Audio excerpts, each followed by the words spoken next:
2020, we can observe also drastic changes in air quality, particularly in Italy. This was also well documented, and in Italy, they also had a link between the number of COVID cases in regions with more air pollution, where there was more air pollution. And these maps of China from January 2019 versus January and February 2020 indicate a key reduction looking at the pollutants, the air pollutants in the major regions in China. Thus, it had a major impact on the environment. A last important aspect for us to discuss is the role played by the Amazon in the current pandemic and the next ones. Karen will tackle this, but let me say that the Amazon contains thousands of viruses that are today in balance with the fauna and the flora, and these viruses are unknown to science. If we continue to the deforestation in 10 or 20 years, it's a matter of time, we will have similar pandemics or even worse than the COVID pandemic. This is true about the Amazon, but also for African Southeastern Asian forests. So many of these viruses are in rainforests, and so designing programs to avoid forest destruction is crucial to avoid new episodes like this one. And to conclude, let me stress a very controversial issue. This is from the BBC. The coronavirus recovery plan must tackle climate change. This is an ongoing debate in the academia. Let me tell you what I think. Basically, COVID-19 did not change anything in terms of climate change. We have the same economic system, the same companies, the same very short time vision by governments and companies, and in 2019, we have the same governments as in 2022. The decrease of 7% in emissions, well, we had, it will go back to the previous level, and the GHG emissions will continue to increase. COVID-19 is having and will have an important impact on society. The economic impacts and the impacts of climate change can be even more important than the COVID-19 impact. But these are aspects we should discuss later on. Let me thank you for your time, and I'll give the floor back to Vera Paiva.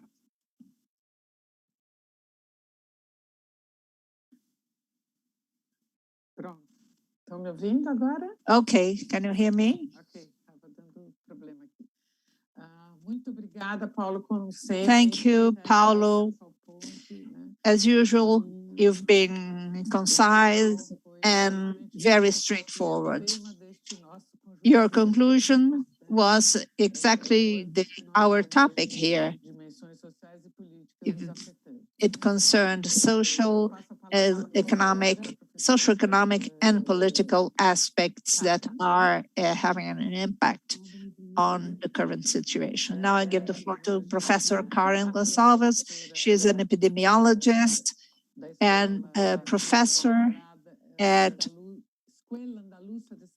Escuela Andaluza Public Health Escuela Andaluza and the Granada University, and she's a researcher at Fiocruz. And then we'll hear from Professor Maria Purificación Nera, who is a professor of at the Public Health School at the WHO. Karen, Good afternoon. Também. This is our Spanish summer. Well, thank you very much for the invitation. I'm very glad to be here with you, Paulo, Maria. Paulo, my presentation coincides in part with yours. I will follow up on a few aspects Paulo mentioned about the pandemic and the environmental issue. I will present my point of view, the epidemiological point of view. Let me share my presentation with just a few slides to help follow my reasoning.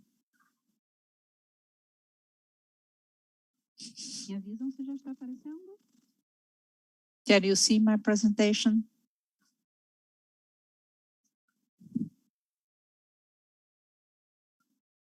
Ainda não, Karen. Not yet. Now, yes. I can't see my own presentation. This might be a connection issue. Não sou especialista nisso. Vamos lá. Timothy, Sérgio. Sergio, please help us out here. Minuto, pronto, agora apareceu. Peço desculpas por esse pequeno... Now let's go. Let's move on.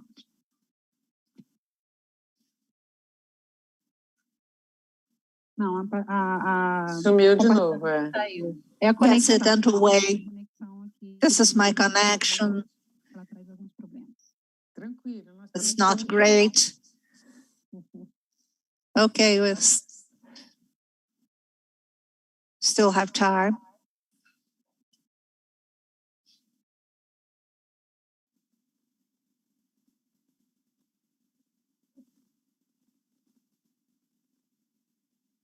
Só um momento, porque não tô conseguindo abrir aqui. Just a minute. Caso tenha algum problema de conexão, não sei se a Maria poderia Maria might iniciar uma cena, porque já estava... make her presentation while I'm O Sérgio está settling my problem. Because Sergio suggests you send him a copy and he can share your presentation for you. Tranquilo, gente. Aqui, peço desculpas, mas é conexão. A gente tem I'm so sorry. I apologize. There is an ocean between us and we might have connection problems. O Sérgio colocou o e-mail dele no chat, você está vendo, Karen? Can you see Sergio's email address in the chat? Última tentativa. Isso. Yes, one last try before I send him my presentation. Infelizmente, fechou.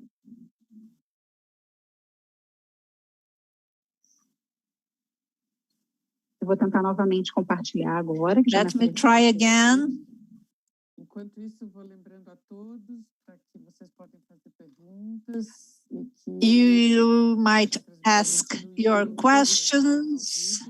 We are streaming this through IEA YouTube in Portuguese as well as in English, and you can send us questions by email. Ai, meu Deus, que dificuldade. Oh my God, it's so hard. Nós estamos superando. Exato, dificuldade. Impressionante. Well, Dificuldade não nos falta. we are overcoming hardships. They are so many. Over the last 18 months, we have faced so many hardships. Eu vou falando, porque se der problema... Well, let me start. Isso não vai impactar na Você mandou para o Sérgio? Have you sent it to Sergio? No, because I was trying to share my screen. I'd like to show you an image on pandemic waves and their impact on our context on our environment.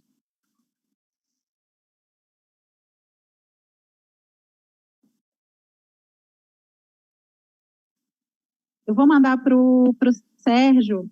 So let me send Sergio my presentation. This will be easier. Sempre.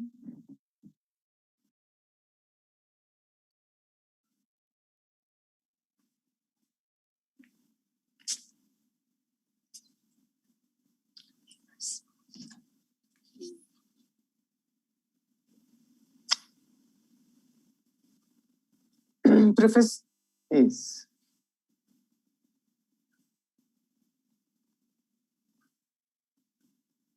Eu tentei abrir agora, apareceu? Can you see my presentation now? No?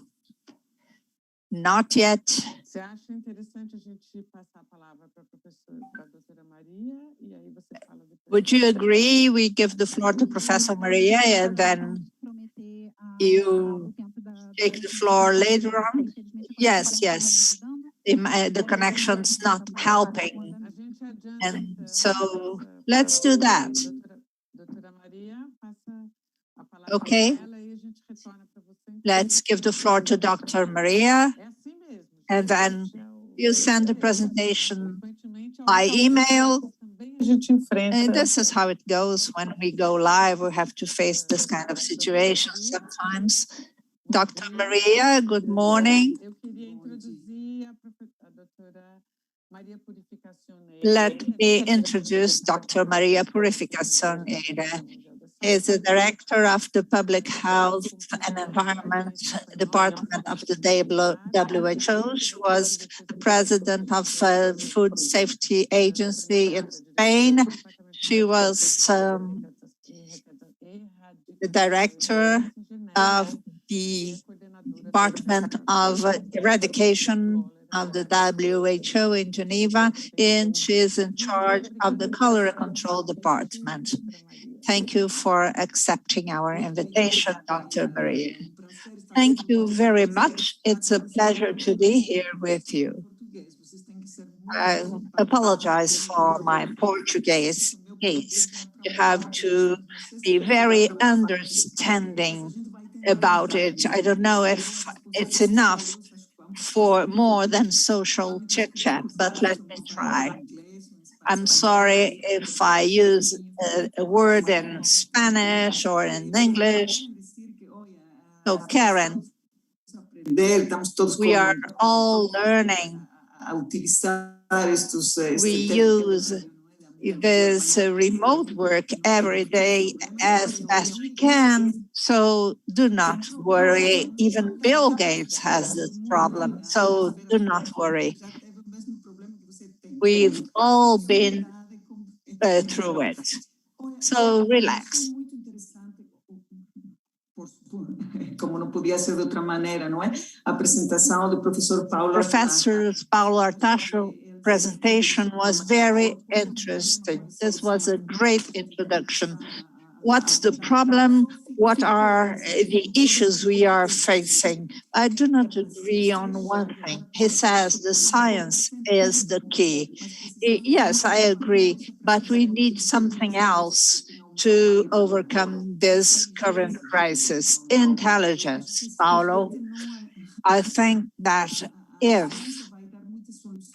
science will provide solutions, but we will need a lot of common sense as well, and a pinch of intelligence so that we will be able to use this information science will provide us. And I hope humankind will be able to do that, to use intelligence and common sense to understand that if we do not overcome those problems concerning production, recycling, etc., our interaction with our ecosystems, with our biodiversity, well, we have to understand that if this message is not widespread, we will be facing further difficulties. Dr. Artacho allows me to start from to pick up from where he left.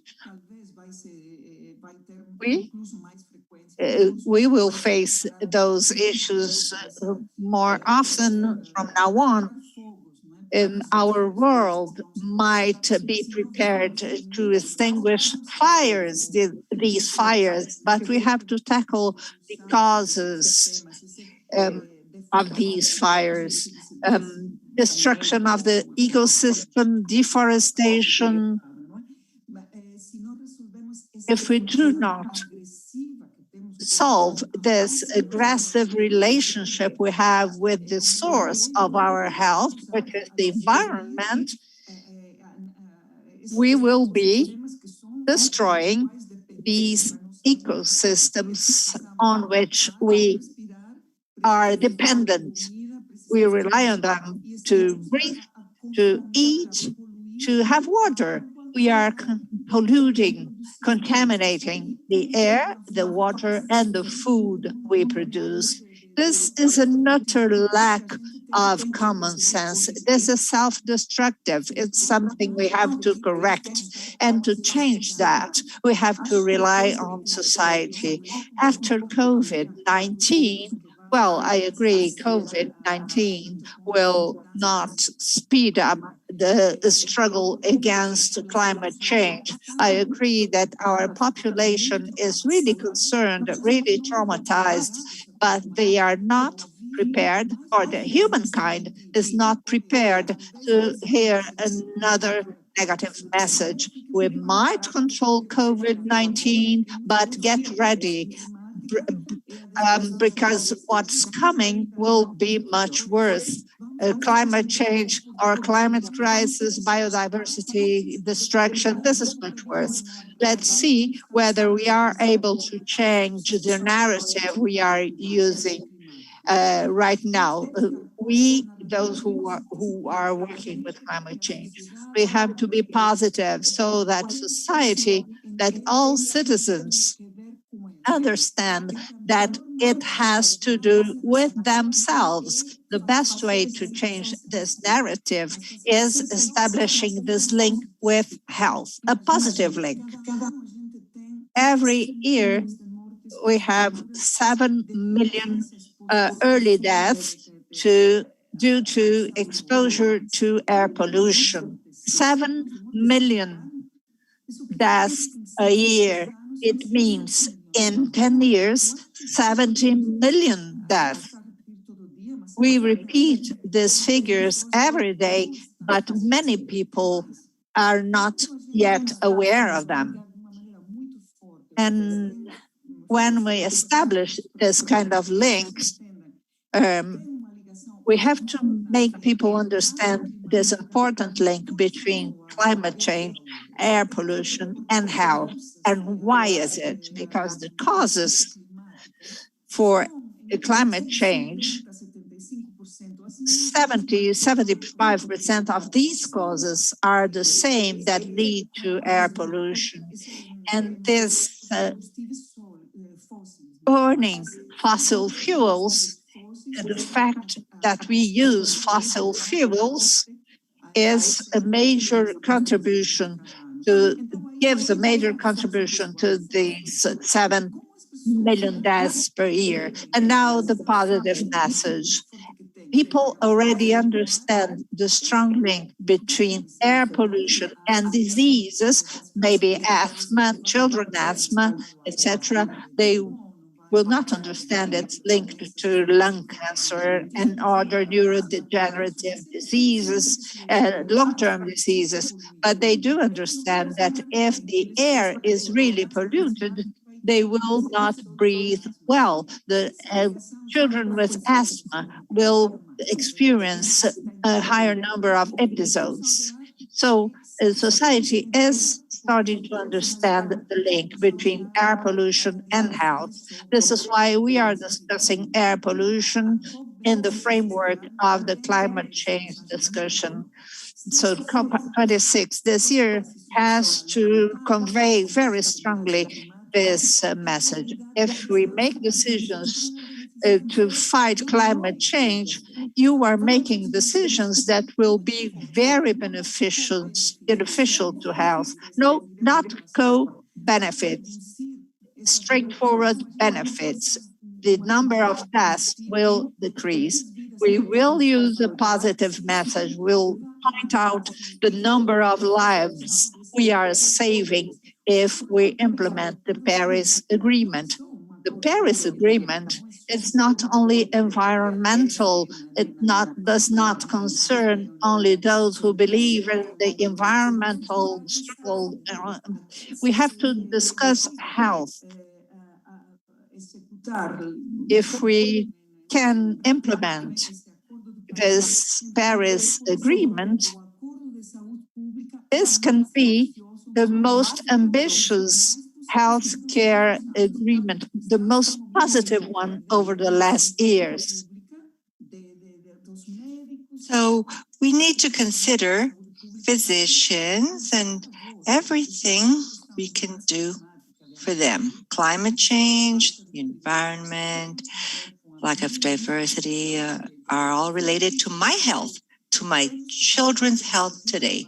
So we need to change this narrative. We can't just look forward down the road, what the impact will be for us, for our families, for the planet, for the environment. Of course, that's important, but if we wish to engage the community, we need to talk about the impacts right now on myself, on my family. What can we do right now to contribute, to do something, to contribute to better this scenario through my vote? So we've had all the agreements on climate change that are related to health. Health has to be in the agenda, and whenever you take action to fight climate change, how many lives are you saving? How many people will not need health care for chronic diseases, which has a very high cost for society? So air quality, the benefits on air quality can be a strength, a major strength in our arguments. And secondly, we need to also change the food production system. The food system has to be more sustainable, diversified. We should consider change throughout the food chain, and we will have healthier diets, healthier production chains, control obesity and other problems. Malnutrition in many parts of the world. Once again, the public health community should also engage in such discussions and these debates and decision-making processes. And another important measure is, well, last year, the WHO realized it's not only about putting out a fire. We need to try and understand the causes that have produced this gloomy scenario we're living in. And yes, we're living in a critical scenario. We wrote the WHO manifesto for a green and healthy recovery, which consists of 6 points, 6 principles. The first is to curb or to stop actually fighting against nature, against diversity. That needs to stop because it will never bring any benefits to our societies, to our planets. We have to really build awareness. It's not just for Greenpeace activists. It's not a message that we want to send out to green activists. Everyone must understand that there's also a benefit for them. So, yes, the lack of access to drinking water and sanitation, water treatment. Well, everyone should be able to wash their hands, to have running water to wash their hands. And there are many people who cannot do that because they have no running water, no soap.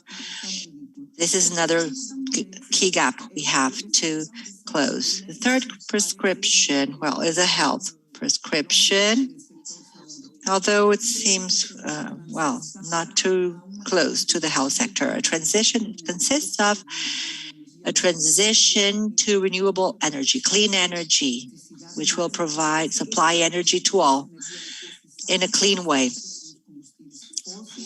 It can no longer use fossil fuels, which is also causing severe problems to mankind.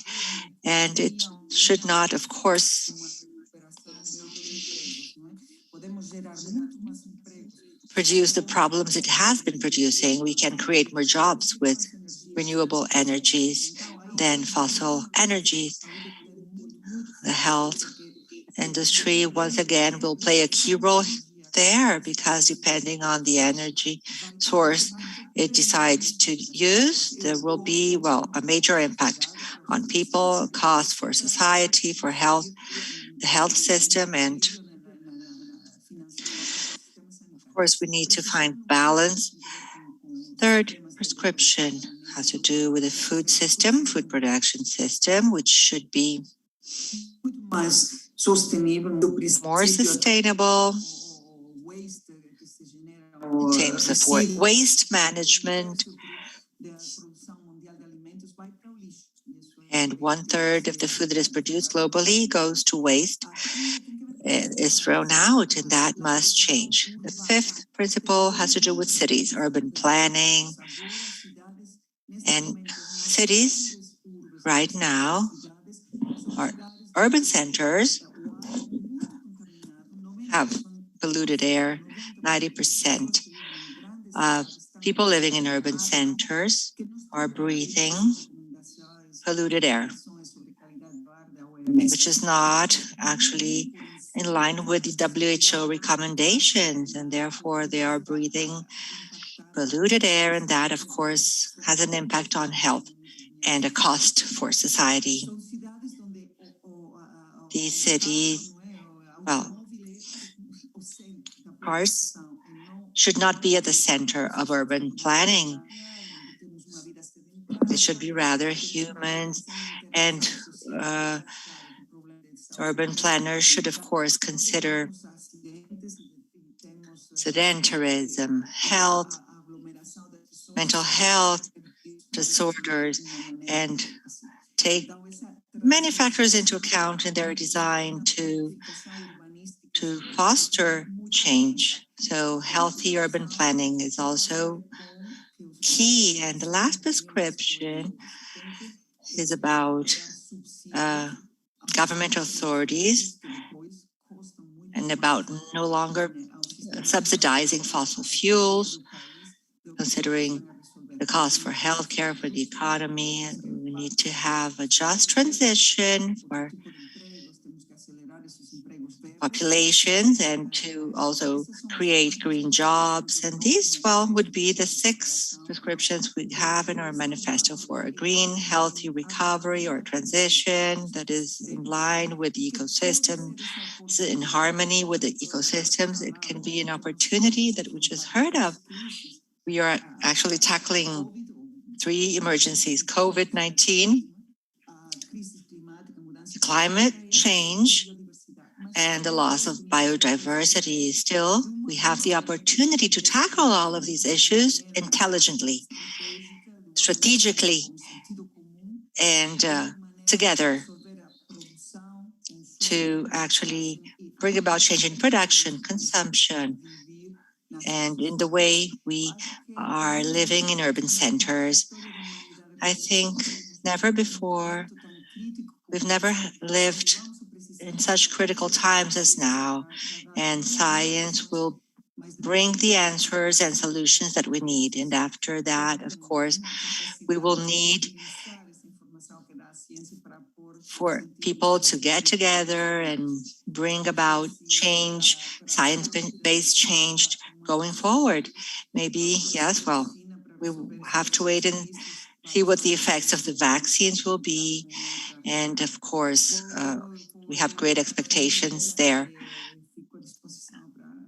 positive expectations. So this would be all from my part for now. And I hope we have time for a debate later. Thank you. Thank you. Maria. Thank you, Mrs. Neira, well, for your talk. Very clear, of course, comments on what we have to do and how to address all of these issues, these emergencies that we're facing now. Karen, over to you now. Thank you. Are we good now? Yes, we're good. So let's try to share your screen once again. As Maria Neira said, even Bill Gates struggles with, with the same problem, so no worries. It happens to everyone.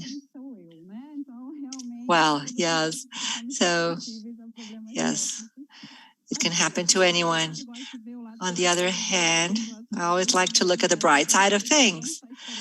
I normally do that. So it actually was great because I will actually now summarize. My intervention will be brief because much has been said already by the previous speaker. Sergio, who is supporting me with the slides, will now share the slides. And as I was saying before, thank you, Sergio. I'm an environmental epidemiologist, and therefore I must, of course, make this link between these two areas. It's natural for me. I've been studying the Amazon region for many years now.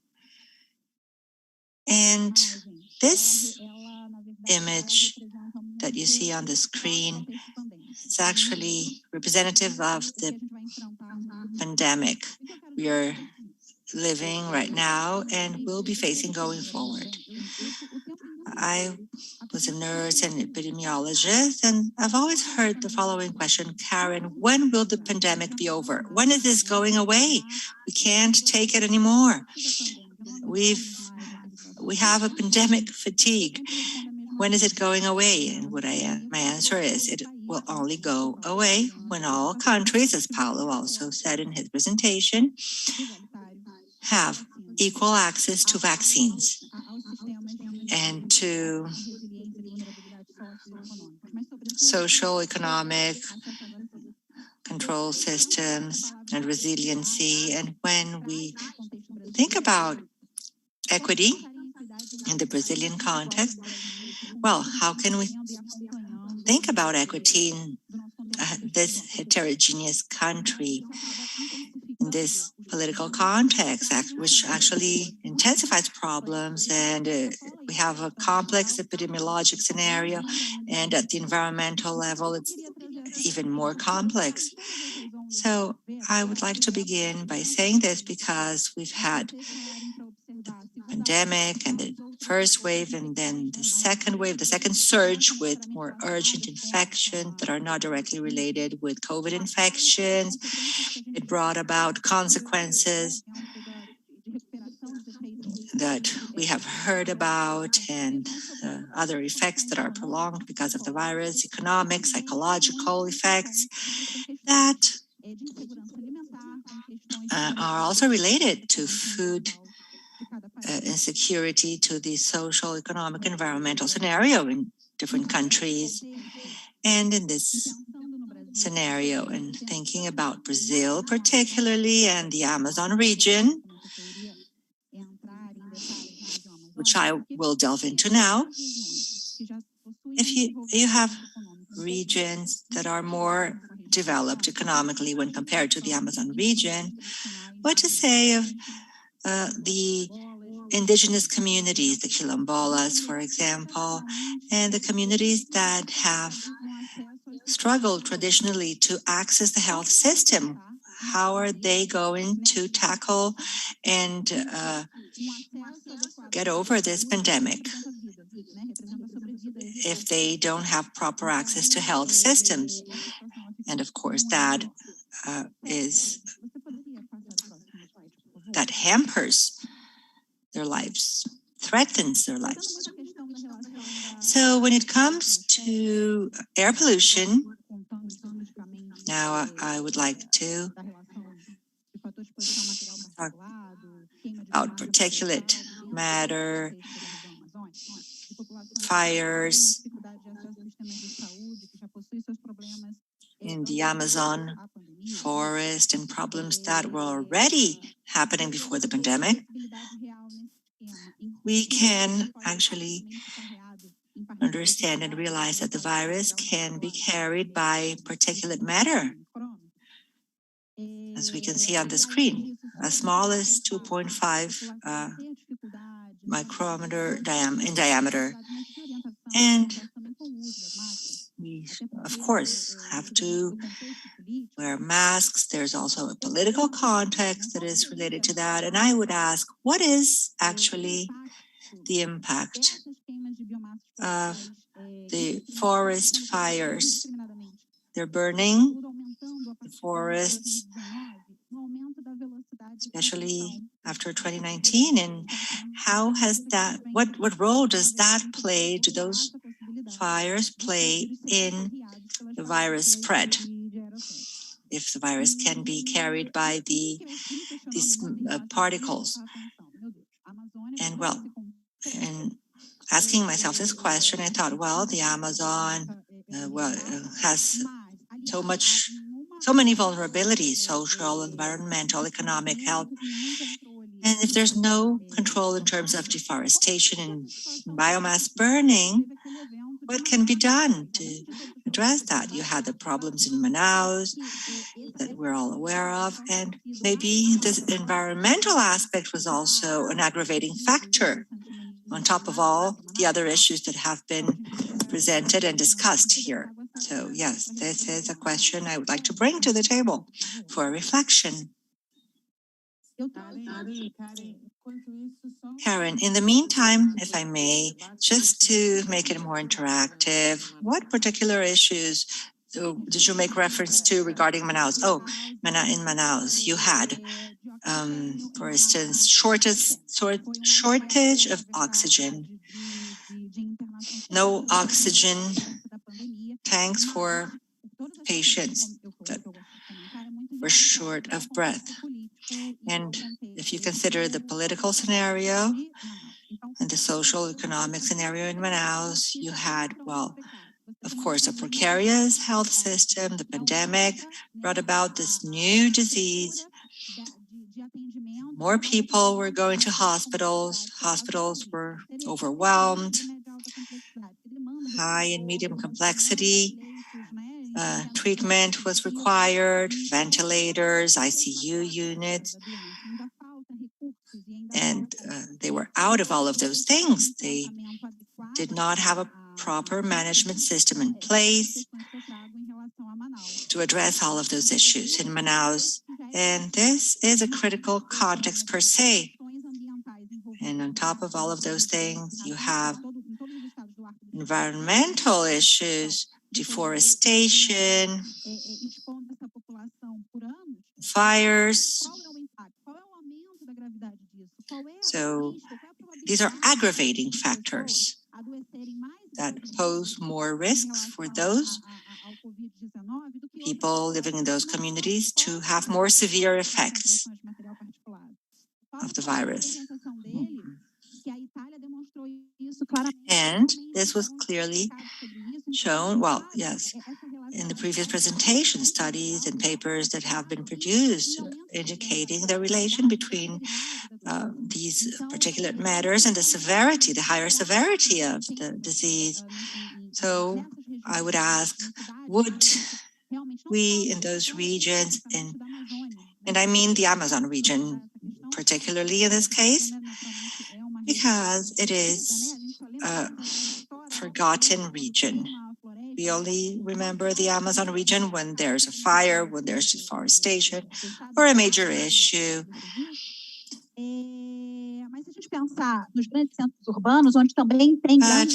in the urban areas, where you also have high concentrations of particulate matter, maybe that was also an aggravating factor that also boosted the spread of the virus. So these are things we have to look at closely. And just to bring you some context, this is the question I bring to the table. Interpreters kindly ask you to speak more slowly. Thank you, Karen. Yes, I know I get carried away. Sorry about that. It's a topic that I love, and so it's natural to get carried out. So there is a study group in Harvard that is devoted to this relationship between air pollution and increased mortality in the US. Papers are being published in the Lancet about planetary health, and this is a topic I'd like to propose for our discussion, our reflection in the Brazilian context. These are a few charts to illustrate what I'm saying. This is the specific information. These are evidence. This is evidence about this. This map shows the increase in CO emissions. I will not repeat what Paulo said, but it shows the increase of these fires, mainly last year, in the beginning of the pandemic. I took the example of the Pará state in the Amazon region.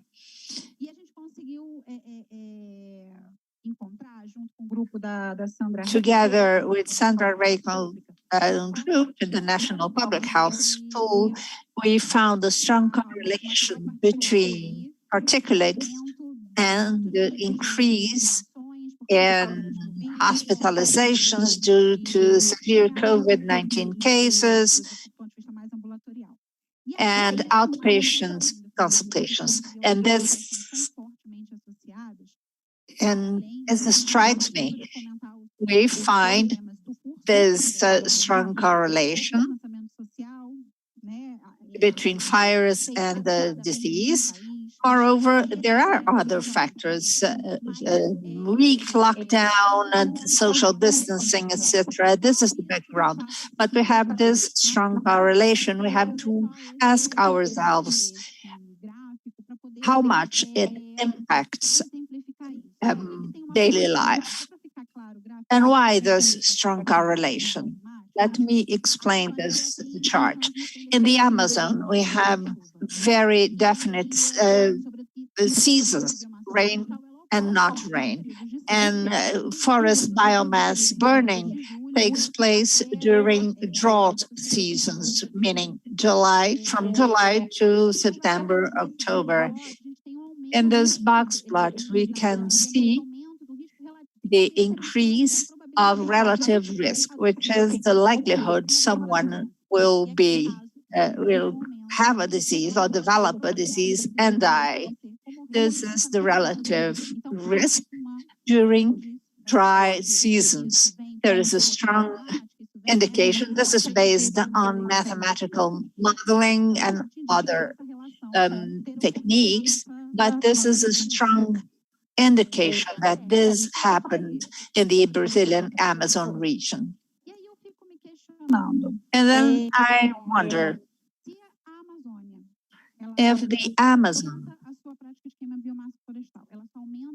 keeps on increasing burnings, forest burning, and Sergio mentioned the possibility of new viruses being spread. When you lose biodiversity, you lose forest biomass.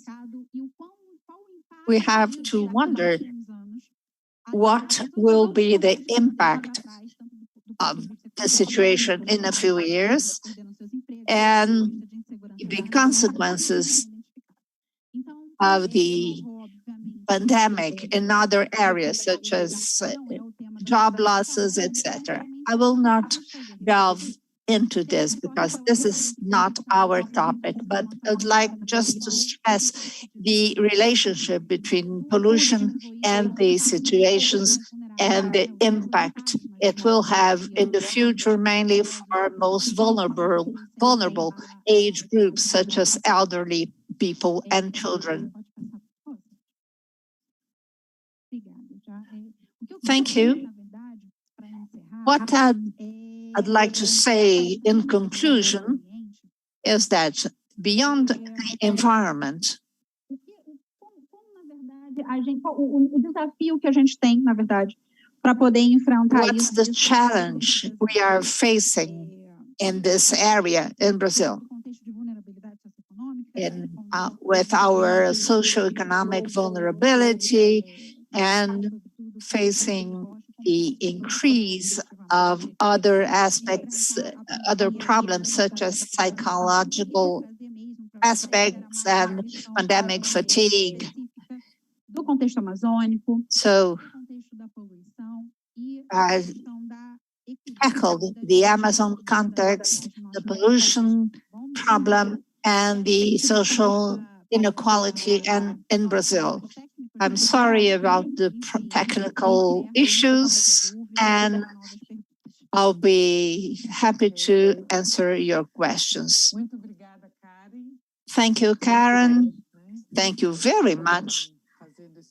It's a good thing to have someone establish the link you did. In our first seminar, we discussed rather than a natural history of the planet, of the disease,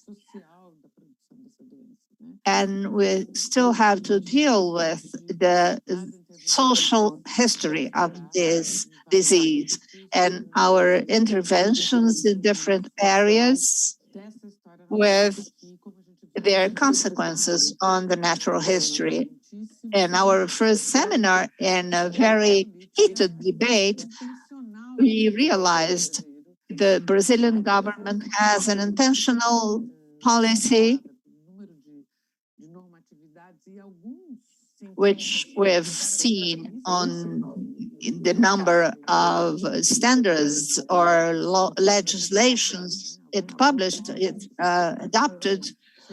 Many have argued for the idea of having herd immunity, a natural herd immunity, as if we could naturalize the kind of death we are surviving. Over 550,000 families in Brazil have had to deal with.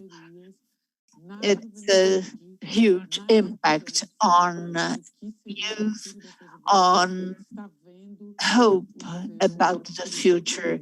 This youth sees its future melting down, and they have to deal with that. This is one of the impacts Maria mentioned, one of the relationships between both sectors. Many are commenting the final image of Paulo's presentation, the huge environmental wave, and the statement that this is the largest one of the three crises, and it requires an important policy effort. But there is something that changes a little our debate. Paulo or Maria and Karen might comment as well. We have to discuss the efficacy of masks. You've discussed that. Published by a physicist. Many read what you published, and many would like to know how you see the importance of masks for daily life. This was discussed yesterday and during our first seminar. Most affected people, well, Karen pointed out there is a huge inequality in terms of the indigenous peoples and Quilombola communities. In urban peripheries, people did not quarantine, they live in small homes, and it's harder to keep social distancing. And not only that, they faced urban policies. You all mentioned our urban metropolitan structure, so as to say, what's not specific for Brazil, that makes public transportation much more important for the poorer, the less white population, as in the case in Brazil, much more important for them than for other population groups. They are listening to our debate here. We make a point at including them here. And mask use is even more important in this context. In public transportation, in agglomerations, mainly for these populations. Yesterday, we mentioned the situation in Peru. We know what happens in Peru, in Asia. Their work is based on selling things in the streets. How can we reflect on the effectiveness of different kinds of masks, the ones you studied, and the importance of masks or mask using for the environment? I've heard an argument saying that the number of masks that will be discarded will have a negative effect. We start already seeing masks discarded on the streets, etc. Would there be solutions for that? Changing a little bit the general topic, not forgetting the giant wave, the environmental wave, which was debated before COVID-19 in Brazil. Let's turn to something more of a daily life issue. We will only overcome this pandemic if the society as a whole would implement 3 measures. The first one is vaccination for all, or for at least 90% of the population. This is the most important measure by far. The second one, if there are no vaccines for everybody, keeping social distancing, stay at home. It's important to understand that this virus is airborne. And so if you increase the ventilation of the environments, you reduce the likelihood you get COVID even being at home. So ventilation is very important. And the third aspect, if you have to go out to work or use public transportation, always wear a mask. We've tested 280 types of masks in a study we published. And this shows that the better masks are the N95 masks, which have an effectiveness between 90 and 95% in the retention of particles that could contain SARS-CoV-2. And so after that, you have masks to buy in drugstores, the TNT fabrics, 75% effective. They are very good. The fabric masks that most use have an effectiveness between 30 and 70%. The worst fabric mask protects you for a very important part of the time. So we will have to keep on using masks or wearing masks until this epidemic is over. This is possible, but it requires long-term public policies that would be consequent. One question I have here. good part of the community response to COVID. Let me give you an example. At the beginning, in Heliopolis, this is where I work, campaigns we set, wear masks, and we distributed masks. There was an infodemia, bad information distribution. These are Chinese masks. The virus came from China. Do not wear masks. We had to conduct a local work with community leaders to say masks are not Chinese. The solution this community found was twofold. First of all, raise funds to produce masks within the community with the seamstress, buying fabric, buying sewing machines, give jobs to many unemployed women,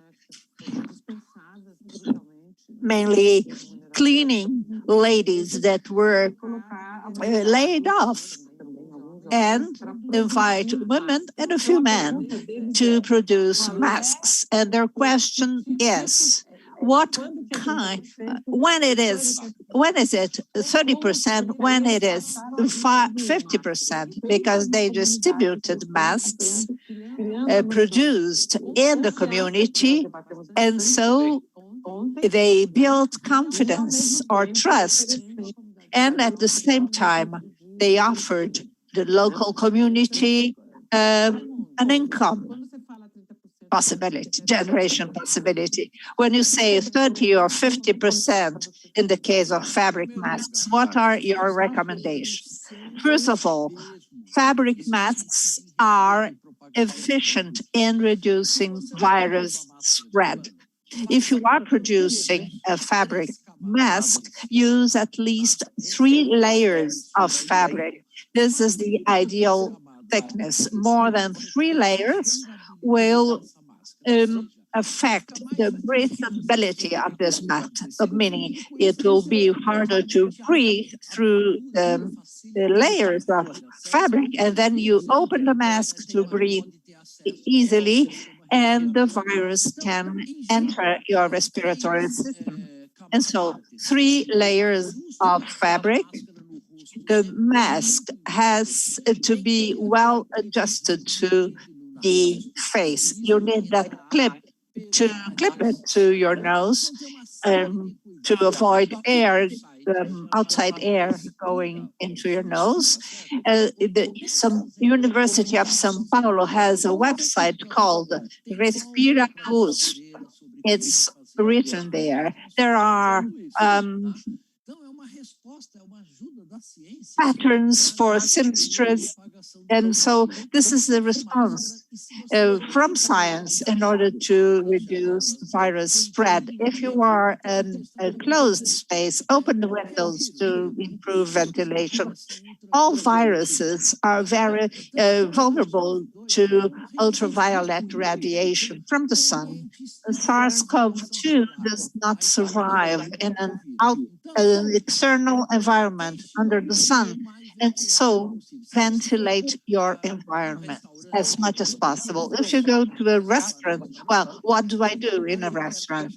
I look for a place near a window, by the window. In a classroom where children will be, open all the windows or hold outdoors classes. All this would lead to control the pandemic. This was the second question about the sun in the air. Karen and Maria, do you have any comments to that? I'd like to comment on the vaccine because he stressed this point. We will need vaccines to tackle this pandemic and all the practices he mentioned. I read news about Brazil, and I'm very concerned about the new term we invented in Brazil. We came up with the vaccine sommelier. It's due to all the buying process, vaccine buying processes in Brazil. Well, the important thing is to get a vaccine, whatever vaccine you have access to. We have variants. We do not know the negative impact of the Delta variant, for instance, which is much more transmissible than the others, or communicable than the others. But we know that current vaccines are effective to fight these variants as well. So let me stress that. Get vaccinated. With whatever vaccine you have, A, B, or C, it's a vaccine, you will have an immune response, and this will lead to fighting the pandemic. I'm very concerned because the Delta variant is very communicable, and in Brazil, we still have only 40% of the population vaccinated with the first dose. So this is what I'd like to stress, the importance of vaccination. It's crucial in Brazil. The more we vaccinate, the faster we will come up with a strategy for facing this, economic and social, etc. Maria, any comments or remarks? Well, yes, if you consider a global, I have more of a global context or view, and you definitely have more information that is Brazil related. I know that through COVAX, we are attempting to curb this inequality. I fully agree that yes, people must get vaccinated. Everyone should get vaccinated. We have to accelerate the production, distribution, and acceptability among those populations that are not willing to get their vaccine. We do not believe in the vaccine. COVAX today is obtaining more funding with the World Bank and the World Trade Organization. The WTO is also considering technological transfer processes to accelerate the distribution of vaccines. There are mechanisms that are available to overcome obstacles to make vaccines as universal as possible. We have to vaccinate as fast as possible. The vaccine will be the answer. Science has brought this vaccine faster than ever. It has brought vaccines faster than ever before to the whole world, and we need to also look at equity and equality issues to really accelerate this distribution process. And once again, we should also continue the discussion about ventilation and access to solar energy, to wind energy, wind power, and we have to build awareness about these topics. And I think the process has started, but still when it comes to ventilation, we need to continue promoting this debate. It has to be part of our daily habits as a key measure to control the pandemic. This particular virus, but as Paulo said, any other virus as well. And above all, the coronavirus. Thank you. Well, so now, Maria, considering your words, we have one more question that is related to the topics that you brought forward. And a question related to the food system, food production system. Something that is clear to us. And yes, the interpreters are asking us to slow down, please. Something we have also found in the urban and peripheral communities, something that has worked positively has been heavy investments in community green gardens. many different sites. So you can use all the open spaces that were used for different purposes. They are revamped and remodeled, renewed, and the community members can make their green gardens and orchards on those sites. I don't know if you are aware of such initiatives, but they have been working quite successfully in addressing the social economic impact and employment caused by unemployment, etc., which is affecting those communities and the fringes of the city, and also brings about this reflection about healthy diets and a healthy food chain. You said it's not enough to put out the fire, right, Maria? We have to go beyond that. So what we do on a daily basis, remember, bearing in mind, we depend as humans from the water we drink, the air we breathe, the food we eat. And when we teach the children, we tell them about these three aspects as critical aspects for survival. And, well, what would you be willing to share about this particular experience? Are you familiar with experiences of this kind in other regions of the world? The food production system, considering community vegetable gardens, something that could become an important way out to tackle the crisis. Maria? Sim, consegue. Vocês sabem que está a celebrar em Roma. As you all probably know, there's a food summit that's being held in Rome, Italy. And there are panels about sustainable food production systems, holistic, strategic food systems, and one of the reports that have been produced by the summit is precisely to do with the role community agriculture or local agriculture or vegetable gardens can play as a solution for regions like the African continent, for instance, and you would have small farming production to feed the population. I'm not an expert in agriculture, but of course we need to have a global view, right, of things, of the global production systems, the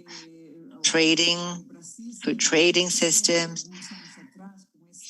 A few years ago, there was, the biofuels became trendy. How do you say that in Portuguese? It's similar, biocombustíveis, biofuels. Yes, of course. So, what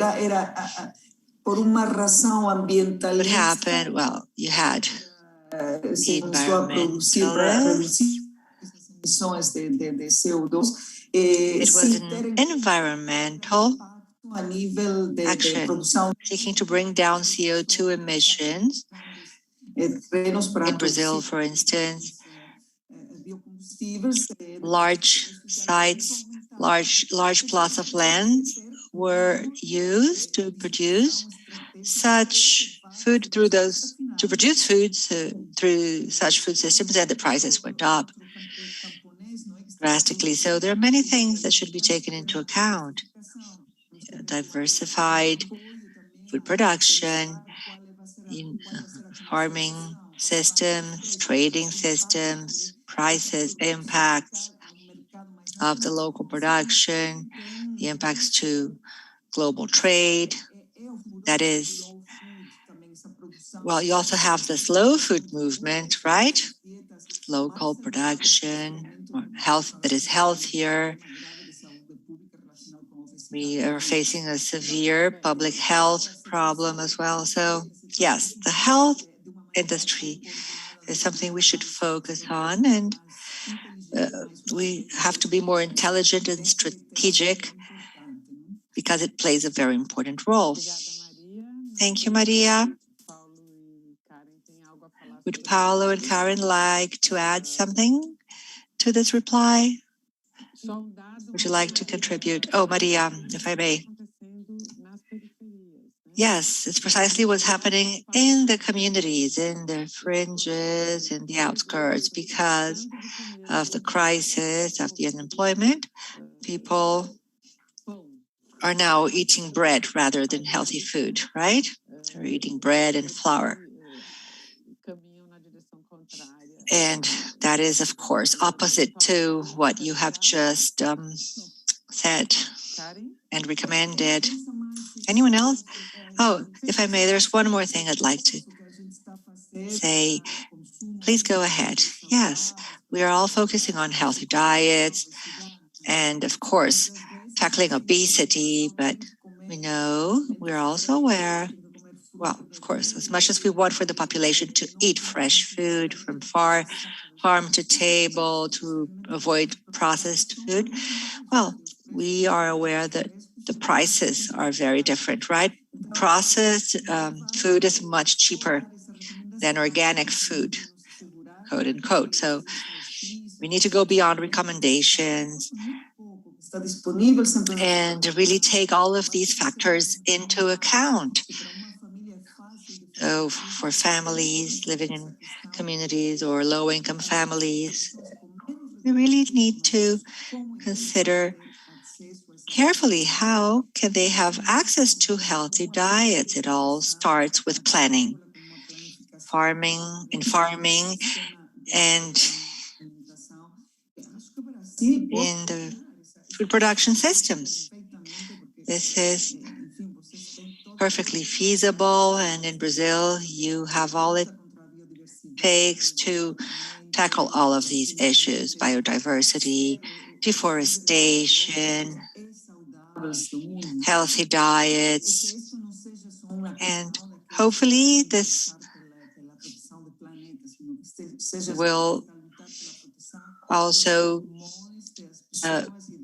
be sustainable, continue, and we'll look at the environment and health and more. Thank you. Thank you very much, Paulo. Participants are asking you to share the website once again, please, of Respira, right? Yes, just 1 moment, please.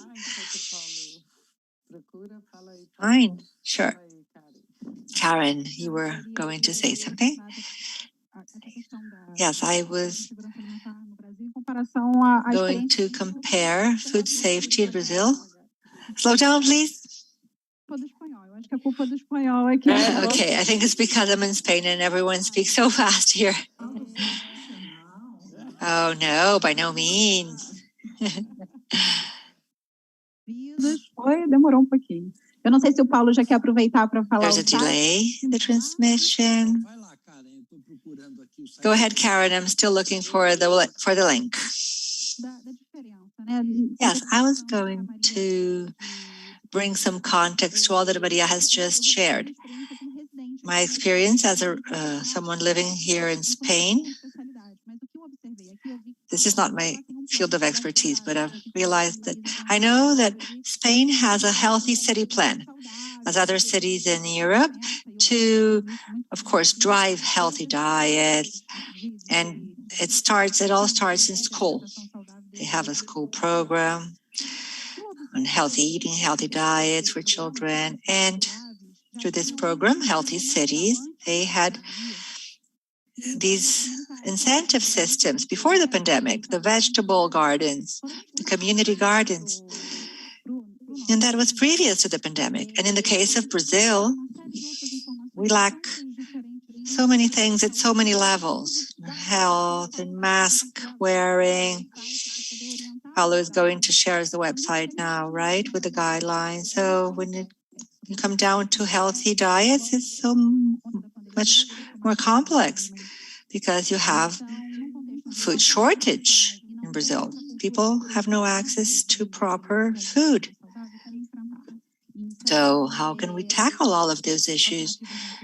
Of course, alternatives arise, and in São Paulo, there's a growing number of vegetable gardens, but in the communities, in certain communities, it's still not easy to adopt such strategies. So what would the answer be there? Local trade to actually support local retailers, to create jobs in the community. So there are so many factors that we have to look at when it comes to food safety and inequality in Brazil. Thank you, Karen. Okay, here's the website of the project HISPD, which means breathe in English, from the Innovation Center at the University of São Paulo. It's called inova.usp.br/projetos/respire. And you will find videos on how to make masks, which is the most appropriate kind of material. They have templates you can use, recommendations step by step. It's really helpful because, in fact, we are going to keep on wearing masks for, minimum 1 more year.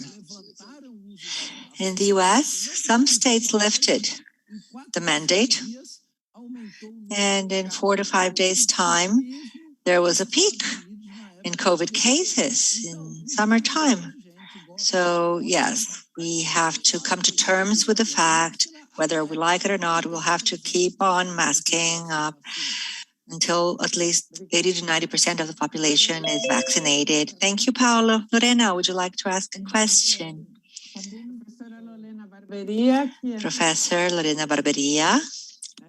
We work together and we are actually organizing the COVID-19 network together, publishing bulletins. The 33rd bulletin was just issued. She's a political scientist. And over to you, Lorena.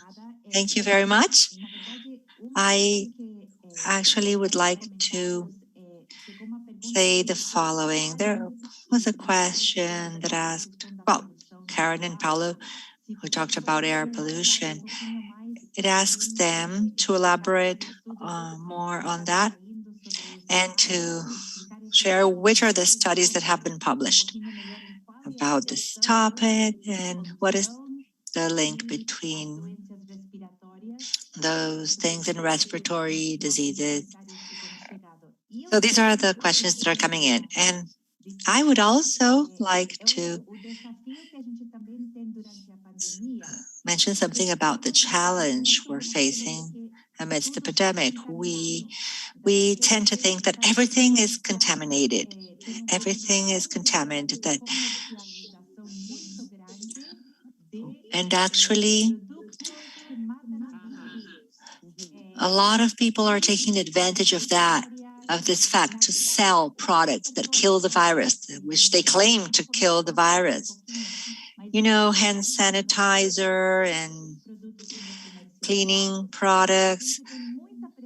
So, on one hand, we know there is an actual connection between the environment and the problems we are going through right now that caused this pandemic. On the other hand, some of the things that are claimed to cure are actually aiming to sell products and to produce more waste. And they will end up doing precisely what we're seeking to avoid, generating waste. So I would also like to have this discussion. In your opinion, how can we have more environmentally friendly products and change people's minds on when it comes to, being eager to buy or produce new products, produced with new technologies to kill the virus, Oftentimes, it's not an environmentally friendly technology that is used. These are very important questions. I'll try to answer the first one on the link between air pollution and COVID-19. So when you live in a city where there's a lot of pollution, air pollution, like Sao Paulo and Rio de Janeiro, you're continuously breathing gas and particles that irritate your respiratory system. And the organism will react to that. It is as though you were permanently using a partially inflamed lung. It is as though your lung was constantly inflamed or hampered. And once COVID finds such conditions, it will rapidly actually be harmful, damage you. If your immune system is not as strong as someone who does not live in a polluted area like that. It's very impressive to see the correlation between the number of COVID cases in cities with high pollution levels and cities with low pollution levels in the same region with the same age profiles, etc. So there is no doubt that air pollution worsens the disease and makes it easier to develop, to have COVID. And so I'd rather have epidemiologists to explain this better than I do. Paulo, I think that you will be declared a physician, not just a physicist, because this is really right. You are more vulnerable due to pollution, just like smokers. If you are a smoker, you will be more vulnerable. You will add a risk factor. Moreover, if you have the disease due to the virus, and if you have been exposed to air pollution for a number of years before that, you will more likely develop severe disease because, of course, you are much more vulnerable. And this is why I would like to repeat this. Fighting air pollution yields many benefits beyond the fact that breathing clean air is a basic human right, air that does not harm your health, just like drinking good water. We are not asking for the air quality you have in Switzerland mountains, of course, but we have to achieve the levels requested by the WHO. This would be basic. And if you add other risk factors, of course, your livelihood changes.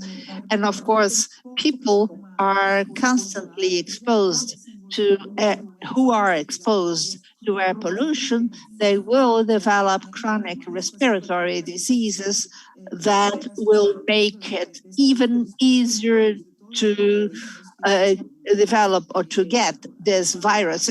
After all, it's an airborne virus.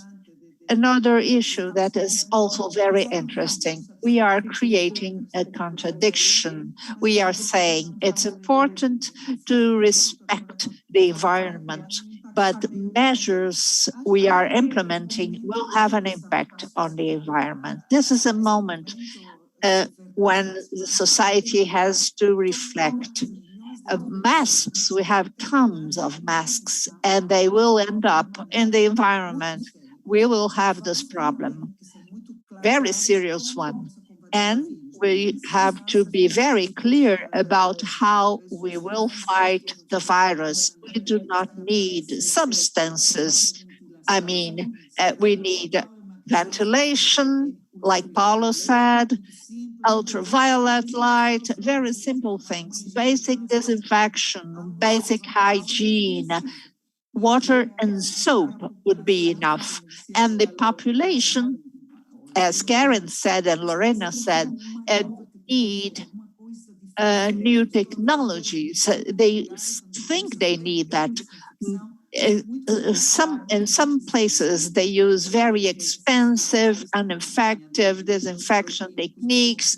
They are adding chemicals. We would not need to that. Let's get back to basic masks, vaccines, ventilation, and common sense about how to manage the risk level depending on where you are, and insisting on the importance of vaccination. Globally, of course, we should vaccinate all the susceptible population. We're not yet there, but we will be. Let's be optimistic about this.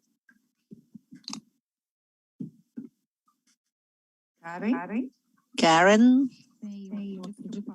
Yes, I believe that Paulo and Maria were crystal clear about the physiological effect of the pollution and its relationship with the respiratory level.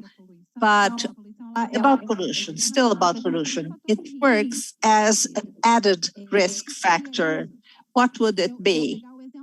Let me give you the example of cardiovascular disease, which is very easy to understand. If I eat a lot of fat, I have a higher likelihood to develop a heart attack. If I eat too much fat, in time, I might develop a heart attack. With the pollution, it's the same kind of reasoning. If I am constantly exposed, and it's impossible to avoid that, we breathe all the time, of course. If I'm exposed to high concentrations of pollutants, plural, not only one, our atmosphere is full of pollutants, what happens in our body? Well, it increases our likelihood to developing a respiratory disease or a cardiovascular disease, because it's also related to pollution, because our cardiorespiratory system is one. When we consider COVID, the seriousness of the COVID disease can increase. Cases that might be mild without this exposure to high concentrations are more likely to become severe in these regions. It's not a direct relationship. I will breathe this air, I will have COVID. It's not like that. But if I'm exposed to those pollutants, my likelihood to develop this illness and even to die is increased. And as to the second question, companies end up looking for survival means, which might be products that are not necessarily optimum to fight the epidemics. As Maria said, water, soap, and alcohol, 70% are more than enough. Eu acho que a gente tem tempo ainda. I think we still have time for one last question, a general question for everybody. Lorena? No, I do have one. Eu acho que eu, como alguém que trabalhou na pandemia. I've worked with AIDS, HIV/AIDS, the HIV/AIDS pandemic since the beginning. I've seen the similarities and differences, as I've told you yesterday. I see that one of the most striking differences is the political context in the world. When at the onset of the HIV/AIDS pandemic, we faced conservative government denial, mistrust, distrust on science, the stigma of affected people, but there was a movement that led to climate conferences, conferences against racism, population conferences of the 90s in the world. And AIDS contribute to that. And the response to AIDS was learned from that. The productive response, taking into account human rights that are the base of the UN Human Rights Chart. And this encourages us to think about parameters for global sustainable development. This is what we share through the UN system. My final question to you is, how can we deal with, or first of all, how do you see this change in the Brazilian point of view relative to human health and environment? How do you see that from a point of view of those who are not in Brazil? What happens with our leaders, with our Brazilian experience? What's the vision you have? How do you see Brazil, the Brazilian experience? What could we do beyond this kind of seminars? What could you do besides voting correctly, of course, casting a better vote in our next elections, voting everywhere? Could you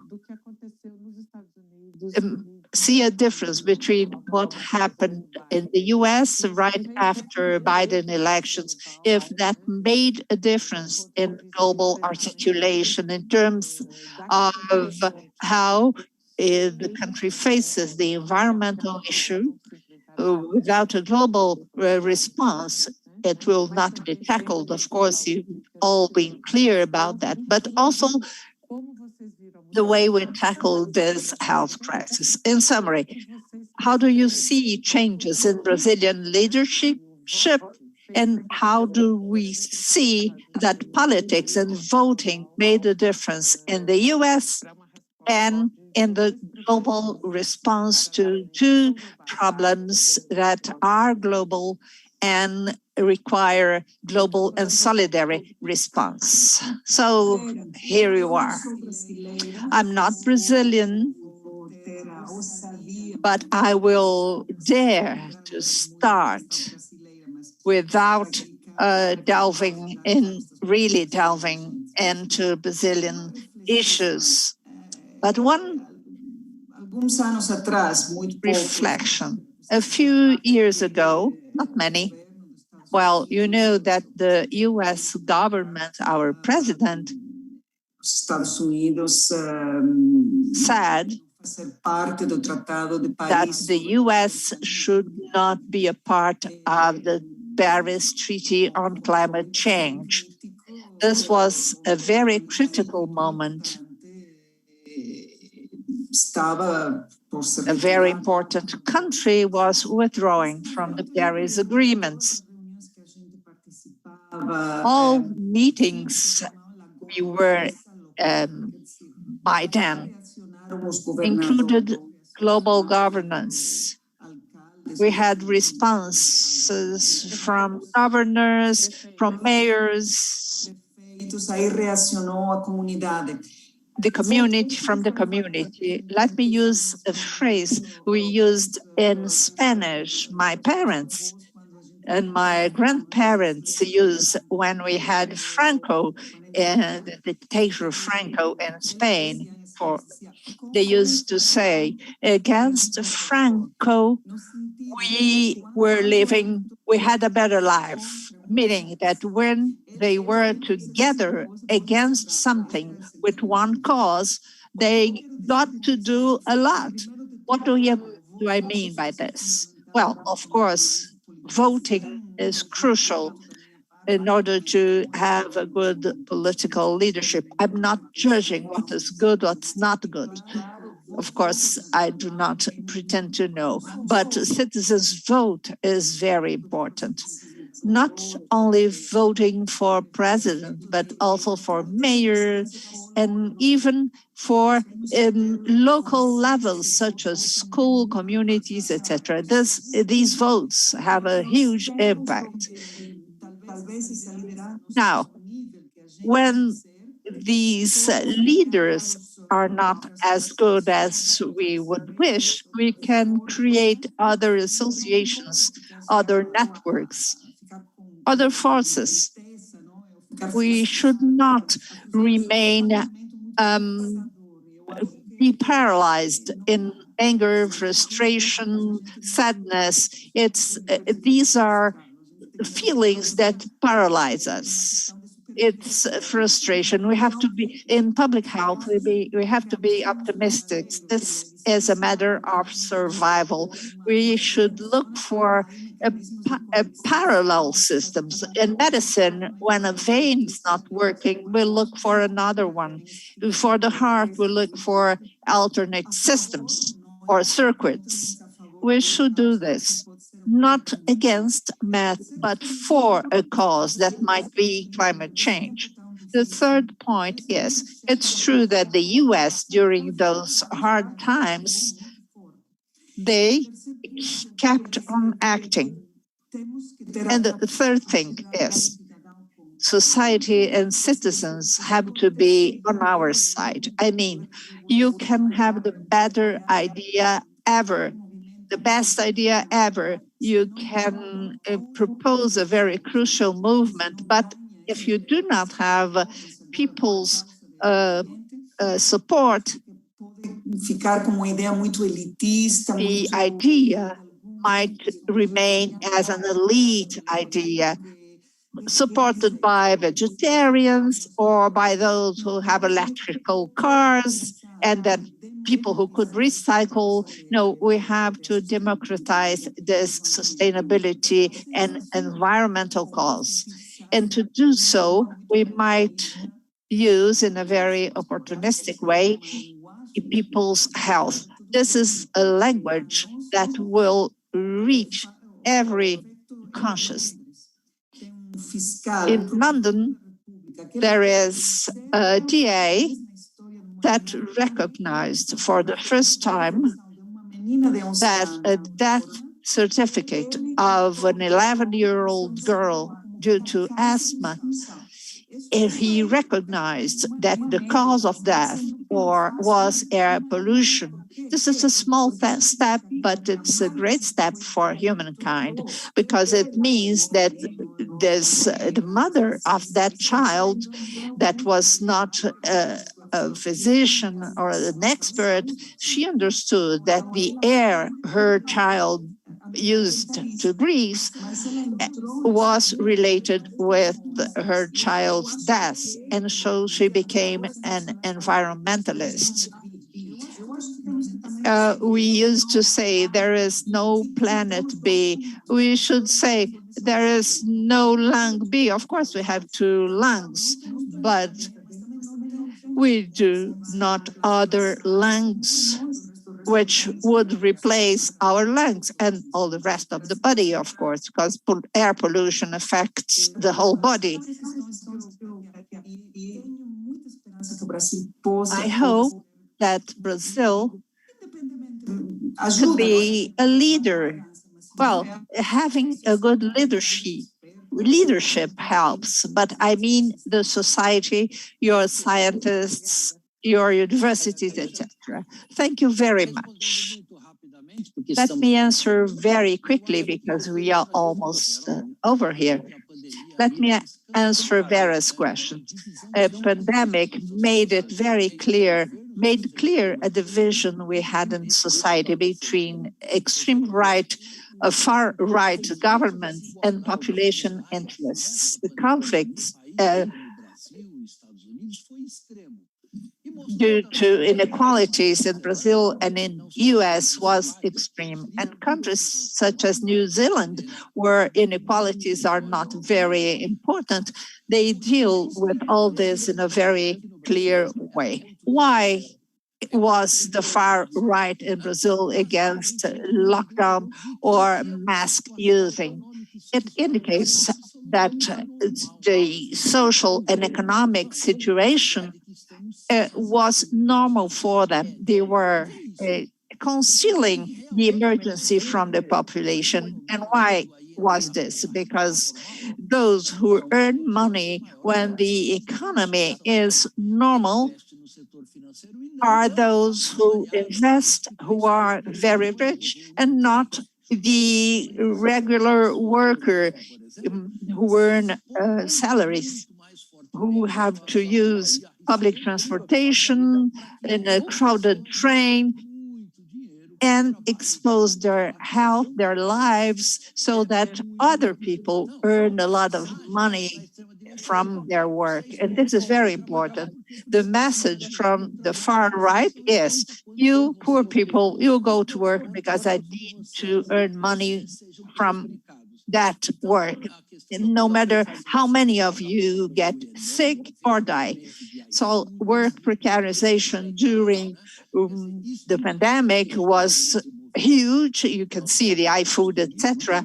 But we have to reverse this. We have to build a society who would respect other people's lives, poor, rich, no matter whom. And this was made very clear during this pandemic. Other people's life is taken for granted in Brazil or in the US when with far-right governments. Let's hope, as Maria said, that those governments go away and we rebuild the solidarity pathway. Let's think about taking everybody into account. Let's understand that a vaccine is a solidarity mechanism. It's not that you were going to get a vaccine, it's the society who is being protected. Thank you, Paulo. Gladly, in the US, the scenario has changed. The administration has changed. Still, it's challenging. Passamos o tempo, Well, né? I know we are pressed for time.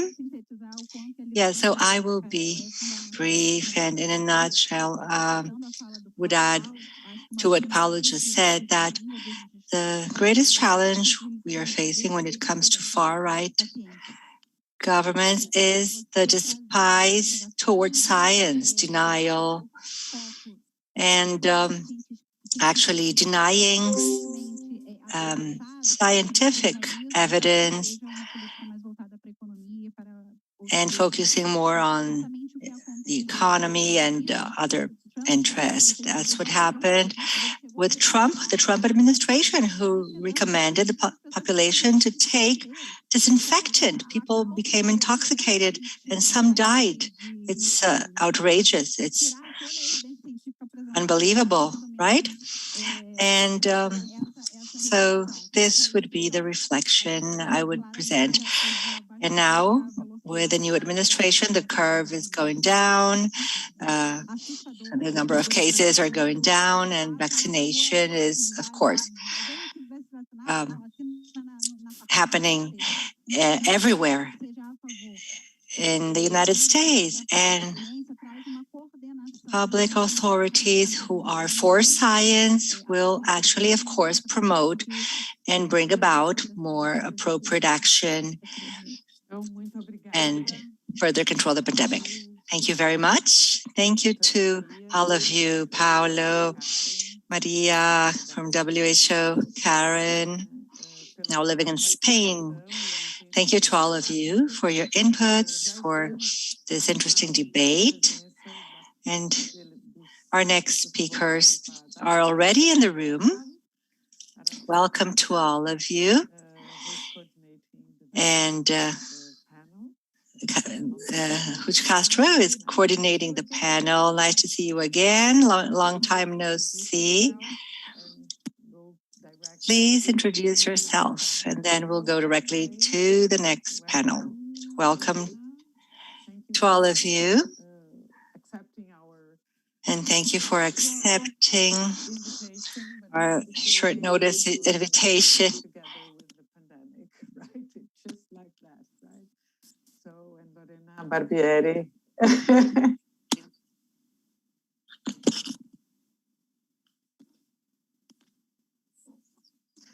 Então, with you, Aratu, if you may introduce yourself and the others.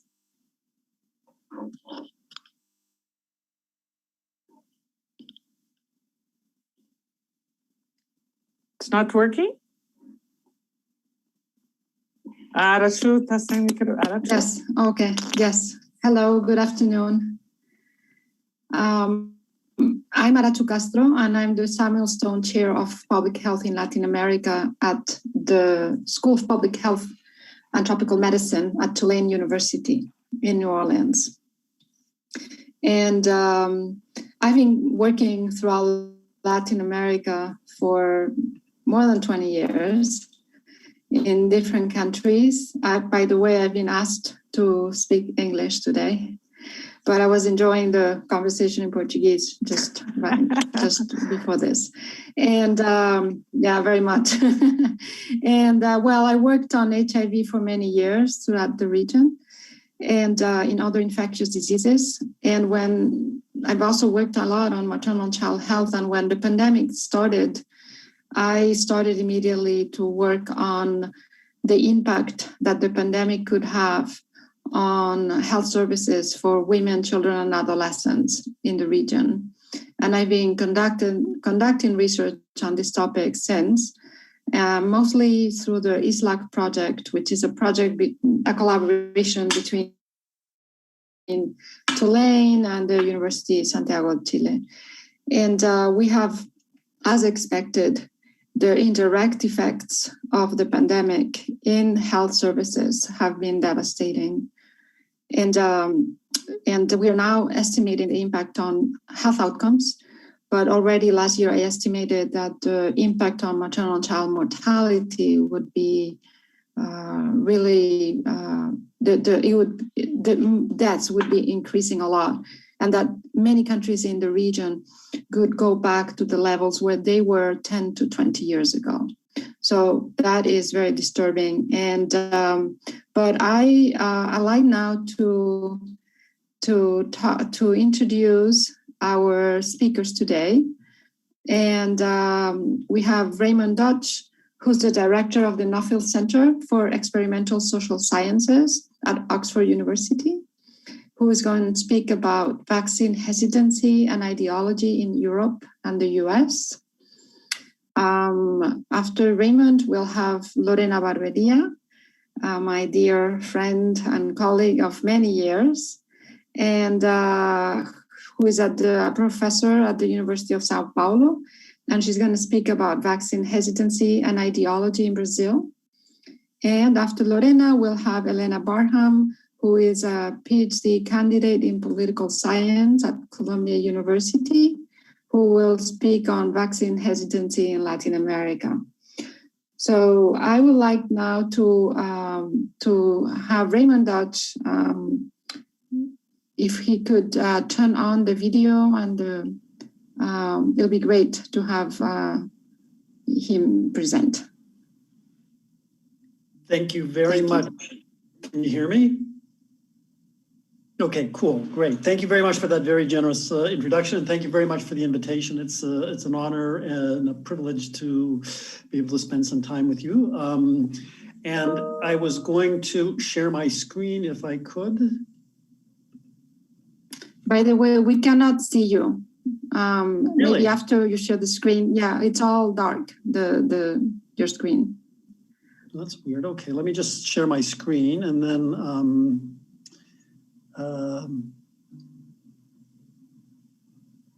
Aratu, I can see Ray. Yeah, I can see you also. Oh, okay. Well, I don't. That's okay. You're not missing much. Maybe it's the video feed. But I think it's working okay, Ray. Is it? Okay, let me just open my, I now realize I need to open my presentation before I can share it. So I will now do that. Sorry.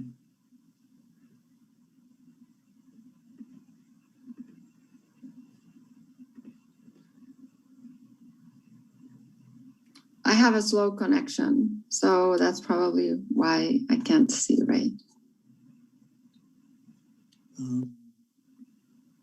In the morning, we had this conversation that even the Microsoft owners had this problem. So don't worry.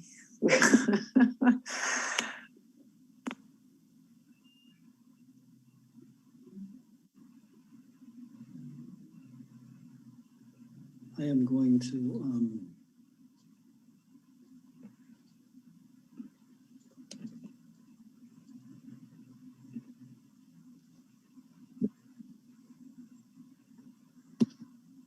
Well, while Ray gets ready, I like to say hello to Vera Paiva, whom I had the pleasure to meet many years ago in Brazil while working on HIV.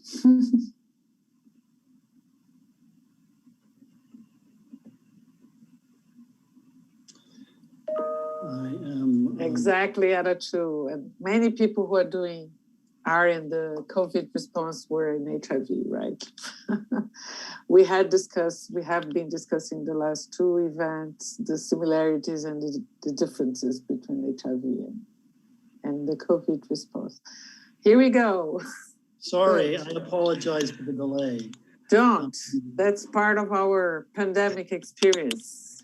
Okay. So again, thank you for the generous introduction, and I'm going to talk about. I think the last panel ended on the right note, which is basically politics matters, and we need to think about how politics is going to shape what we hope will be the end of this pandemic. But the sort of transition from this pandemic to probably some sort of equilibrium that actually recognizes the importance of public health issues like the threat of pandemics. So I'm going to talk about how partisanship and ideology matter here. And the project really is one that we started last year. It's centered in Oxford. It's called the Candor Project, and the project is focused on trying to understand public attitudes and public behavior related to the COVID-19 pandemic. And we have teams throughout the world. We have teams working in Latin America, in Colombia, in Chile at University of Santiago, Chile. We have people working in North America and Canada, Japan, Uganda, France, Spain. So we have a very diverse group. And the idea here is to pull this diverse group together to allow us to figure out globally how politics, this short theme, this short area that I'm going to talk about today, how politics matters for the COVID-19 pandemic.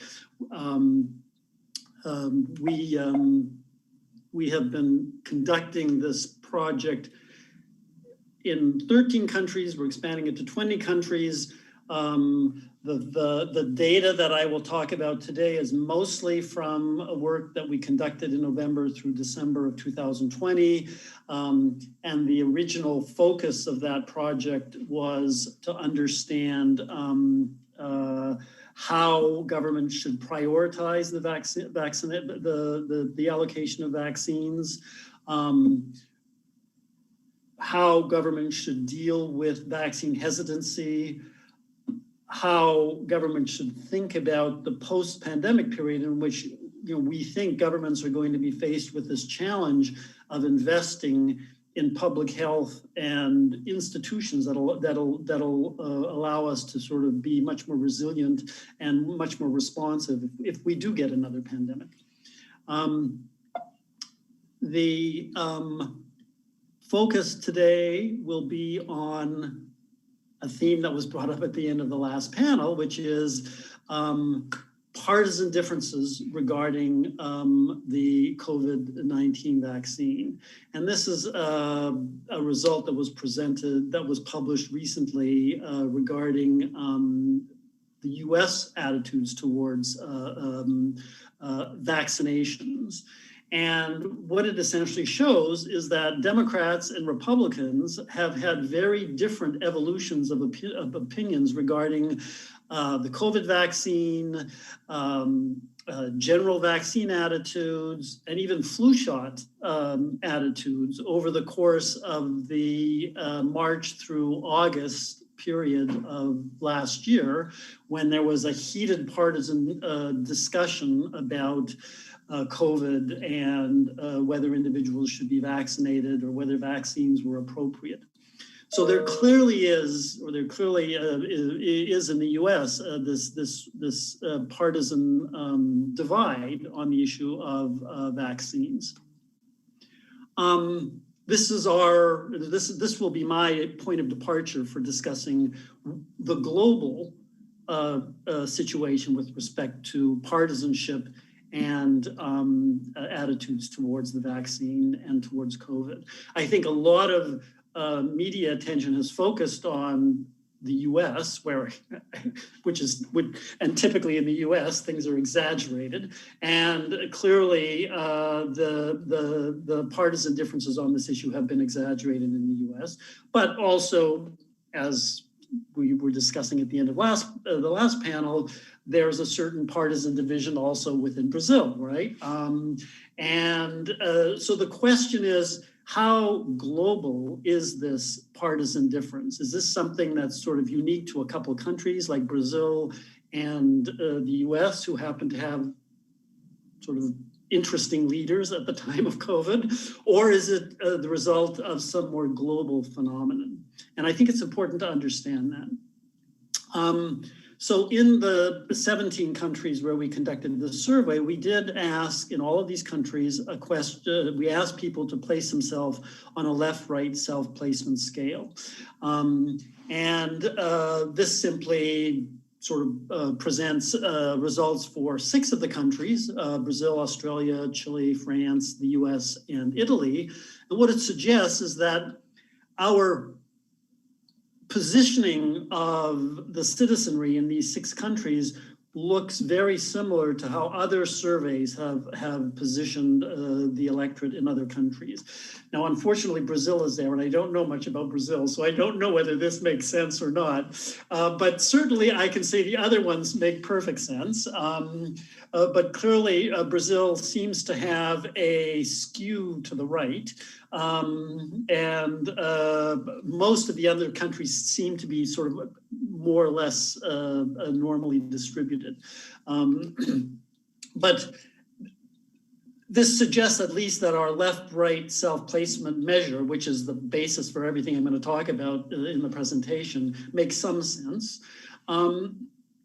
So this is sort of the explanatory variable that I think is important here, right?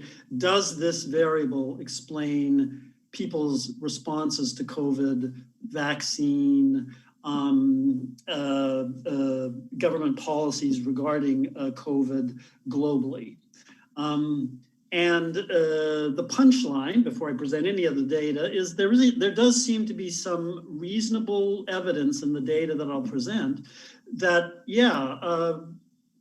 ideology matters, not just in the US and in Brazil, but there does clearly seem to be this sort of left-right division in terms of how the electorate is responding to this pandemic, which is quite interesting. I mean, I think, but it's also a point of departure, I think, for for policymakers when they start thinking about policies, either current policies or future policies.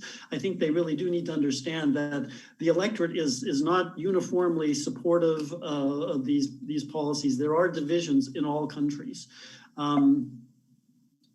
So I'll just give you an overview of the results and just a snapshot of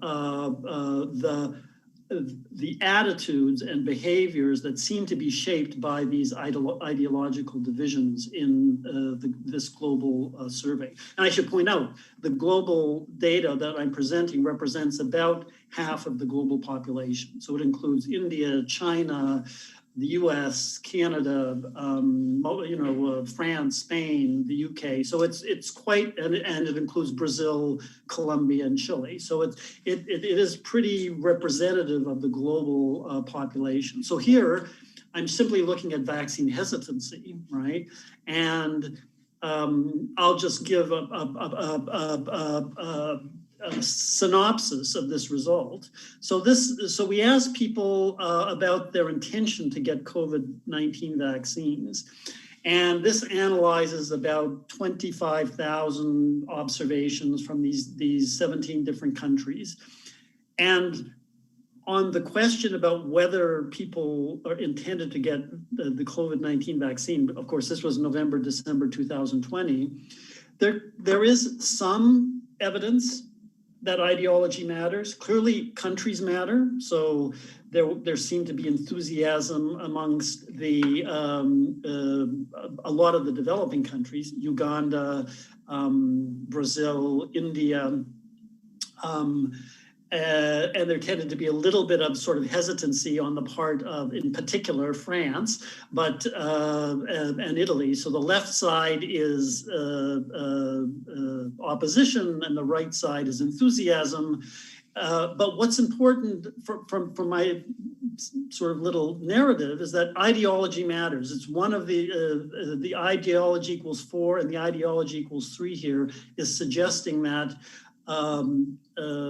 left-leaning citizens tended to be significantly more enthusiastic about the COVID-19 vaccine than was the case for citizens who had other ideological perspectives. Although here it's not that strong. I would say it's weak, but it's indicative or suggestive. We then asked people whether they were concerned about vaccine side effects. And here there's a strong ideological division, right? The right are very concerned, expressed strong concerns about vaccine side effects. And you can see that in this upper right-hand corner, because you see ideology equals 10, which is the most right-wing, ideology equals 9, ideology equals 9, 8, should put my glasses on. Ideology equals 5. So there's clear evidence that people who identified on the right were very concerned about vaccine side effects at the end of 2020. We also asked people whether they were concerned with vaccine efficacy. Same result, right? And you'll also notice that Brazil was very concerned, also Colombia, Spain, and Chile. I think, and this is speculation, I think the reason that these countries were particularly concerned about vaccine efficacy was because of the sort of less effective brands that were being distributed, particularly in Chile, for example, where the Chinese version was preeminent. So I think there was some skepticism in those countries about these brands, but that's total speculation. What's important here is that ideology matters. The right here clearly were very concerned about vaccine efficacy, and it's a strong effect, and it's again, it's consistent with the previous effect about concern with side effects. So this is not just a US phenomena, it clearly is, in my opinion, a global phenomenon. We also asked about vaccine distribution. We asked people their opinions about how vaccines should be distributed, how governments should deal with the problem. And here we have mixed results. We asked people whether they thought government should mandate vaccines. This has become much more relevant today than it was at the end of last year. But here we don't see much of an ideological effect at all. So it seems like the left and right, at least at the end of last year, were similarly, I would almost say, indifferent about this issue about government mandates. But when we asked whether they thought employers should be allowed to enforce vaccinations, you then see an ideological perspective emerging where the right seems somewhat enthusiastic about this. But I wouldn't put too much into that. The last slide with respect to distribution, I think really is the most critical one. And that is, we asked people whether they thought vaccines should be a personal choice. Now, when you frame it as a personal choice, there's a very strong ideological effect. The right are very adamant that vaccines should be a personal choice, and the left are clearly much less concerned about this notion that vaccines should be a personal choice. I mean, suggesting that they're much more sensitive to sort of the public good fallout from vaccinations. But clearly on the right, when it's framed as an issue about personal choice, there's strong opposition to the notion that vaccines should be forced on people. So punchline here, a second indicator, the issue about how they should be distributed and whether government should force people to be vaccinated.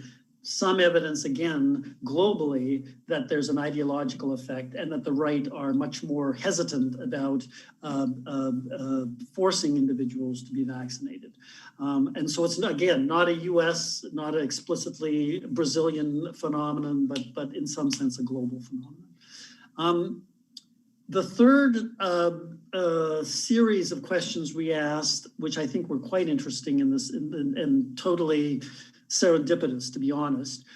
We asked people about vaccine redistribution. And one question we asked was whether, and this we asked only in the developed countries, whether the public was supportive of their national government donating COVID-19 vaccine doses to low-income countries. And here we got a really surprising result. What the graphs are suggesting essentially is that in all of the countries, at least a majority of the population supported redistribution of COVID vaccine. So it's very surprising. I mean, that's you rarely get a result like that from in public opinion, and so a majority of the respondents in these countries clearly supported redistribution, but typically about at least 40% of the population supported more than 10% of the stockpiles being redistributed, which is pretty significant. So the notion that, this notion that governments are hesitant about redistributing stockpiles because of public opinion is probably wrong, right? I mean, most of these developed countries, the public is pretty enthusiastic. Now, of course, our interest, again, given the theme, is whether ideology matters here, whether this partisanship that sort of prevails is relevant, and it is, actually. So if I can move my screen. Okay, so what have I done here?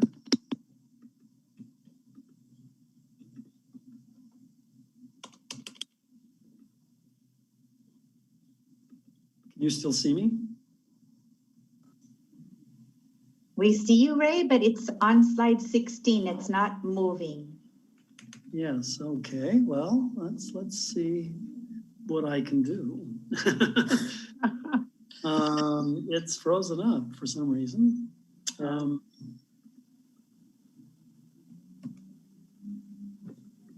Okay, I am really computer challenged today, sorry. Okay. This is the pandemonium. Do you want to try to close the presentation and start it again and see if that might work?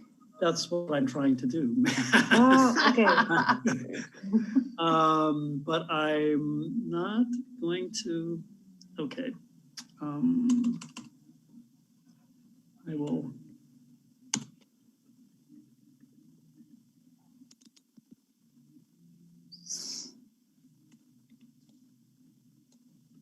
No, it's clearly frozen. So I might lose you and have to come back, but I'm going to start it up again. Okay. Okay. We have time.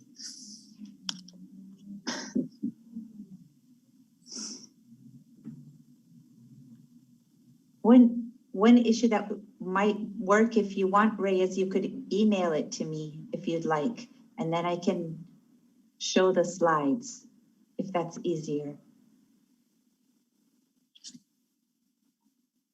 Did we lose Ray? I think we lost. Yes.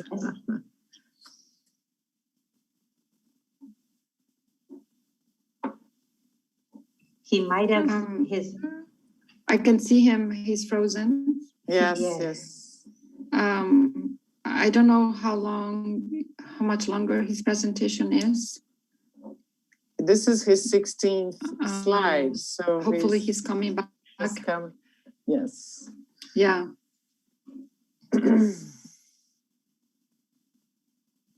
Let's wait a little bit. So I'm sure he's coming back anytime soon. But in any case, it'll be great if Elena could get ready. And maybe if Elena, if you have slides to present, I wonder if you could email them to Lorena in case there are any issues. Yeah, sure. Because I have a low internet here, so I wouldn't be able to do it. This is the pandemonium. We are living it, right? As we say in Portuguese. Well, I'm in a small village right now. That's why I don't have internet, actually. Oh, really?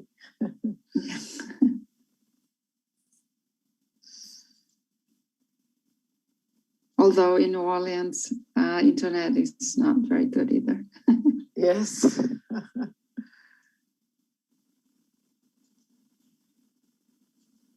So maybe what we could, if you all agree, maybe we could have Elena started, and given that Ray was almost done, and then we can have Elena speak, and after, sorry, was Lorena next? No, Lorena is next. So sorry about that. So Lorena, maybe you could go ahead, and after you're finished, and before Elena starts, if Ray's back, we can give him a few minutes to finish his presentation. Okay. Okay.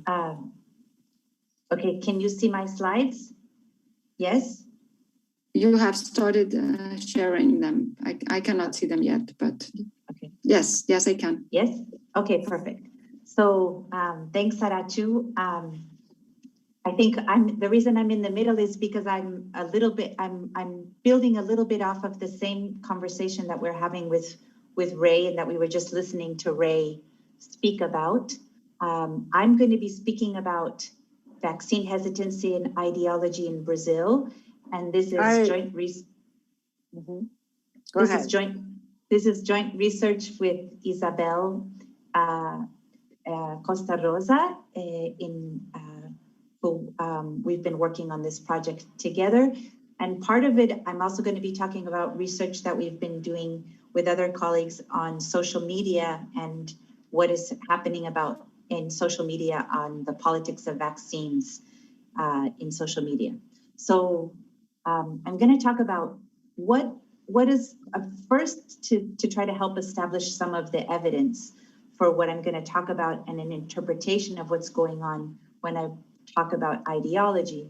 I think it's really important, and I'm going to talk about some of the evidence that we have from social media and speech and what it's telling us about the political context in which COVID-19 vaccines are being developed and deployed, talking about specifically the Brazilian context. And I'm going to try to show to you a little bit about vaccine branding and how it is affecting the willingness of Brazilians to take vaccines using survey data from January 2021. And then looking at how ideology is impacting the willingness of Brazilians to take vaccines from data in 2021, and how these, and from what Ray also signaled, there's a little bit of, when we look at ideological self-placement, there's a little bit of uncertainty about when we ask individuals to say on the left-right spectrum, we do tend to get disproportionately higher rates of right-oriented voters in Brazil. And so because of that, one of the ways that we're going to try to look at a more robust analysis is to look at income, to see if the same issues that we're getting in terms of ideological, how ideology is affecting vaccination willingness, if that happens, the same thing when we look at income. And I see that Ray is also back. So Ray, we planned that I will present and then you'll come back. Yep, I got the chat note, so that's perfect. Okay, perfect.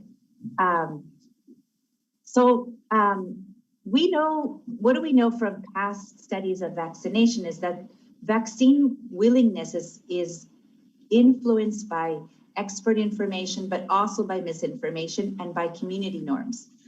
And what we know during COVID-19 is that the amount of information that has been flowing from experts and non-experts and the amount of misinformation has been extremely intense and very also interactive. So it's very common for us to see fake news and misinformation being disseminated and experts rapidly interacting and reacting to that information and speaking to that information. And so one of the things that's interesting about this, and we have research on this in the background, but I think one of the things that is also unprecedented is we never had so much interest in the country of origin of the manufacturer, in what's going on in a phase 3 trial or an effectiveness study of a vaccine, and how that affects vaccination willingness. Because if we think about past vaccines, most of the time these vaccines we had being deployed and there was a single or a couple of manufacturers that are identified where we didn't have the level of variation and the heterogeneity that we have today in how vaccines have been developed and the types of vaccines that are available at this moment. There's also some research that suggests that there's people are sensitive to whether the inoculation program is through the public health system or through private distribution, and whether it's mandatory or voluntary. So in the Brazilian context, I'm going to just try to situate a little bit and give further context. I'm going to talk a little bit about the clinical trials and the regulatory approval, because I think it's important for understanding what's happening with vaccination in Brazil. I'm going to show some really quickly, just some evidence of what we mean when we talk about the role of the federal government, and particularly the president, in promoting false information and attacking specifically vaccines, how this relays or how it reverberates in social media, and then just speaking a little bit or just showing some of how this also reflects on vaccine variation across time, because what's happened in Brazil is we have different vaccine supplies that are arriving and leaving Brazil or being used in Brazil, and some vaccines and some brands are running out of supply. So really quickly, just to explain, clinical trials for vaccines, there was 4 clinical trials that took place in Brazil. We had AstraZeneca and the Sinovac vaccine that started clinical trials, phase 3 clinical trials in October. Pfizer and Janssen were also undertaking clinical trials in Brazil. And this is important because in that moment, those vaccine trials, those phase 3 trials were approved by the federal government. The federal government was aware of those vaccines being strong candidates. And later on, as those vaccine trials ended, those same manufacturers petitioned the federal government for authorization. And in particular, AstraZeneca had an agreement so that the vaccine would be developed and would be eventually manufactured at Fiocruz in Brazil, in Rio de Janeiro, and Sinovac entered in an agreement with Butantan in the University Institute here at the University of Sao Paulo, who would also manufacture and distribute the vaccine locally. So these two vaccines, first, they were important. It's important to understand they're the vaccines that they were the first vaccines that started to be used in clinical trials.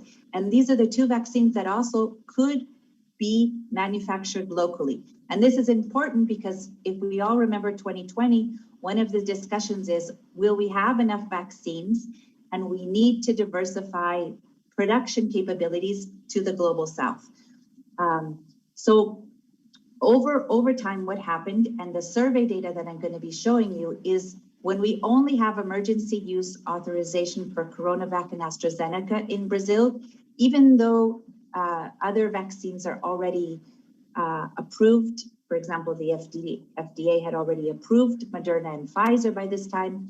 Sputnik had already been approved by Russian regulatory authorities.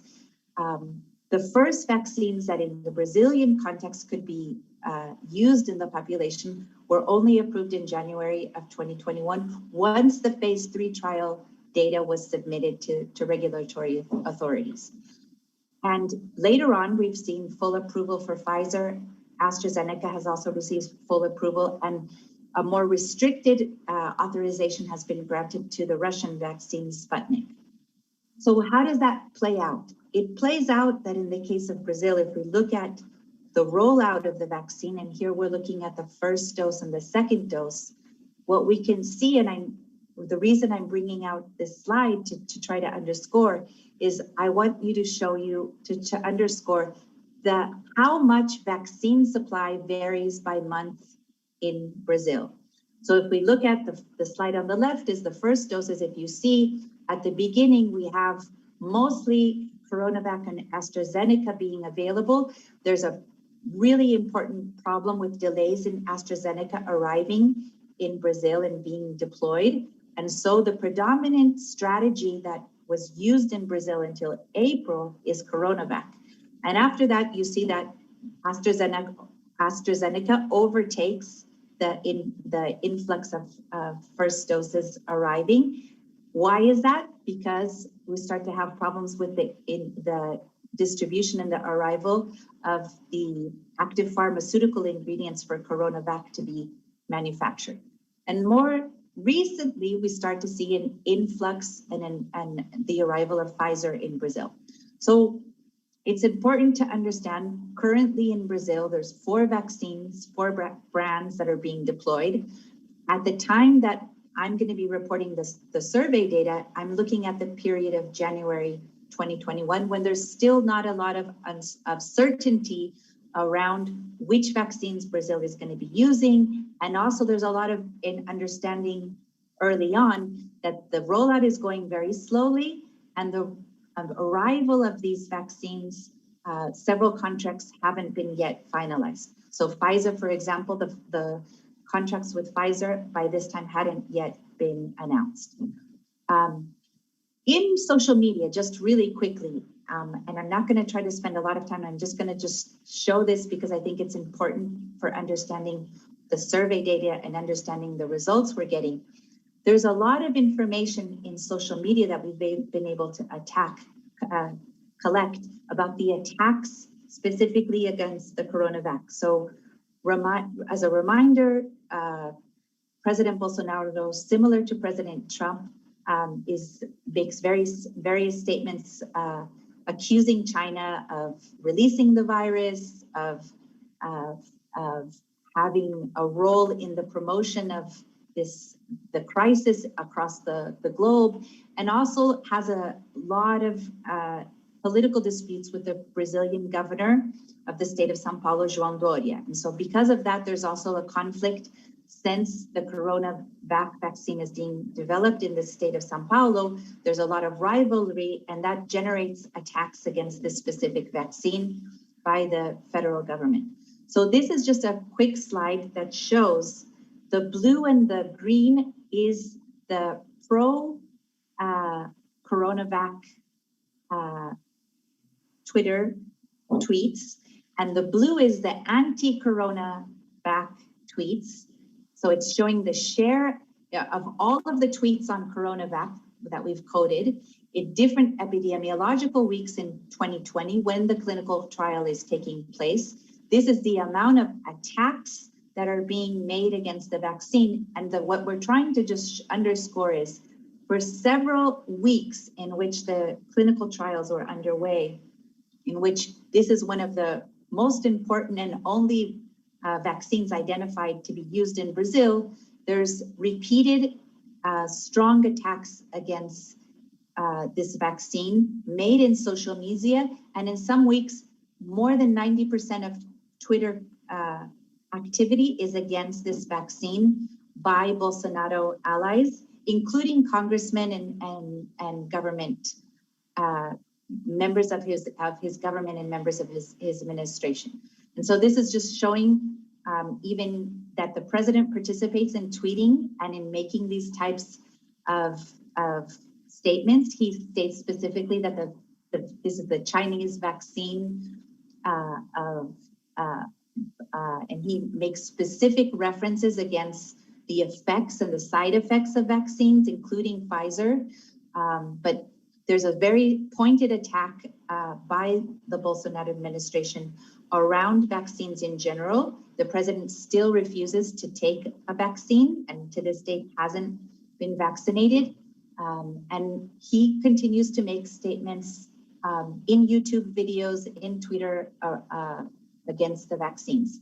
The same thing, this is just showing the same thing by his allies and what is occurring in terms of the responsiveness and how much likes I want these tweets generate. So just a second, just as an example, when there's a tweet criticizing because the governor comes out in favor of mandatory vaccination in Sao Paulo, Governor Doria, there's 19.1 thousand likes for a tweet protesting mandatory vaccination. And this continues in throughout the vaccine trials, and we continue tracking this traffic in 2021. So I'm going to now just quickly go to the survey data and the results we have. So this is a survey that we've been looking at about 1,968 individuals. That the interesting thing about this survey, unlike many of the surveys that ask about vaccine hesitancy, is that in this survey, we found information that asks, when a vaccine is approved by Anvisa, the regulatory agency, will you get vaccinated? And for the first time, this question appears yes, no, or it depends on the vaccine that is available. And so we were really interested in that third category because that third category is a new type of vaccination hesitancy that we need to understand more carefully, which is that it might not be that individuals are vaccine hesitant in general, but they're vaccine hesitant to certain types of vaccines. And this is showing the descriptive statistics of those three groups. What I want to call attention to is the green is those who are in favor of getting a vaccine. That category dominates, and it dominates across regions of Brazil, across gender, across age groups. We have strong information that most of the population, the majority, are in favor of getting a vaccine. But importantly and strikingly, there's a strong percentage of the population, which is about 20% in each region of Brazil, that conditions vaccination on the vaccine that's being offered. And this information, when we first saw it, was very striking to us. Going back to what Ray was showing, if we look at ideology, this just reinforces that in that same poll, what Ray was drawing attention to, we do have a stronger share of voters that identify with the right and the extreme right in Brazil. And remember that President Bolsonaro is in government right now and continues to have 30% approval. So it's important to understand that there's a legitimate group of voters in Brazil who identify with the right. And so what we're going to try to do is look at, in the next couple of figures I'm going to show, is vaccine acceptance by these three groups: who is yes, who is no, and who depends on the vaccine. And here what we're looking at is income. And when we look at the lowest income group, what you can see is the group that depends on the vaccine is much higher in the right and extreme group for the lowest income group, and for the center, right? And much lower for extreme left and left. And when we look at the same thing for the highest income group, we actually in the highest income group don't have voters who identify with the left or extreme left, which I think is something interesting and note that we should note. And the group that depends on the vaccine that shows up in that category is the extreme right high income voter that is saying that it depends on the vaccine. So there's definitely something that seems to be happening. Even if we look at considering income, ideology seems to be picking something up.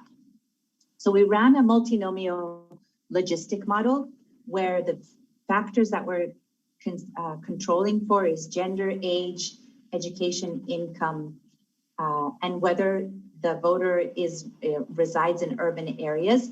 And we looked at these 5 categories of ideology that are self-placed. And we look at how that affects the 3 categories: being a yes, being a no, or being willing to vaccinate, conditioning on the brand of vaccine that's offered.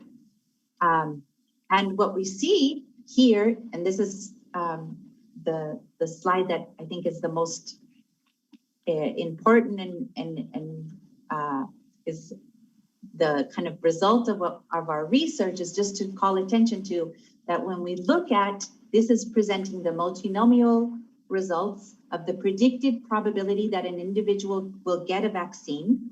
So what we see is overall, the yes group is very high in all ideological categories, but the percentage of people who are highly probable to get a vaccine, when we take into consideration their gender, their age, all of the other factors, and we hold those factors at the values that they are observed, what we see is that people on the left are 80% willing to get a vaccine, but that starts to fall, and by the time we get to the extreme right, that falls to about 50%. So there's definitely a decline as we see individuals self-identifying more towards the right. And if we look at the maybe category, which remember, again, the maybe category is saying, I'm willing to get a vaccine depending on the vaccine, that group, and the no category, I will not get a vaccine, though there's an increasing proportion of voters who identify with the right and extreme right, who are also more likely to be in those categories. Those categories are as high enough as 20% of the people in the case of no, and much higher in the case of conditional vaccination, and for as you can see in the maybe group.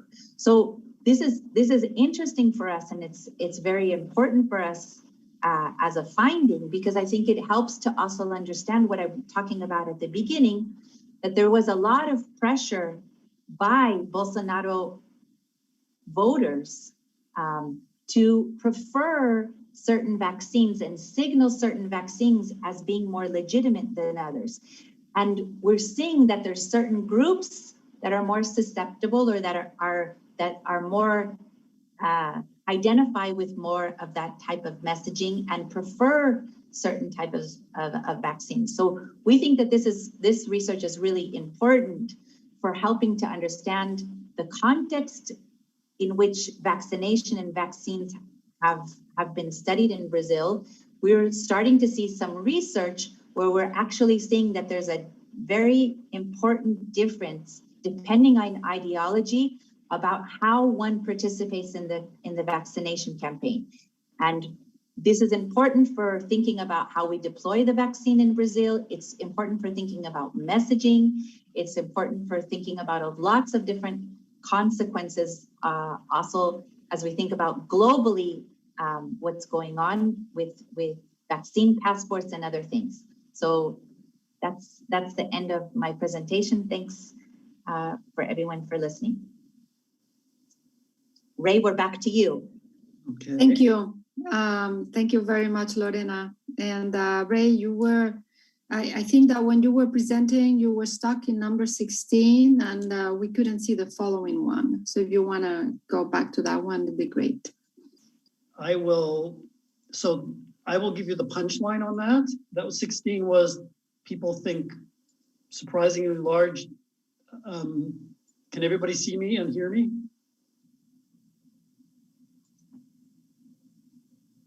Yes, Oh, Ray, thank okay. you. I'm now getting nervous. So No. We are all sitting and hearing you and looking at your slides. That's fine. Thank you. Large amount of support for redistributing stockpiles to low-income countries. And the punchline here on ideology, I'll just give the punchline, is that there's a strong relationship, as you might expect. The left, this is what this graph shows. You see the left ideologues up in the top right-hand corner. They're the ones who are much more likely to support redistribution. And then you see the right ideologues down here, 9 and 10, being less enthusiastic about redistribution. So that's the punchline. I'd like to just finish, I think, building on what Lorena was saying, and that is,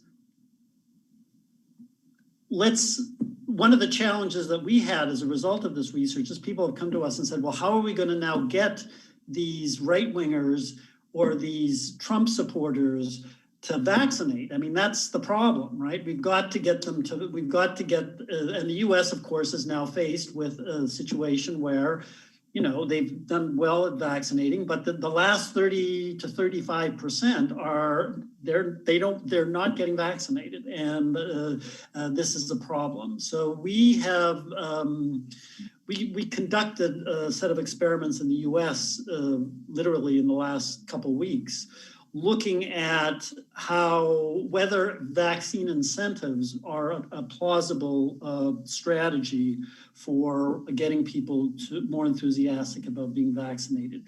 And as you probably have heard, most of the US states now have different kinds of incentives offered people who get vaccinated. And our interest was trying to figure out which of these incentives would work, and related to the theme of this panel, whether they would work with partisans. So in other words, whether they would work with both Democrats and Republicans. So the experiment is, the experiment basically involved identifying, that's what this graph suggests, identifying people who were not vaccinated. That's the first stage. Those who were vaccinated were eliminated. We then identified about 1,800 people who were not vaccinated. This is an online experiment. We then randomly allocated those people to a classic CDC health video, 45 seconds. We then, people were also randomly assigned to a lottery video. Basically, the first 30 seconds looked like the CDC video. The last 15 seconds offered people a lottery. And if I can manage it, I'll show you the video.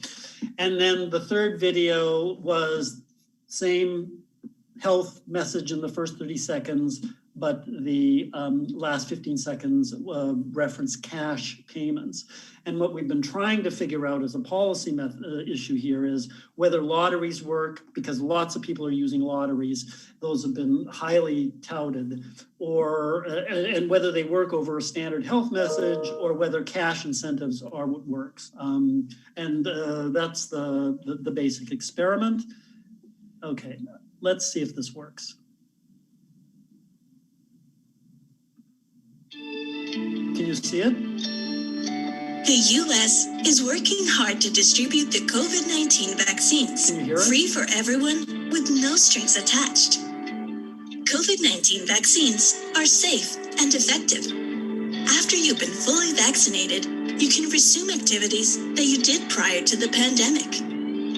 In some states, those who have had at least one COVID-19 vaccine shot will automatically be entered into a lottery. Some of these lotteries will pay winners over $1 million in cash.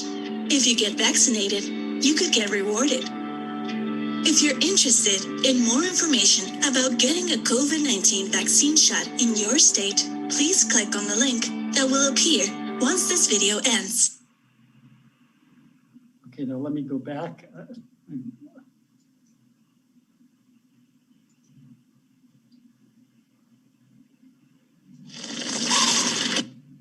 Είναι μικρά, είναι φορμιστά, Wait a second now. είναι τραγανά, είναι πεντανόστιμα, είναι παντού. Not sure how that happened. Can you see my slides now? Okay, I'm managing, sort of. So the punchline here is, if I can get this to go to full. So the punchline is, do these incentives work, right? And the interesting thing about the experiment is that lotteries don't work. What really works are cash incentives. So these are the interactive results with different socioeconomic characteristics. But the only significant treatment effect here was the cash video. The lottery video was basically no different than the standard CDC health message, and that's an important, at least. There's a big debate in the US about what we should be doing, how we should be trying to incentivize vaccinations. And the result is really interesting because it suggests lotteries are not the way to go, but cash is. With some nuances, as you might see in these results. And the nuance that's really important to us is this lower right-hand side, and that is there's also this preference for cash cash incentives is consistent for both participants who are in high Trump vote states and low Trump vote states. So the interesting thing here is not only is the cash incentive effective, but it also seems to be effective across partisan groups, across both Republicans and Democrats. The one result that's suggests some interesting interaction effect is race. Clearly, Blacks are similarly impressed by both the cash and the lottery incentive. And the punchline of this effort is that this is the kind of effort that I think we need to sort of make, and this is the kind of evidence we need to sort of assemble in order to understand exactly how we're going to be able to sort of deal with this last 35, at least in the US, this last 35%, because standard approaches to getting them vaccinated are probably not going to work. So we should be thinking about innovative approaches, but innovative approaches that are backed up by hard data. And so that's my last slide. So thank you for your patience, and sorry about the problem. Thank you. Thank you very much for your presentation. And now we have Elena Barham from Colombia.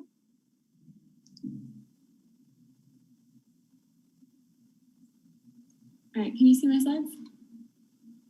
Yes. Okay, wonderful. Thank you guys so much for having me. I'm excited to be here. So I think that my presentation is going to speak really nicely to the other two discussions because we are focusing in Latin America, but we're also looking at the group of vaccine hesitant and trying to see what are some different kind of like public messaging or vaccine campaign design things that can help to address hesitancy among the vaccine hesitant. So this is going to be shared work that I'm presenting with Pablo Argote, Sarah Daly, Julian Jerez, John Marshall, and Oscar Pocasangre, who are all also at Columbia University. And we were kind of motivated to take on this project just also by this situation of hesitancy towards vaccination, which I think has become increasingly into sharper focus also with the emergence of additional variants, right, which have kind of continued to move the bar for what we're going to need to achieve herd immunity and are continuing to be, and that this kind of last 35% that we keep talking about, that either in the US or other countries that have had vaccine access can kind of continue opening us up to risk of variants. So I know that access in Latin America is not where it is in the US, but I think it's great that we're kind of thinking about these issues now prior to that last group needing to get vaccinated. So I don't know that I need to really overview the Latin American context for anyone here, but I think it's important to acknowledge that it's been one of the worst affected regions so far by the coronavirus for a lot of different reasons. And we do find ourselves in this context across the world of growing misinformation about the science of vaccines, which has been exacerbated by right-wing and populist politicians. And so what we try to do in this project is draw more on social science frameworks to start to address vaccine hesitancy among the hesitant. And so we're asking, what are some private and social factors that generate hesitancy, and how can they be overcome? And so to do this, we're going to draw from 3 different social scientific frameworks. We're going to think about first information deficiencies. So trying to understand that for some component of people who are hesitant to vaccinate, there might really just be informational challenges and they can't really decide what's the best thing due to their kind of lack of access to like good health information. We're also going to think about collective action, right, which is something that comes up a lot in the social sciences. And this is this idea that we need to be able to get a lot of people to pursue a shared goal, even if the individual incentives are going to be a little bit different from shared incentives, which I'm going to get into a little bit more in the next slide. And third, we're looking really directly at this question of politicization of vaccines. And so thinking about how kind of varying political messaging, either by tapping into like alternative sources of authority or using different groups to administer vaccines can help start to address some of this hesitancy. So just to go a little bit deeper on collective action, because I know that this is kind of a mixed audience and I want to make sure that everything that we do makes sense. There are kind of three things from the collective action framework that we thought might be very relevant to vaccination. So the first of that is this concern about free riding. And so that's the idea that if everybody else is getting vaccinated, then I'm less likely to get COVID because they're less likely to give it to me. And that could dampen individual incentives to vaccinate when you have a high level of vaccination. And so the expectation there would be that as community uptake increases, the hesitant will feel even less inclined to get vaccinated, right? Because, well, if I'm not going to get it, I might as well not take on this risk of getting vaccinated from their perspective. A second thought from this collective action framework might be this kind of opposed idea of coordination. And that would be that the collective benefits to vaccination really are only achieved at high numbers. So if I'm kind of not sure about the vaccine and I don't think we're going to get to herd immunity anyways, I might as well not take it.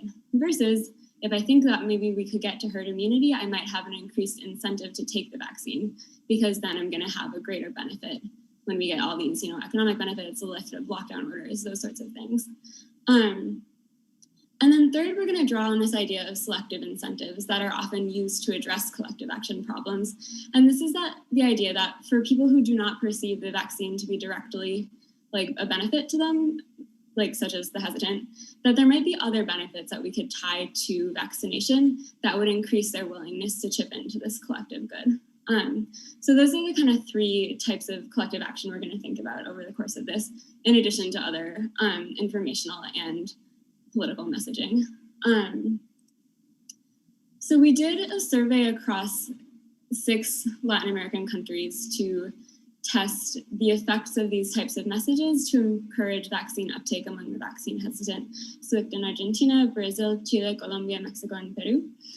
And we conducted this survey in January of 2021. So throughout this talk, there will be parts that I think probably are more and less relevant because of how things have changed since then. But this is the data that we're working with for these findings.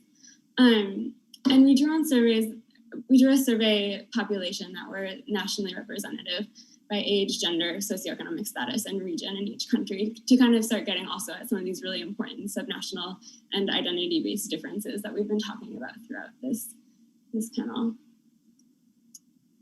To give a little bit of insight into the design of the survey, we were aiming only to look at these messaging interventions for people who did report vaccine hesitancy. So we initially gathered a sample of about 13,000 respondents, and we screened out 5,000 who said that, you know what, even like, no matter what, I'm willing to take a vaccine and I'll do it within 2 months.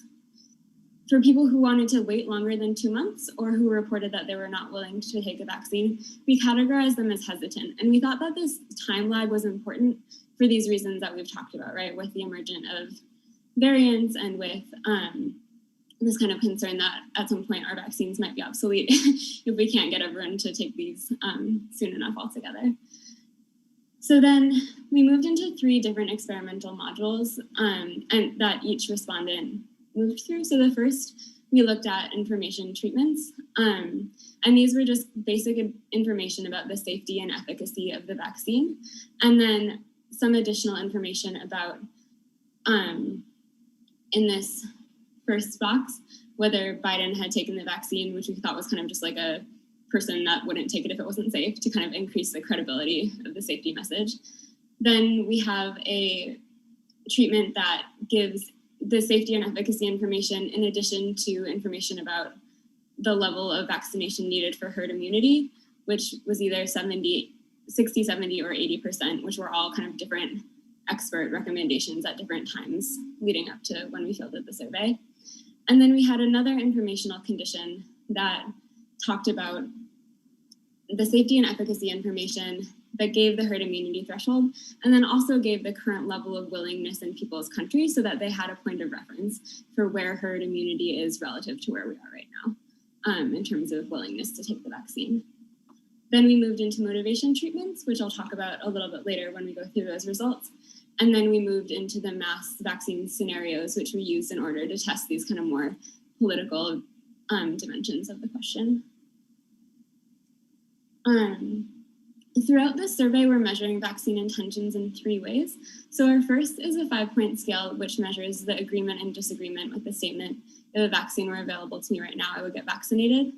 And this is going to range from strongly disagree to strongly agree in like a 5-point spread. We're going to have a measure for the speed of intended vaccine uptake, which is how long a person would wait to get vaccinated if a vaccine was available to them now. And then we're also looking at the likelihood of encouraging others, which isn't a main outcome for us, but we think is also kind of interesting in terms of what are the secondary effects of messaging within like community and within social relationships. And just from our pre-treatment screening, we were able also to obtain estimates of national levels of vaccine acceptance and vaccine hesitancy. And as you can see here, Brazil, among the countries that we surveyed, was a very vaccine acceptant country for the most part, which is great. And then overall, we had about 59% willingness to vaccinate by the criteria that we had defined, and an average wait of around 4 months, 4.5 months. So those are kind of the descriptive findings from the beginning of our survey. To get into the information section of the design, we provided people with basic information, as I said, about the health benefits of the vaccine so that they were safe, that they had rigorous medical trials, that there were only very minor side effects, and that you couldn't contract COVID-19 from a vaccine, which we felt like were kind of the 4 biggest concerns about safety. And then we conducted an internalization test, which is essentially just where the respondent reiterates back to you what you just told them to make sure that they were kind of understanding or reading the information we were providing. And then, as I talked about before, we added these 3 additional features to different components of the information treatment. So whether Biden took the vaccine, what the herd immunity threshold was, and then how herd immunity compared to current vaccine acceptance. And overall, our results I actually felt were very positive in this section. We found that basic health information increased vaccine willingness by about 5 percentage points, or increased 15% of our hesitant sample to be willing to vaccinate, which we felt like was a relatively strong result. As you can see here, Brazil was a country in which that held up for. Like in our Brazilian sample, people responded well to just this basic health and efficacy information, not enough to completely close the vaccination gap, but more than we might think about given how politicized this issue area has become. We found really limited evidence for our kind of more collective action lenses. So we didn't find evidence of free riding, social learning, or the Biden endorsement as being like particularly different from just the basic health information, which in a way is a very actionable message for public health campaigns, right? That even just starting with the strong diffusion of safety and efficacy information can start to yield gains among the hesitant. We did find that people responded well to expecting to be part of a successful effort to achieve herd immunity. So, and this was basically what we found was that if it looked like, based on the current willingness levels, that herd immunity would be achieved, people were much more likely to, after the information treatment, report that they were willing to get vaccinated. And so I think this is also actionable, right? Where it's like in places with high levels of vaccination, public messaging could emphasize that, hey, look, this is actually going really well. And maybe that'll help bring people along, which I think is a little bit in contrast to how the media tends to focus on how it's going really badly. So that was another result that we felt like could be important. So to get now into the motivation side of our design, this was the second module of our survey experiment. And here we had 3 different conditions in addition to a pure control to try to understand how more motivational messaging might shape people's vaccination decisions. So here we were looking at an altruism condition, an economic recovery condition, and a social approval condition, in which altruism emphasized that you could protect the vulnerable by getting vaccinated, in which economic recovery emphasized that getting vaccinated would help return to normal economic conditions and help the economy recover, and in which social approval emphasized that you would get respect from your community for vaccinating. And we found that the altruism and economic recovery prompts were almost indistinguishable from the control group, that people were really not very responsive across the board to those messages. But in each of our countries that we conducted the survey, there was a strong response to the social approval prompt, which increased willingness at kind of a similar magnitude to the basic health information. So that was another recommendation that we took away for policymakers, that even for people who might not think that there's health benefits to vaccination, if they think that they'll gain respect in their community or obtain social privilege through vaccination, that's another potentially motivating area for people.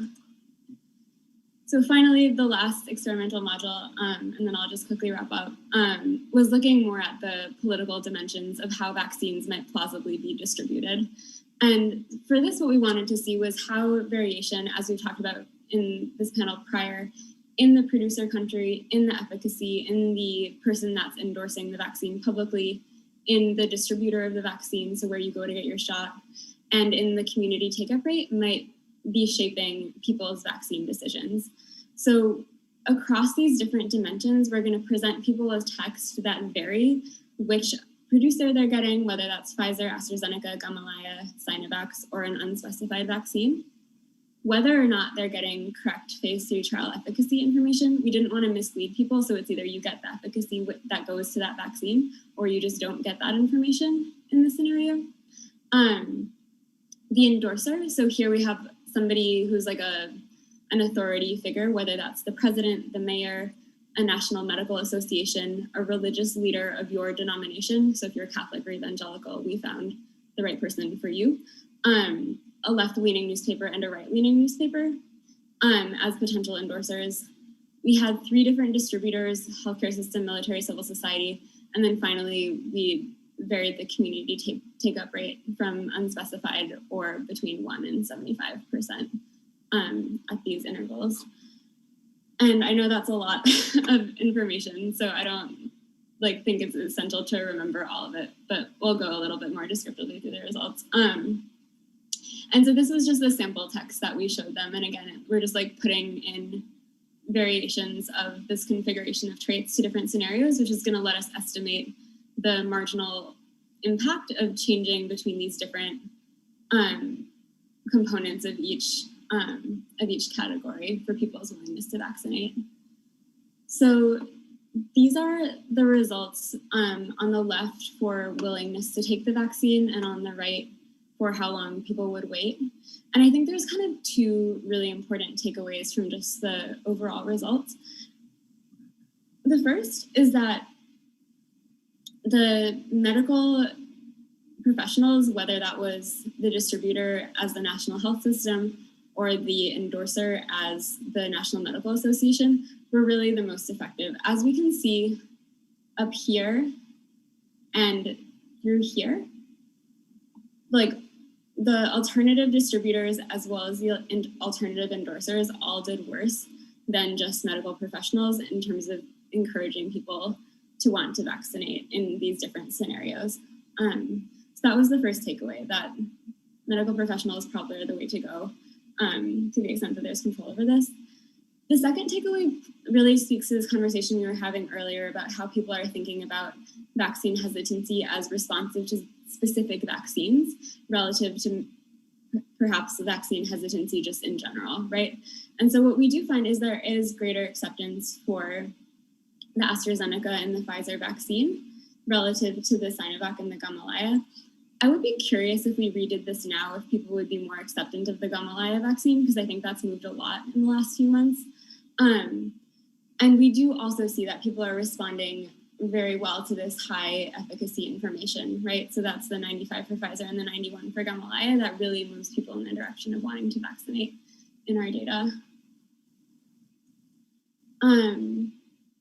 We looked at a lot of heterogeneous effects of this, which I'd be happy to discuss later, but the probably strongest result that we got was looking at trust in these different distributors, providers, and endorsers in terms of shaping people's responsiveness to those particular messages. And so what we found was for both country of provision for the vaccine or country of producing the vaccine, as well as for the entity endorsing the vaccine, people were much more responsive to countries' vaccines and leaders that they trusted. And so this holds for religious leaders, for mayors, for presidents, and for left and right newspapers. If I trust a source prior to knowing that they're endorsing a vaccine, I'm much more likely to take their recommendation when they recommend a vaccine. And what was interesting was this was particularly strong also among kind of overall more hesitant groups, and groups that we think about potentially having a harder time reaching, like evangelical Christians. They were very responsive to evangelical endorsements of the vaccine. And I think this is a good way forward also to think about maybe having some national vaccine messaging, and then also really encouraging local authorities to encourage people that trust them to obtain vaccination, which I know not everyone will be willing to do that, but I think there is the potential there to be motivating to people. So just to quickly sum up and conclude, our key findings were that hesitancy is a social and a political problem, as we've all been talking about throughout this panel. That information really does matter, and remedying basic informational deficiencies can help move the segment of the hesitant population who's just not sure and doesn't understand really whether it's safe or not. That can be motivating to them to pursue vaccination. And that medical distributors and endorsers are really the most effective at boosting efficacy. Although, as we were talking about, trust in producers and endorsers can also help move people when they're getting this information from sources that they trust. Our study definitely has some limitations, probably the most important of which is that we can't observe, or we couldn't at the time, observe immediate behaviors, right? Because vaccines were not accessible for the vast majority of our respondents in January when we fielded this survey. We didn't vary the intensity of messages or have competing messages, which I think is such a strong trait of the vaccine information environment right now, which we're going to definitely need to figure out how to help people navigate. And that I think as vaccines have become available, people's beliefs are likely to have changed as they've seen people in their communities vaccinate safely. So those are some ways that I think probably there's a little bit of nuance needed to these findings. Overall, I would expect acceptance to be improving due to these reasons. I want to draw out just 3 quick policy implications. The first, as we talked about, is just this importance of basic health information, which we found to be a very actionable, clear policy implication with a focus on safety and efficacy and using respected medical professionals as messengers. Another policy implication we thought was very clear was that governments should harness low-cost ways of making vaccination behavior visible to others to improve this kind of social, the social approval mechanism for the motivation. And that can be as simple as these I got vaccinated stickers, or when you have a hashtag on Twitter or something to post your selfie. I think that kind of thing would be a very not every government can sponsor a lottery, right? So it would be a very affordable way to start getting people motivated for other reasons. And then finally, I think our third policy implication was that there should be an effort to really emphasize the success of vaccination. So when it's high, say that it's high. Don't relentlessly focus on the last 20% that haven't done it yet, because people might be more willing to get vaccinated if they think that it'll mean putting COVID completely behind us. So those are our policy implications, and I really look forward to further discussion.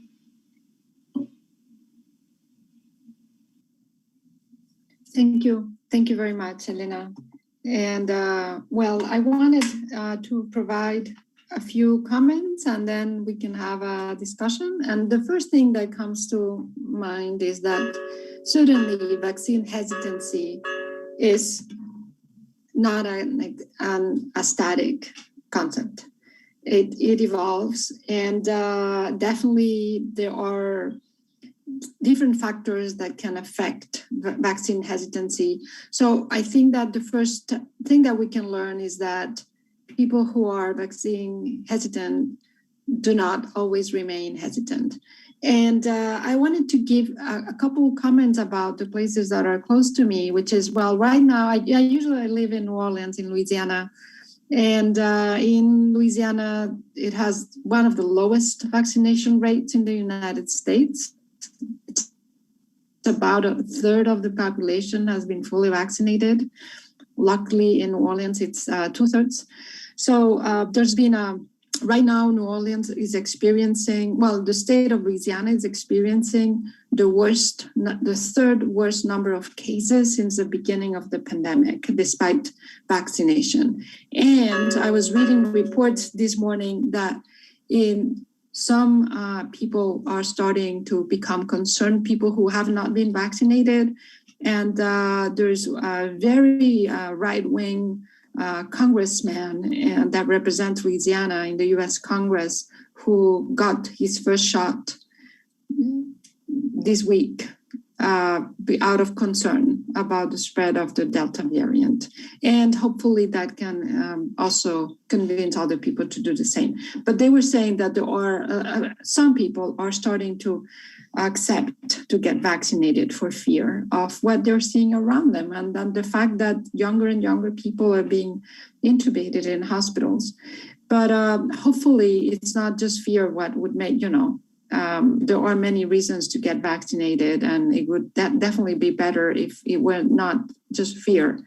But that's what it is. And one other thing is that in one of the slides that Ray presented earlier, I saw that Spain, which is where I am right now and where I'm from originally, that Spain had a very high hesitancy. It was in one of the slides. It was at the top of the list. And on the other hand, Spain is the country in the world, according to some surveys, that has the highest coverage of vaccine, of full vaccination, Here we are more than 50%, despite the fact that earlier in this year, the vaccination, it was very slow.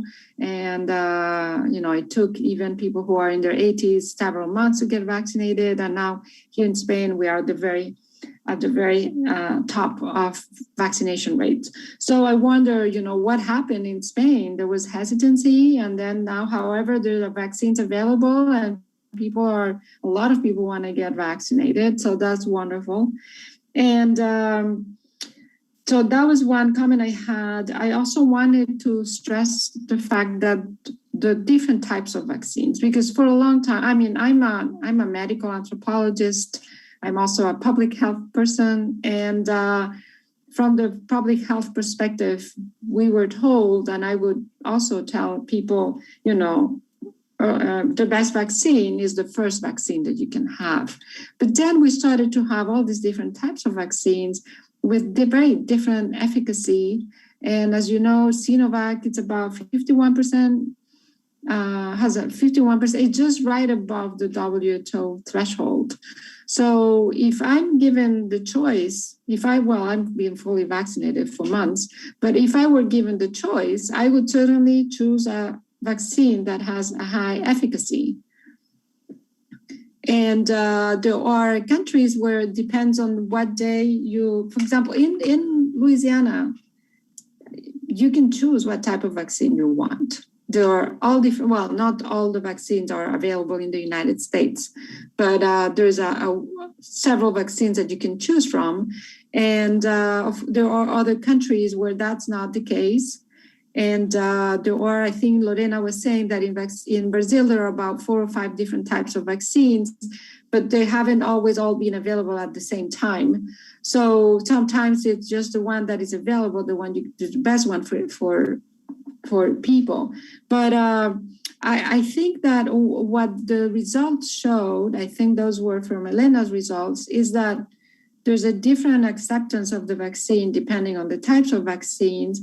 And I see that as a good outcome because it is, I think it means that people are actually doing some information gathering before they make their decision. And I think that is a positive outcome because we often in the U.S. polarize. You see, there's these great trends in the state of Louisiana, for example. It's very clear that vaccine hesitancy is along party lines, and the fact that there are people who are considering choosing one vaccine over another, or at least more open to get vaccinated if they have a high efficacy vaccine. I think it's a good result. It means that people are not just accepting political information that is biased, but they are doing some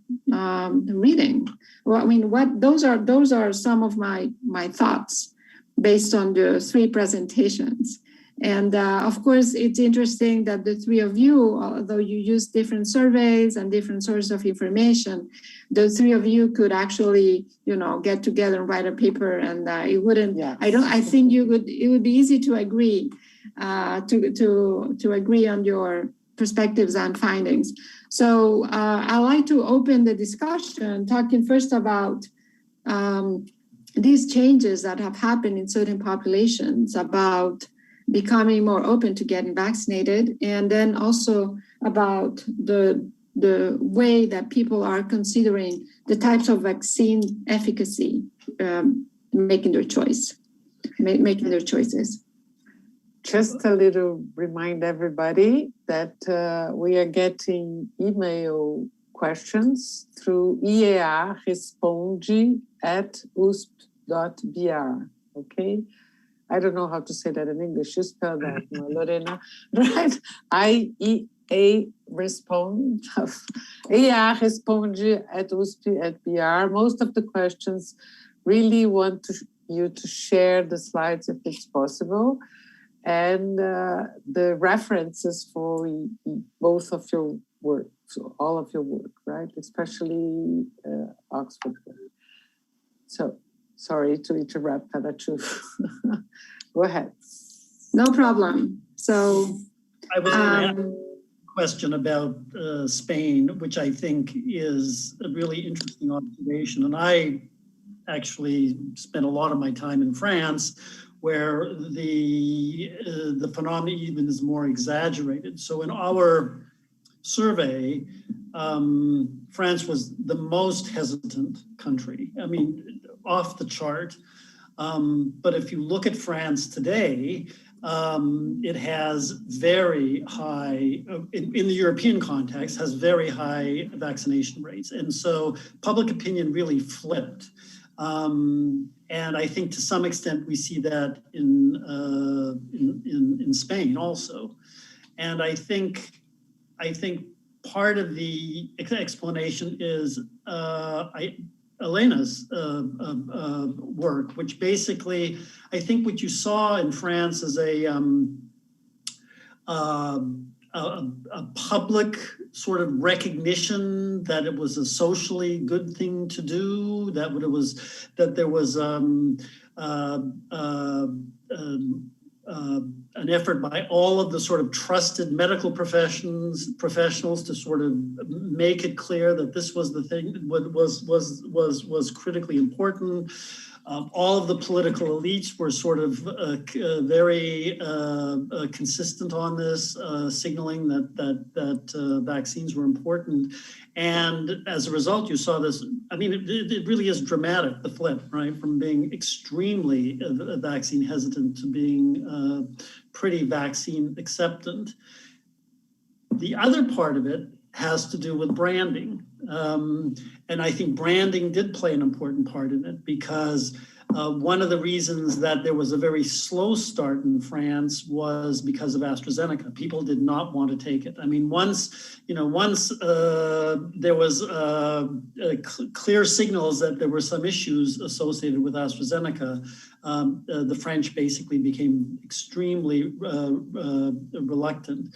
And the government responded by basically saying, okay, we'll just buy Pfizer and Moderna. And that was critical in sort of turning over the vaccine sort of enthusiasm of the public. So, I mean, I think there's elements of Elena and Lorena in this sort of really interesting French story.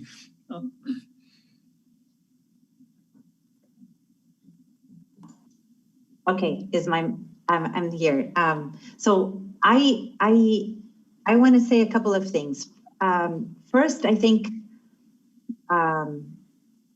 it isn't static, and I think that that's incredibly important to understand and to study these trends across time.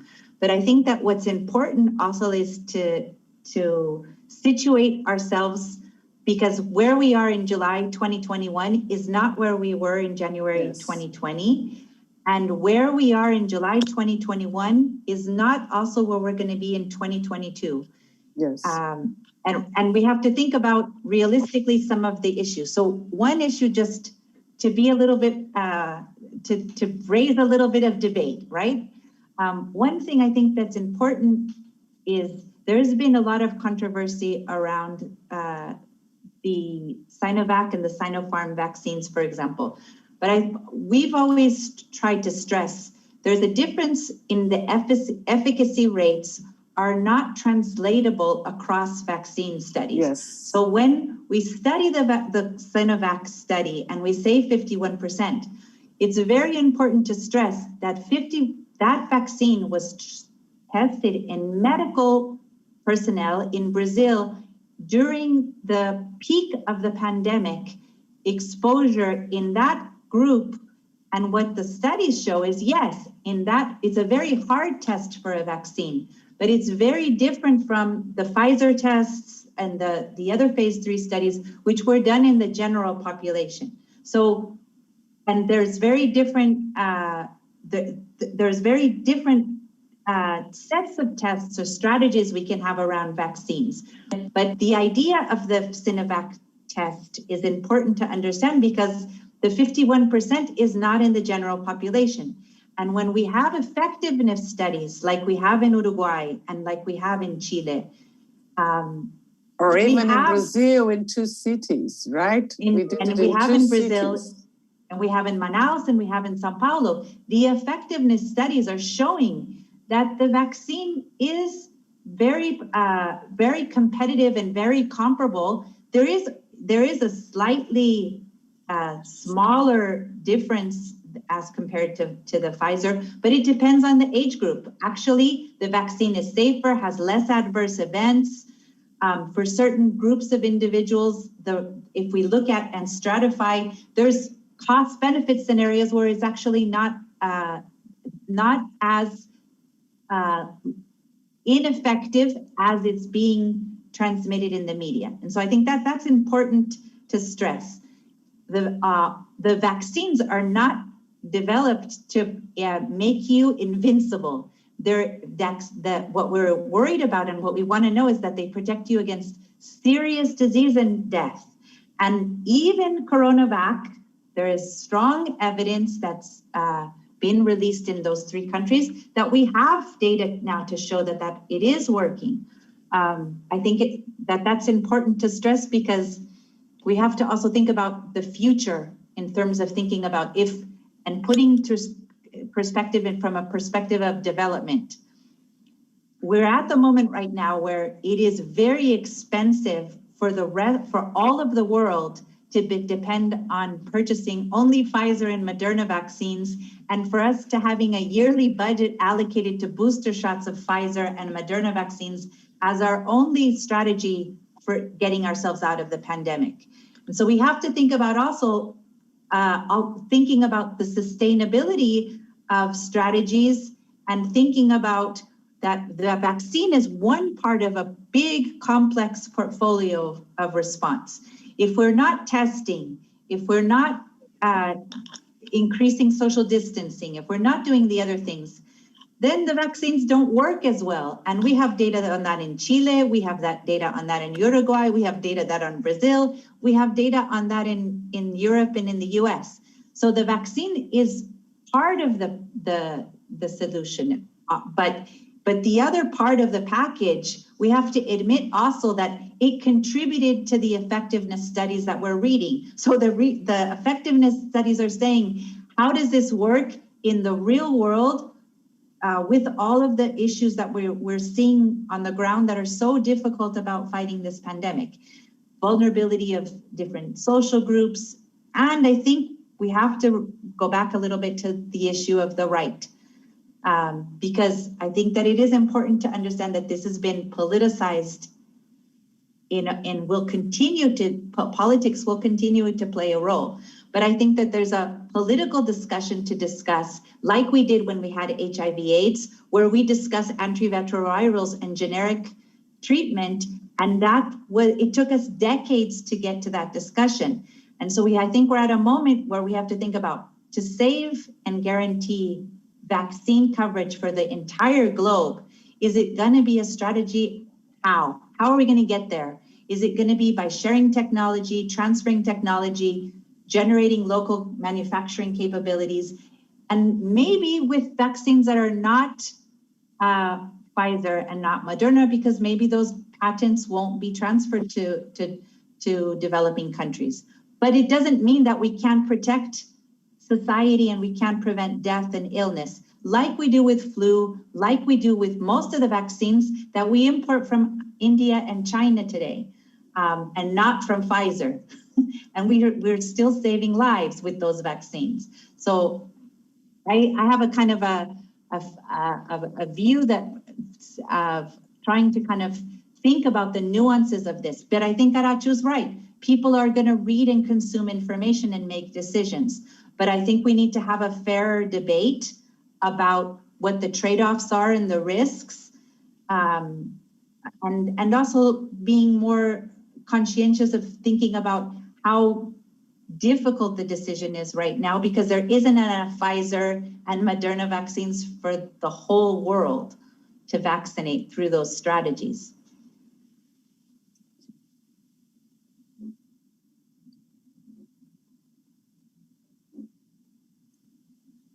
Yeah, I'd love to weigh in on this last point. And I thought the data presented from the Oxford team was so striking for this reason about support for vaccine redistribution. We have kind of another ongoing project right now with the same group that's looking at vaccine diplomacy and whether like trust in foreign countries increases based on receiving a vaccine produced abroad. And what we're finding there is that really only China gets reputational benefits. But I think, which is from one level, like discouraging a little bit for the incentives of like the US or the UK or other kind of like advanced industrialized countries to continue like trying to provide vaccines. But I think that this data on kind of domestic political reasons to provide vaccines to other countries, if you're going to get support domestically, politically, could be very motivating to politicians. And so I think that's a really important finding to bring to this debate. And I would hope that it becomes a little bit more diffused and that people are aware of that, that like perspective as well. I just wanted to I just remembered one thing really quickly. I saw a slide from a US physician that was talking about US hesitancy, and he opened the refrigerator and he said, look at all of the vaccines that I have in my office, and you don't even know the brand, and you come in here and you take these every day. And all of a sudden during COVID, that changed, right? And we completely have changed it into a kind of a shopping of you get to pick your vaccine. That's very different from how we did vaccines before COVID in general. And I think that that's something we need to spend some time debating. Where are we going with that model?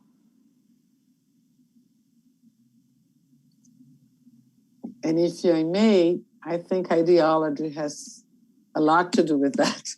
And the way that the pandemic was framed by being Chinese, by even masks. We were discussing in the last session, even masks there was a dispute in the peripheries of Brazil if masks were coming from China, what would that be? So I think infodemia is a real big problem, and this is a political problem in my opinion. And I have a question for you in that direction, is that how human rights and the use of human rights-based perspectives are important or not. I don't know if you are familiar with the human rights-based perspective. And the notion that the difficulty of discussing my own individual liberty should not be,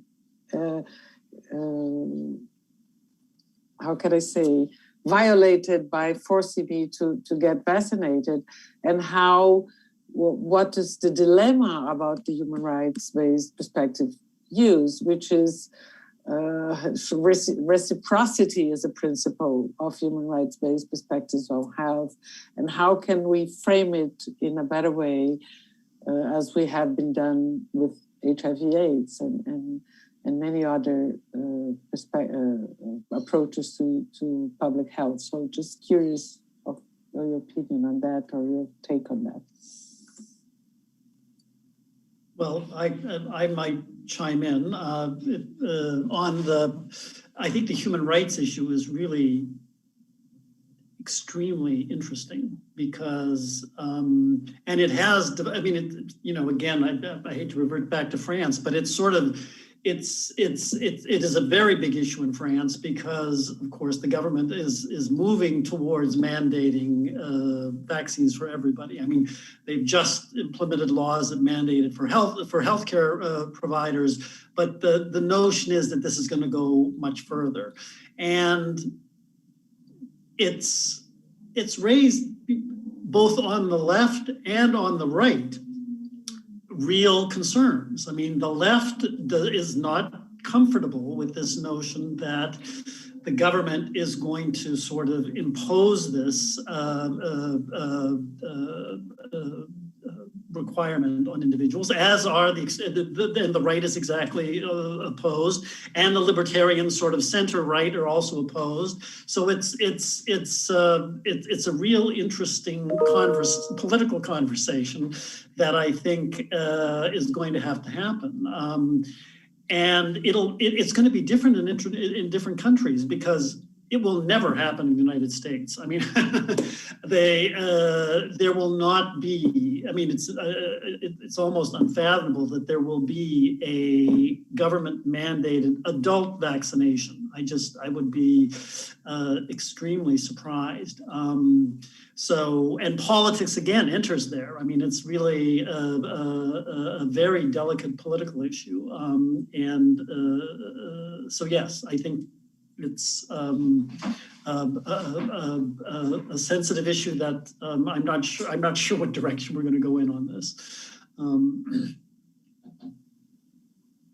Yeah, I'd be happy to also weigh in on this. I think one other important thing to highlight is how kind of historical human rights issues also factor into some of these contemporary drivers of hesitancy. And I think we've seen that really clearly in the US context, where groups that have been kind of historically mistreated by the state are now very resistant, right, to entering into vaccination campaigns due to kind of like lingering trust from these abuses.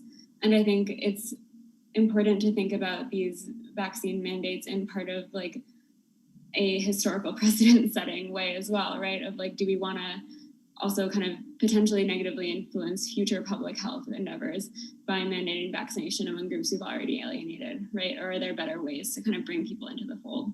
And so I think like there's a short-term calculation that needs to be made about like loss of life in the immediate term. And then there's also like public policymakers should really be aware of the long-term consequences of these choices.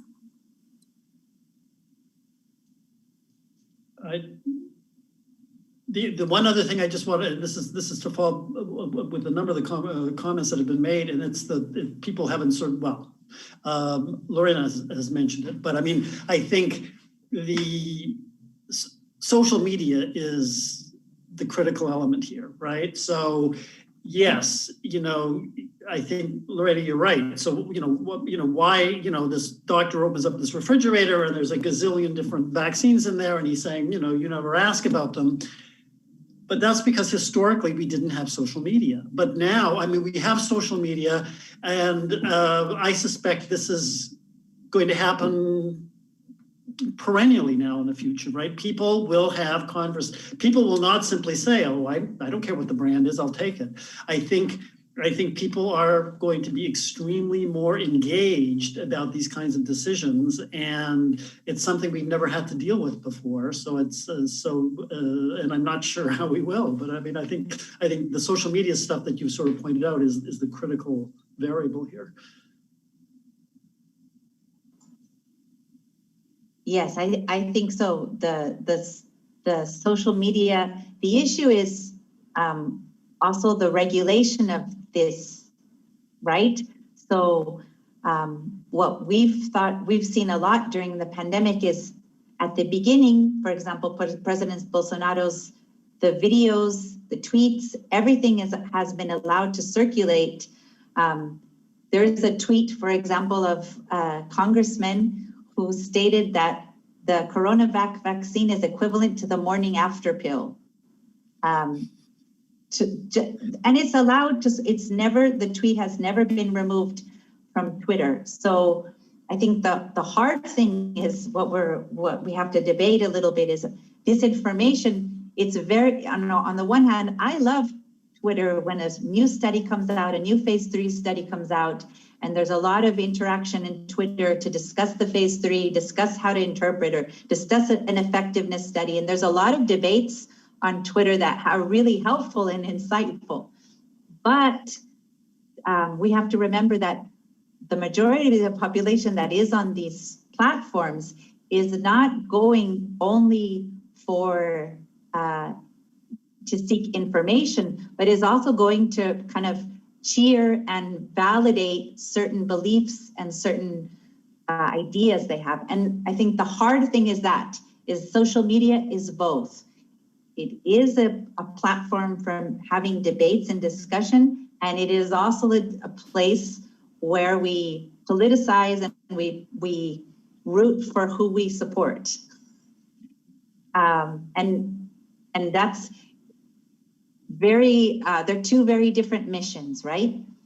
And on top of that, we have a lot of difficulty, I think, because there's so many different languages that a lot of the monitoring and what is happening on social media increasingly becomes complex, because even through like artificial intelligence or different types of technologies that we could detect fake news about vaccines on these platforms, it's very difficult to do because you have to do it across multiple languages.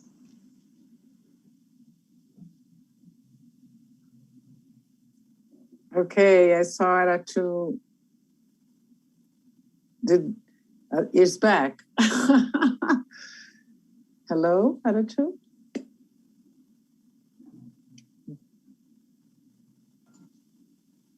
I think Aratu is frozen. She's frozen again, yeah. We lost her. Hello. Yes, my internet.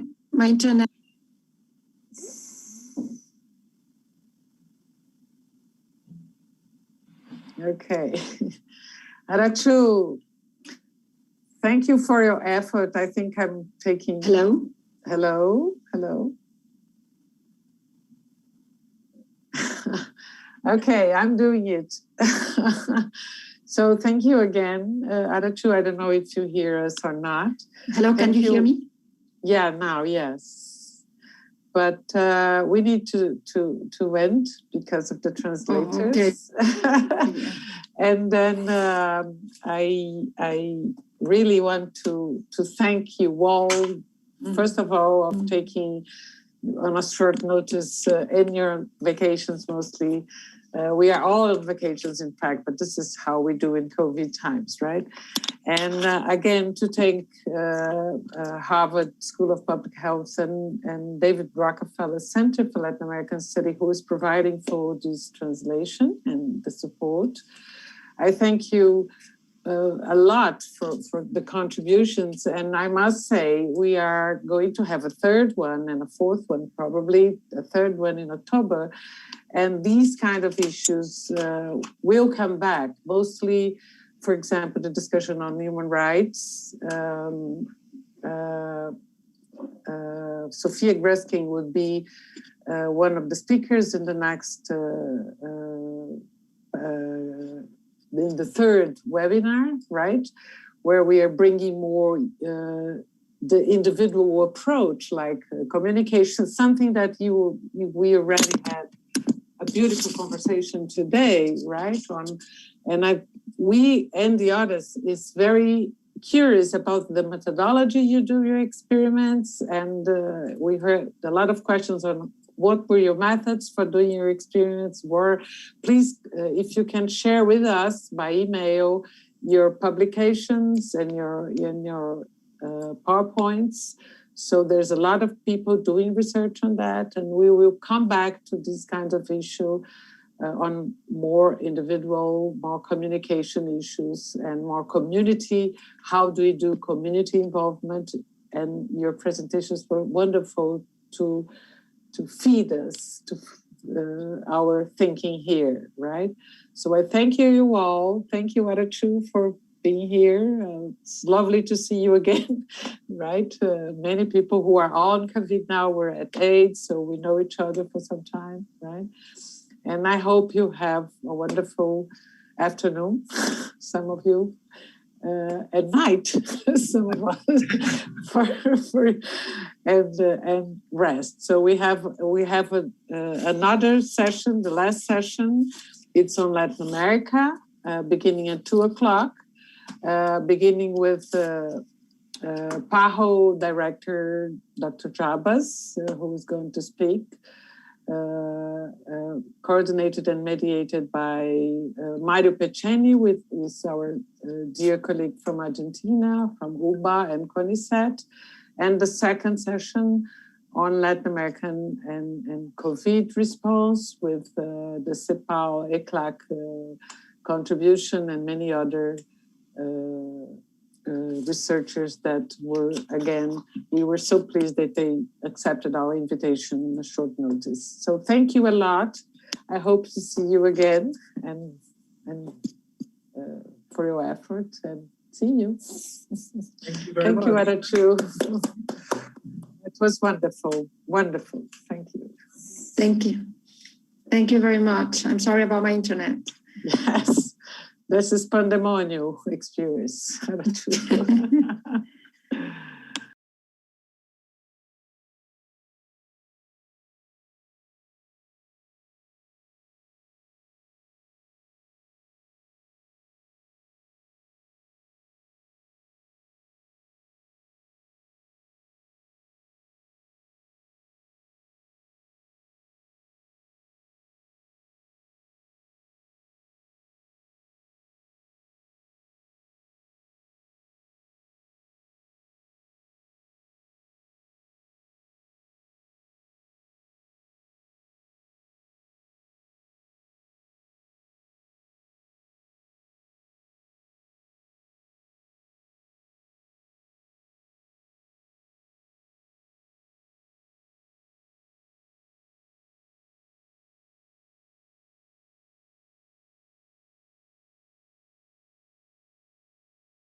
Posso começar? Sim. Boa tarde para todo mundo, para todas, para todos. Nessa tarde vamos começar com o professor Dr. Jarbas Barbosa, que é médico sanitarista e o vice-diretor da OPAS, da Organização Pan-Americana da Saúde, e ele vai falar sobre a pandemia do Covid-19 na América Latina. Isso vai ser agora às 2 da tarde, 1 hora, um pouco mais, e depois vamos ter outro painel com colegas da Argentina, Gabriel Kessler, com a Fabiana del Popolo da CEPAL e a Karina Ribeiro também do Brasil, para falar de outros aspectos da pandemia do Covid-19 na América Latina. E nessa sessão agora vai ser em português com tradução e depois vai ser em espanhol também com tradução. Assim que eu quero agradecer ao Dr. Jarbas Barbosa e também a Vera, a Márcia, todas as organizadoras, mulheres, como elas falaram ontem, dessa oportunidade para conversar tan importante. Gracias por esa oportunidad de conversar lo que es tan importante en la escala de las Américas también. Me presento, soy Mario Pecheni de la Universidad de Buenos Aires, de CONICET. Trabajo desde hace mucho tiempo con Vera en temas de salud y derechos humanos.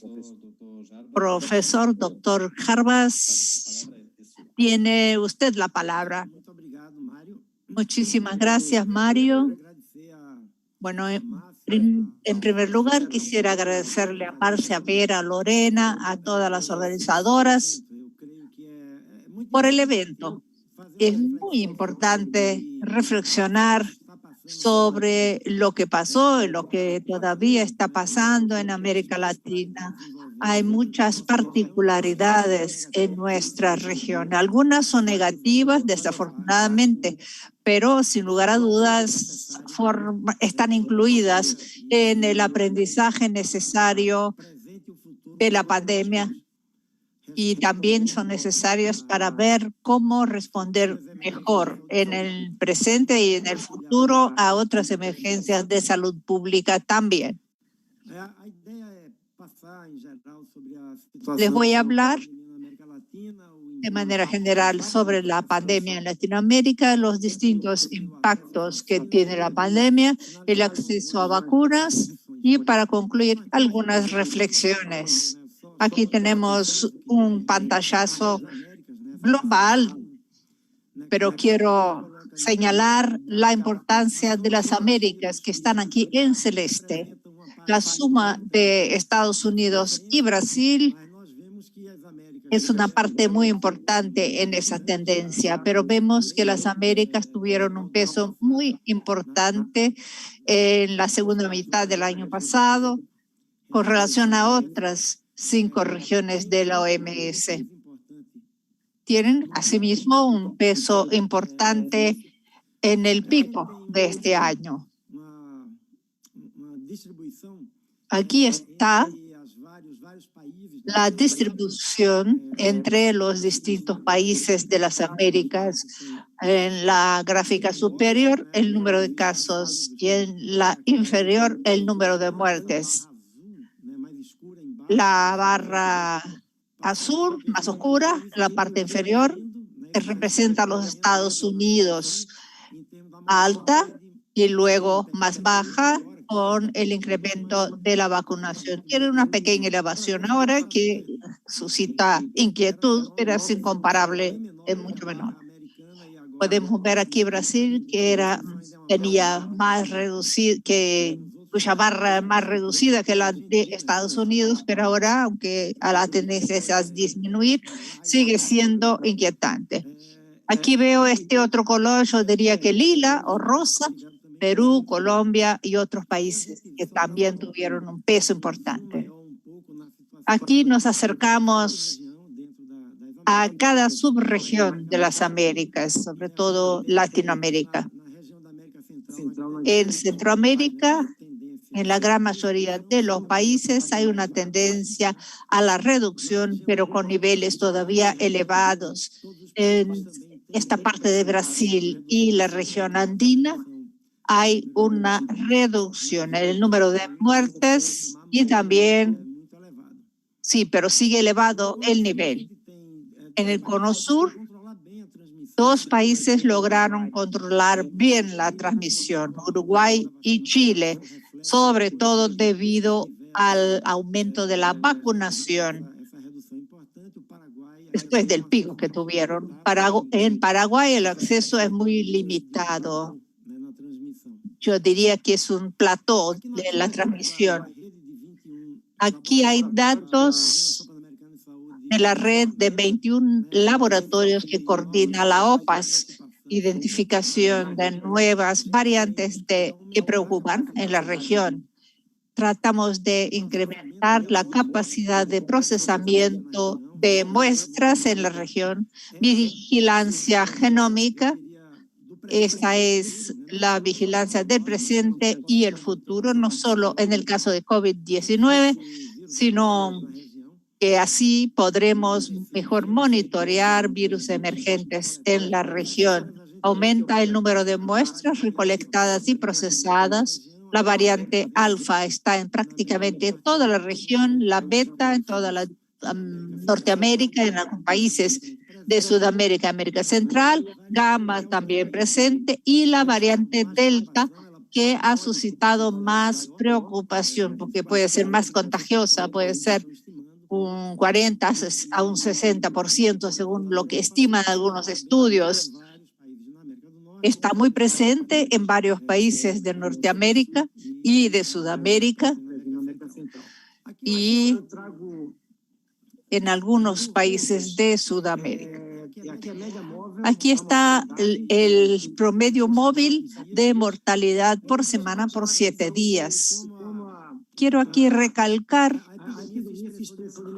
cómo se expresa de distinta manera la epidemia, porque principalmente el año pasado, ¿no? La prensa nos preguntaba, ¿estamos en la segunda ola? Porque Europa estaba iniciando la segunda ola y nuestro perfil es bastante diferente. Tomé la mortalidad porque es una medida mucho más precisa que el número de casos, que varía mucho, según la disponibilidad de las pruebas, lo que varía mucho en Latinoamérica y es baja.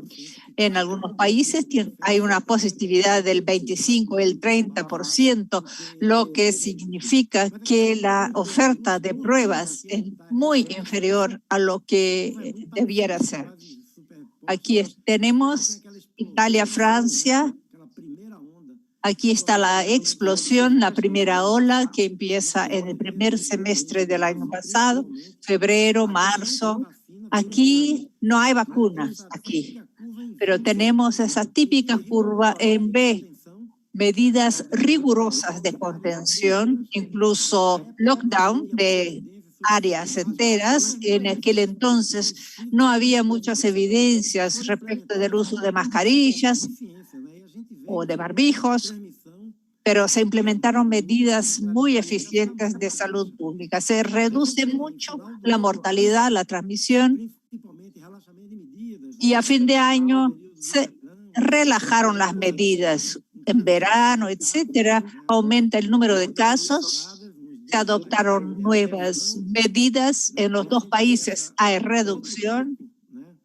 Y aquí hay otro pico, ya en marzo, abril, y sobre todo debido a vacunación, baja mucho. Aquí, fíjense esta escala para comparar con la próxima gráfica. Es una reducción sostenible que puede atribuirse a vacunación y medidas de salud pública. Aquí tenemos otros 2 países, Brasil y Perú. Aquí está Perú con una tasa de mortalidad superior a la de Brasil. Aquí son muertes por millón de habitantes para facilitar la comparación, pero la forma de la curva es muy parecida. No se trata de un B, sino de una B, sino de una U invertida. Es como un plató que va de mayo más o menos hasta septiembre, octubre. Prácticamente en Brasil es más suave, en el sentido de que no se implementaron medidas efectivas de control, ¿no? Se reduce, luego vuelve un nuevo pico, tanto en Perú como en Brasil. Y ahora tenemos una baja, pese a la reducción. A esa baja les recuerdo que allá era 2 y aquí es 5, o sea, nuestra mortalidad es 4 a 5 veces superior a lo que hoy tenemos en Italia y Francia. En Perú está un poco más baja. Allá hay curvas en V, o sea, crece rápido como crece la transmisión del COVID cuando no se implementan medidas efectivas de control. Luego se adoptan esas medidas y a las 2, 3 semanas ya disminuye, deja de crecer y disminuye. En el caso de Latinoamérica, por razones que vamos a ver, no tenemos la curva en B, tenemos esos platós. Los países se han abocado a evitar las explosiones del año pasado. Tuvimos una explosión en Manaus, una en Guayaquil, en Ecuador, pero en la mayoría de los países no hubo pacientes que morían en los pasillos por falta de terapia intensiva. Las medidas han sido exitosas, lograron evitar la explosión que se vieron en varios países, incluso en Europa.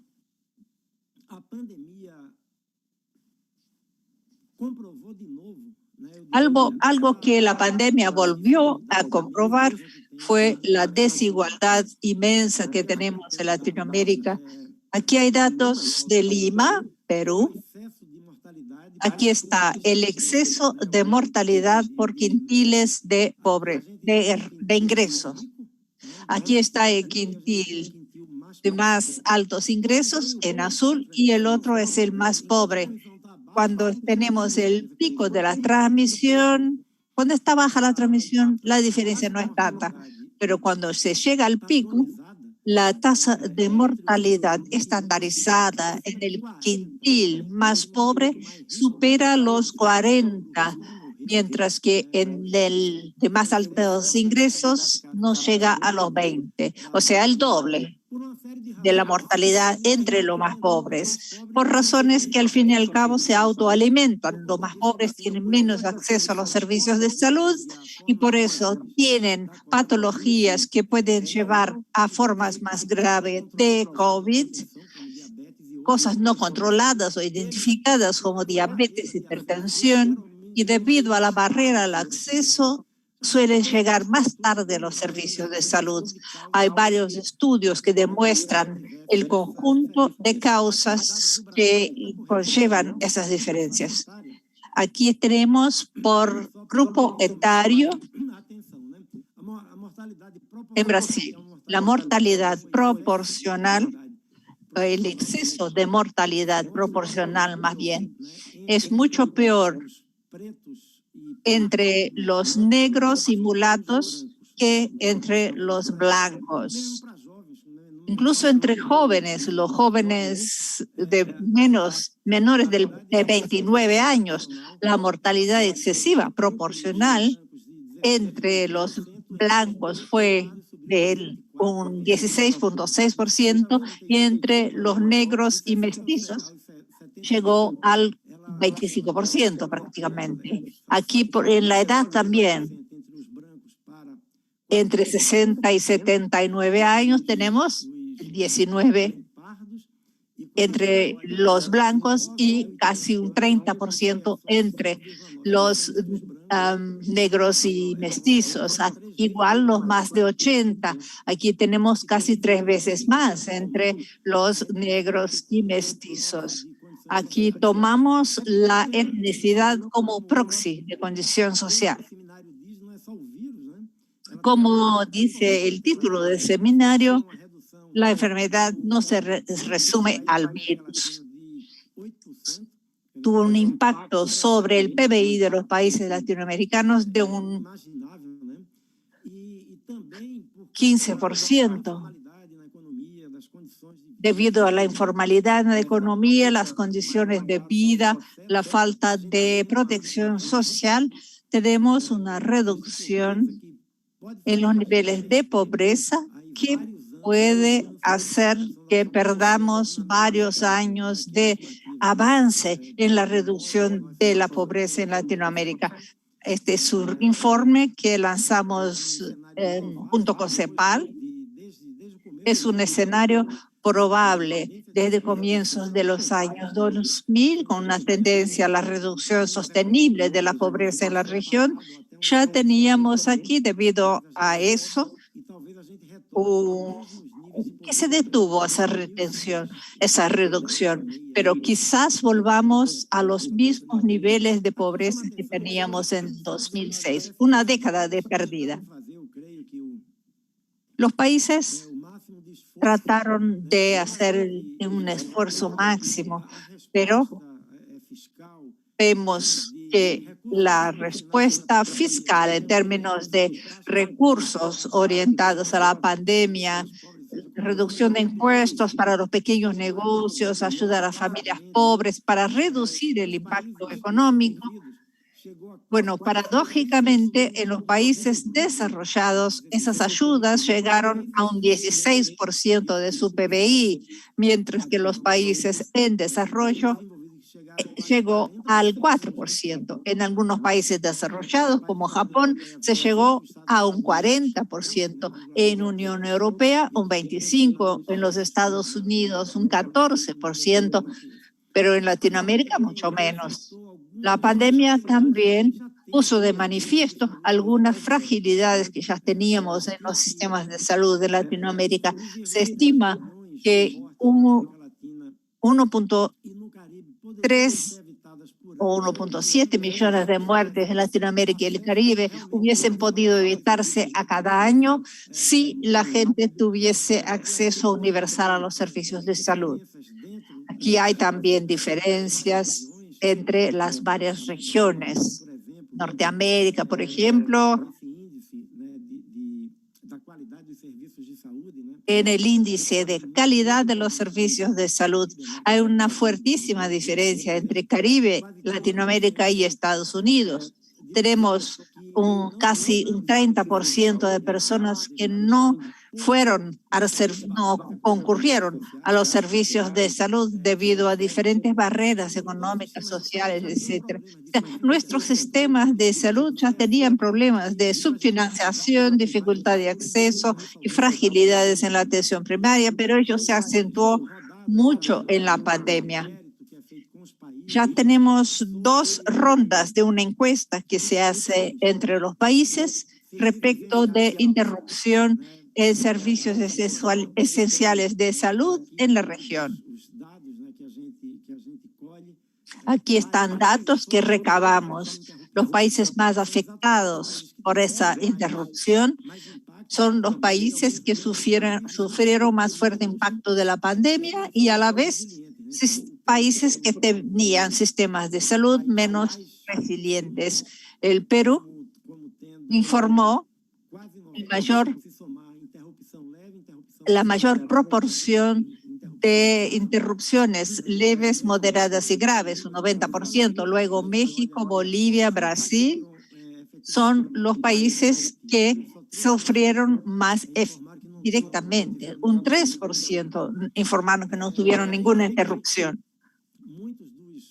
Y vemos que la atención primaria a la salud, que es algo fundamental, incluso para prevención, etcétera, asegurar acceso inmediato, directo de las personas, las familias a los cuidados de salud, fue donde observamos más interrupciones, 55% al sumar las 3 partes y los servicios de rehabilitación, paliativos, servicios crónicos, para enfermedades crónicas, un 40%. También muy importante, y como podríamos esperar, servicios de urgencias y críticos, también se observó una reducción menor. Y varios países implementaron medidas. Fue un aprendizaje importante de la pandemia que debe permanecer en el futuro. 92% de los países definieron claramente cuáles son los servicios esenciales. El 83% designaron también una respuesta nacional, focal, para que pudieran coordinarse a un nivel más general.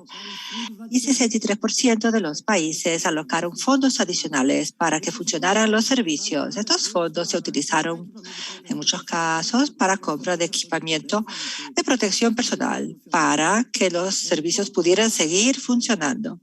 Y también adoptaron herramientas básicas de telemedicina, teleconsultas, utilización de aplicaciones y otras cosas más. Vemos ahora el impacto en algunos programas prioritarios de salud. Vacunación, el primer semestre de 2020, completando, bueno, ahora ya completamos el año entero, pero si nos lo comparamos contra 2019, observamos una reducción importante. Durante todos los meses del 2020, en agosto hubo, claro, un ascenso, porque varios países adoptaron campañas, realizaron actividades importantes, aprovecharon una reducción de la transmisión, sí alcanzaron una cierta recuperación, pero a finales del año observamos nuevamente un declinio de centenares de miles de niños que no recibieron la vacuna. Así acá se toma la tercera dosis y acá otra vacuna viral, antiviral, la primera dosis, con una reducción importante durante todo el año. Octubre, tan solo con este impacto. Vemos ahora algunos datos de VIH. También bajó fuerte impacto. El número de pruebas realizadas bajó de 400.000 a menos de 200.000 pruebas realizadas. El número de personas que empezaron tratamiento antirretroviral también tuvo un descenso importante. El primer semestre del año pasado, de 6.000 en enero casi bajó a 4.400 y algo. Las pruebas también reportadas, pruebas positivas, tuvieron una reducción. El número de personas que realizaron pruebas para determinar carga viral también con una reducción importante. En casos de tuberculosis también se vieron muy afectados. Promedio en toda la región de las Américas, casi 15% de descenso. Si comparamos el 2020 con el año 2021, en Brasil 5,9%, 8,6% en Uruguay, Cuba, Venezuela, casi un 15% de reducción en Panamá, y todos estos países tuvieron un impacto importante. En Perú, donde el problema es grande, tuberculosis muy resistente, tuvo una reducción de menos 26,4% en el número de casos. Las enfermedades negligenciadas.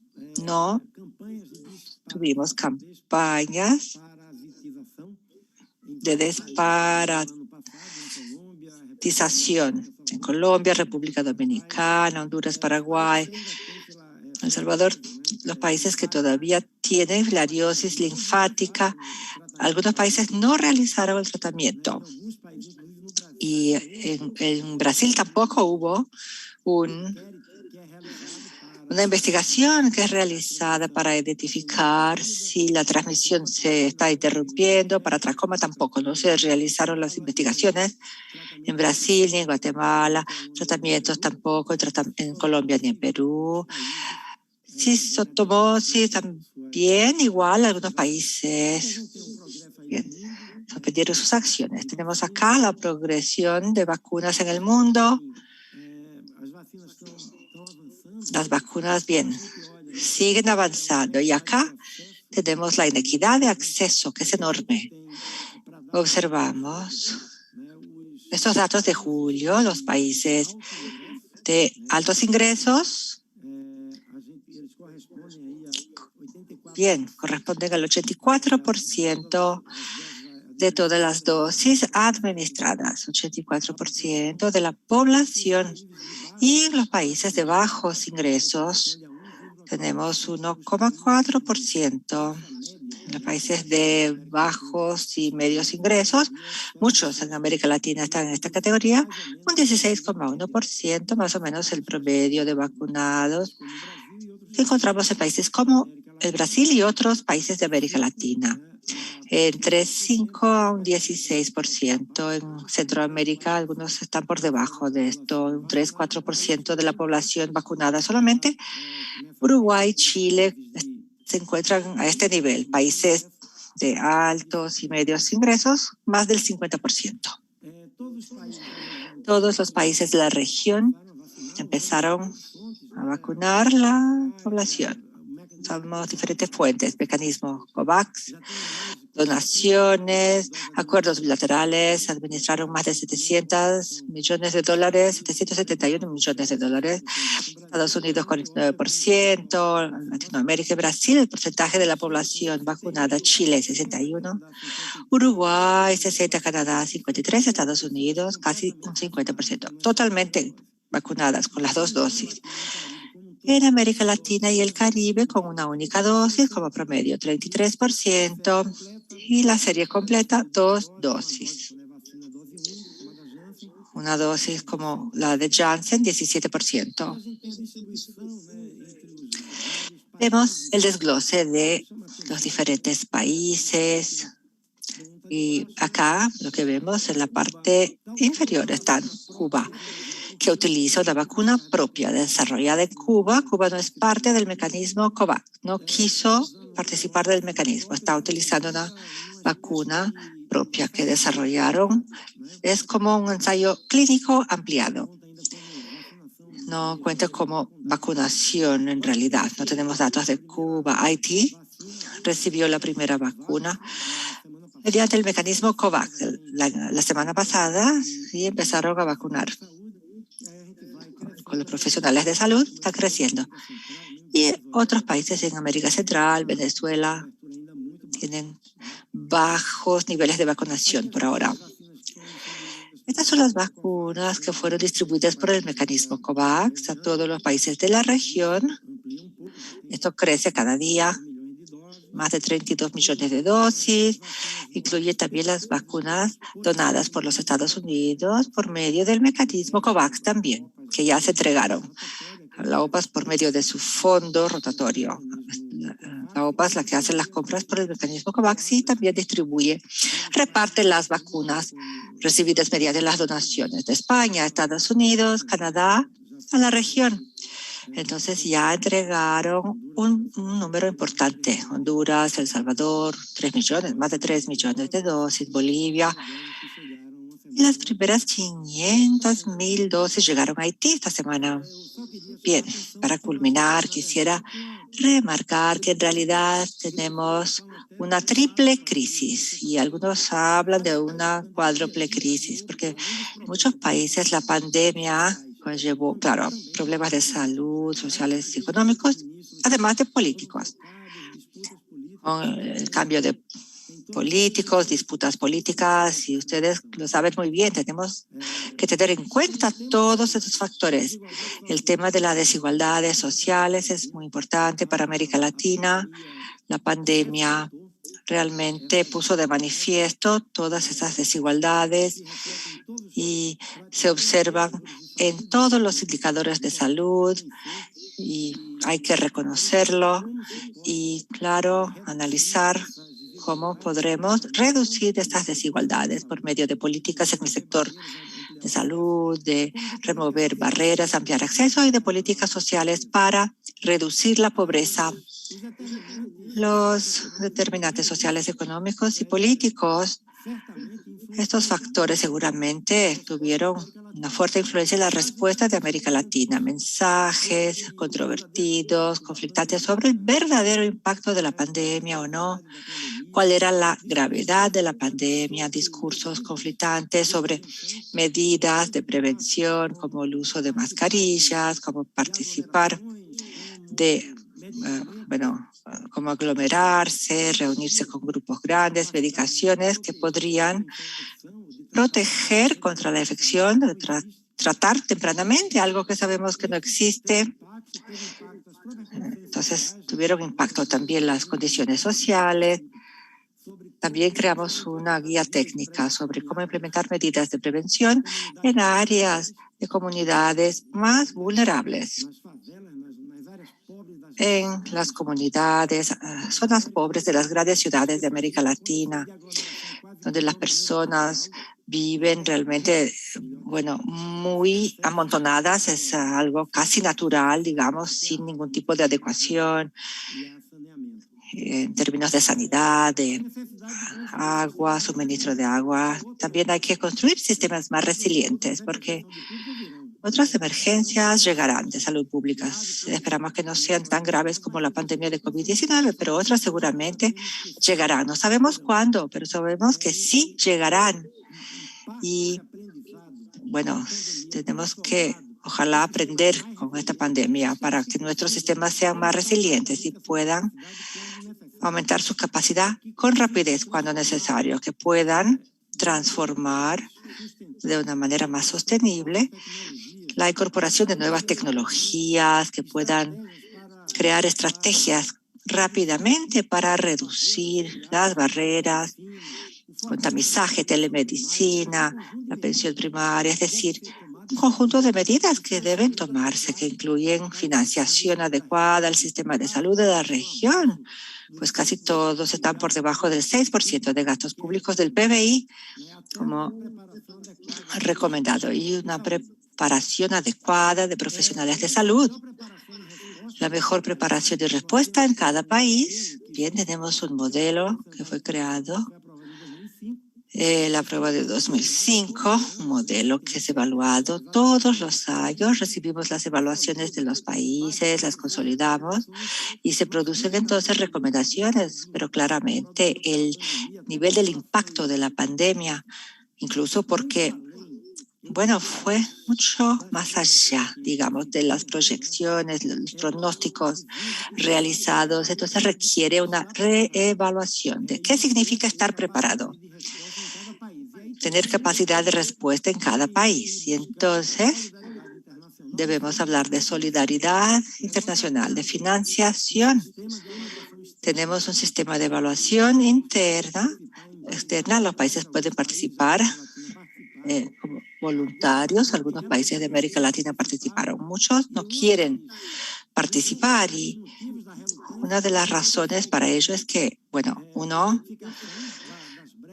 recibe una identificación de sus brechas, sus necesidades y cómo asegurar financiación para que se puedan superar esas necesidades, principalmente en los países más pobres, cómo capacitar a los recursos humanos, cómo asegurar capacidad de laboratorios, algo fundamental, cómo asegurar integración de servicios y vigilancia, es decir, la mejor preparación significa que la comunidad global también podrá apoyar a cada país con esta concepción, con esta idea correcta. Si no estamos todos protegidos, nadie estará adecuadamente protegido.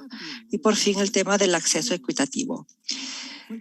El acceso equitativo fue algo crítico el año pasado en el caso de equipamientos de protección personal en América Latina. Sí, los países lucharon para tener acceso a los equipamientos, a las pruebas de PCR, respiradores, vacunas, es decir, hay una falta muy clara de mecanismos permanentes a nivel mundial, con metas y guías claras y bien definidas. En noviembre tendremos una reunión para debatir el tema de la mejor preparación del mundo. Será una oportunidad única para que los países lleguen a un acuerdo.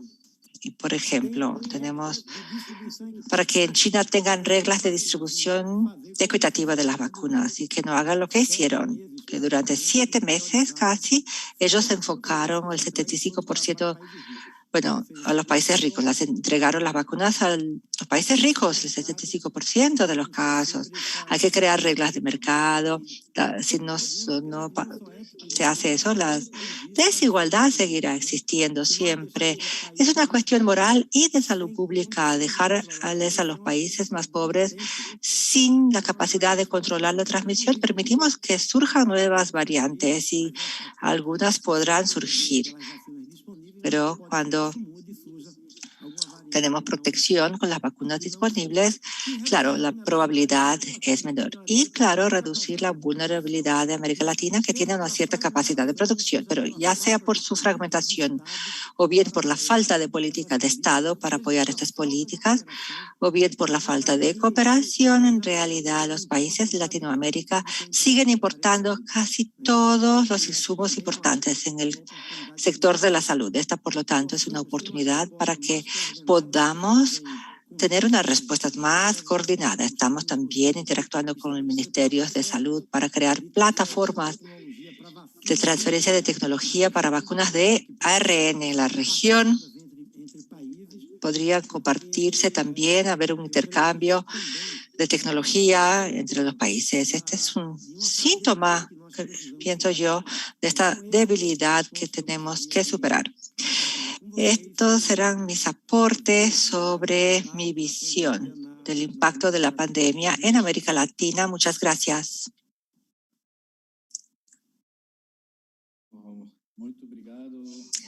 Muchísimas gracias, doctor Barbosa. Tenemos algunas preguntas sobre su charla. Quizás podamos hacer 3 preguntas ahora y dejamos las demás para más tarde.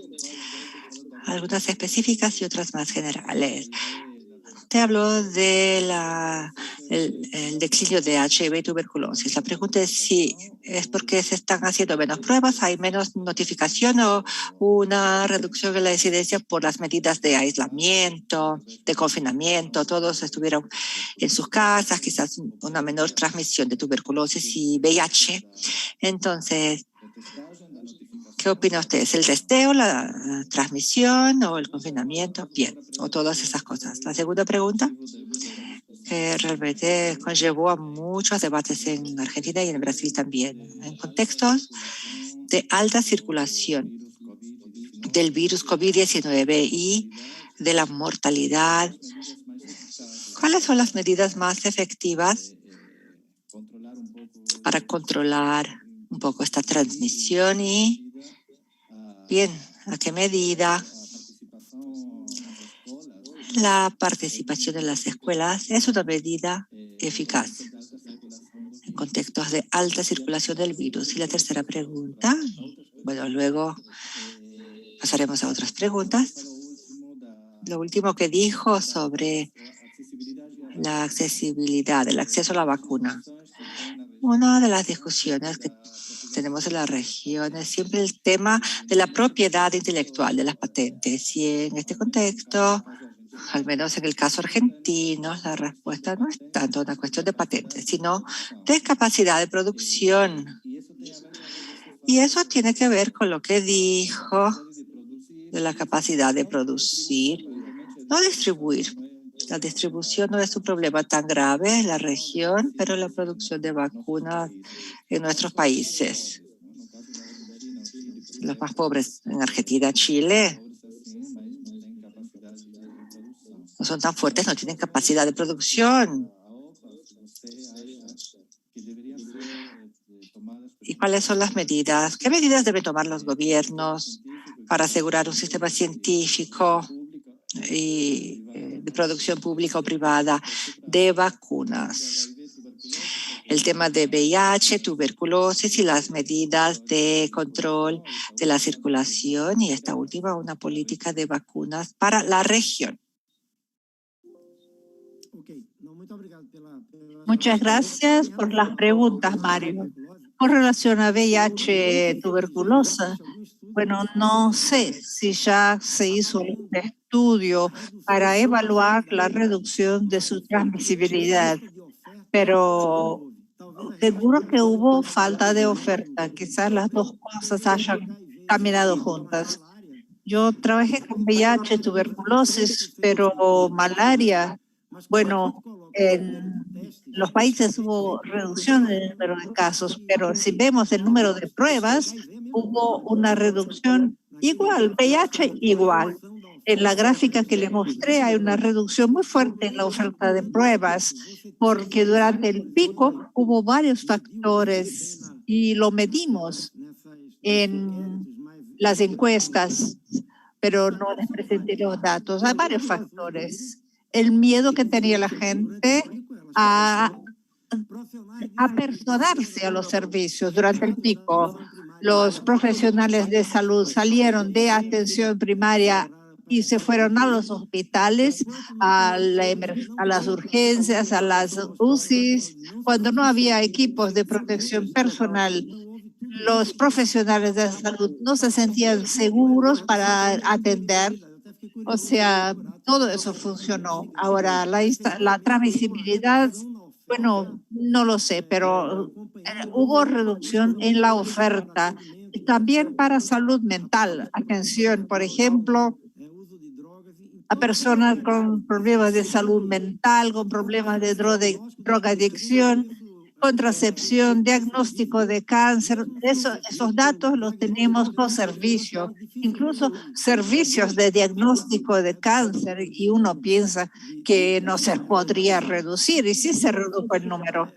Medidas más eficaces. Bueno, Mario, aprendimos mucho en el transcurso de la pandemia. Muchos se refieren a aprendizaje como algo negativo, o cambió la OMS y tal, pero los que suelen decir eso no están diciendo la verdad. Lo dicen porque son enemigos de evidencias científicas, son las personas que piensan que cuando hay un debate científico natural y la construcción de evidencias es como si fuera una falla, y no, eso es la fuerza. Cuando empieza una enfermedad nueva, ¿qué se hace?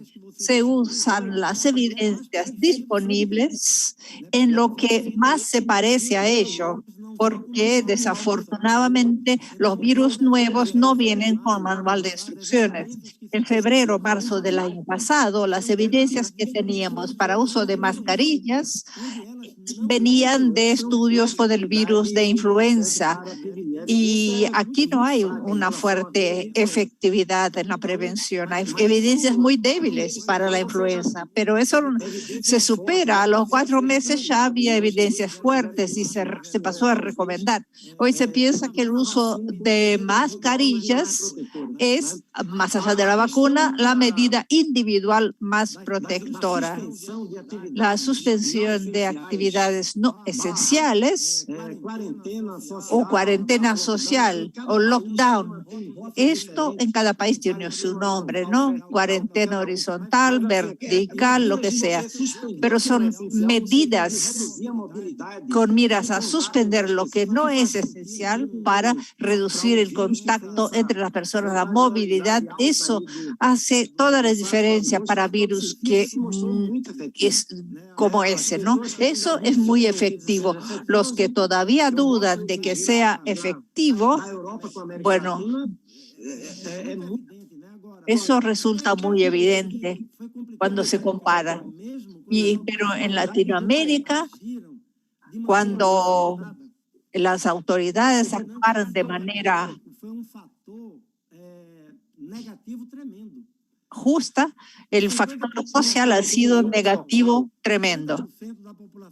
El 30% de la población en que vive en pobreza, si no hay una red social de apoyo muy importante, no se logra una fuerte efectividad de las medidas en sentido de permanecer en la casa, por ejemplo. Las escuelas, se habla de Suecia, por ejemplo, y eso sigue en países de Latinoamérica. Suecia, bueno, el coordinador de la respuesta en Suecia pidió disculpas porque el fracaso fue completo. El impacto económico en Suecia fue igual que en los demás países escandinavos, no ganaron nada, y su tasa de mortalidad fue un 100% peor que de sus vecinos de Escandinavia.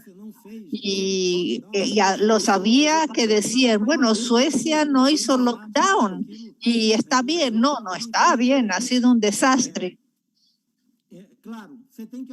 Claro, hay que ver lo que está pasando en países grandes como México, como Argentina, Brasil, Perú. Y a veces tenemos una provincia o un estado con altísima transmisión, otras con transmisión más moderada. Hay que ver los datos, hay que hacer elecciones inteligentes, porque si uno no controla la transmisión, la cosa no vuelve a funcionar bien. Así como en las escuelas, con los conocimientos que hoy tenemos. Hoy sabemos que las escuelas juegan un papel limitado en la transmisión. Bueno, hubo un debate el año pasado así. En los lugares en donde no se ha controlado la transmisión, todo lo que se haga que pueda aumentar el potencial de transmisión puede ser dañino para la transmisión. Vimos que varios países se acercaron a un colapso, estuvieron a punto de entrar en colapso. En UCI, crisis de oxígeno en Perú, en Brasil, crisis en camas de UCI que se ofrecieron rápidamente sin cualificación. O sea que controlar la transmisión es fundamental y el tema de las escuelas nos preocupa, pero la mejor manera de asegurar la vuelta a las escuelas de manera presencial es controlar la transmisión, aumentar la vacunación y mantener las medidas de salud pública. Son las dos cosas fundamentales. Y por fin, Mario, coincido contigo, los países pueden y deben utilizar la flexibilidad de los acuerdos TRIPS, las flexibilidades que se definieron en la reunión de Doha, y hay conclusiones sobre eso en la OMS, en la OPAS, pero también hay que ver la capacidad de producir, porque si se agota la patente de las vacunas de ARN, ningún país de Latinoamérica hoy las podría copiar, producirlas.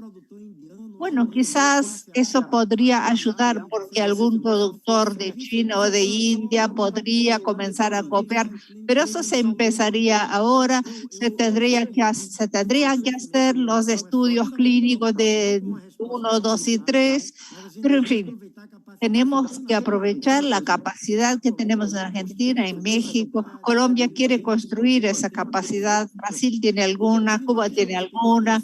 O sea, lo que estamos pensando, por ejemplo, para esa plataforma de vacunas de ARN es casi forzar la colaboración.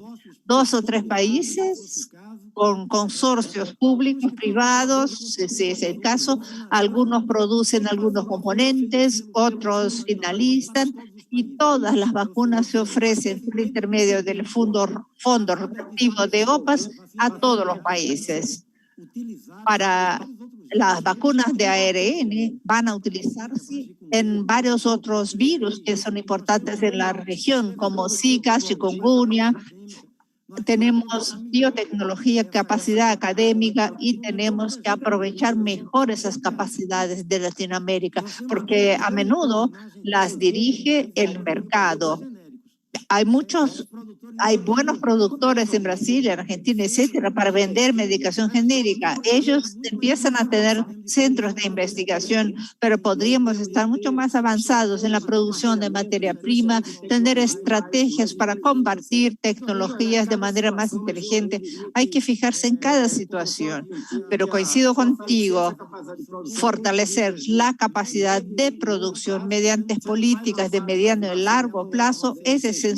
No se implementa una planta de vacunas, no se hace funcionar en 6 meses, un año. Se necesita una inversión regulatoria, una inversión en la capacidad de producción, pero ya no podemos estar sin ello, ¿no? Esa fuertísima vulnerabilidad, y tenemos que importar incluso guantes, ya no ni hablar de los respiradores mecánicos. Bueno, los países de Latinoamérica los estuvieron buscando. Tenemos un fondo estratégico para vacunas y para medicación. El fondo para medicamentos se compró unos $200 millones de medicamentos para algunos países. Algunos países se desesperaron por falta de medicación para intubación. Ya no hablo de medicación de punta.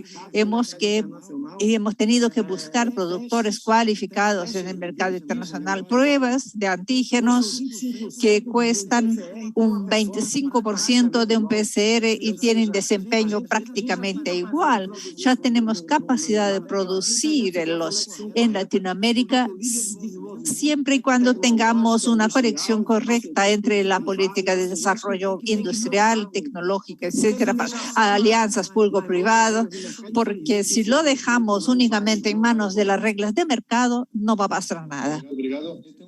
Muchas gracias. Hay más preguntas, pero ya sé que la mesa puede tener otras.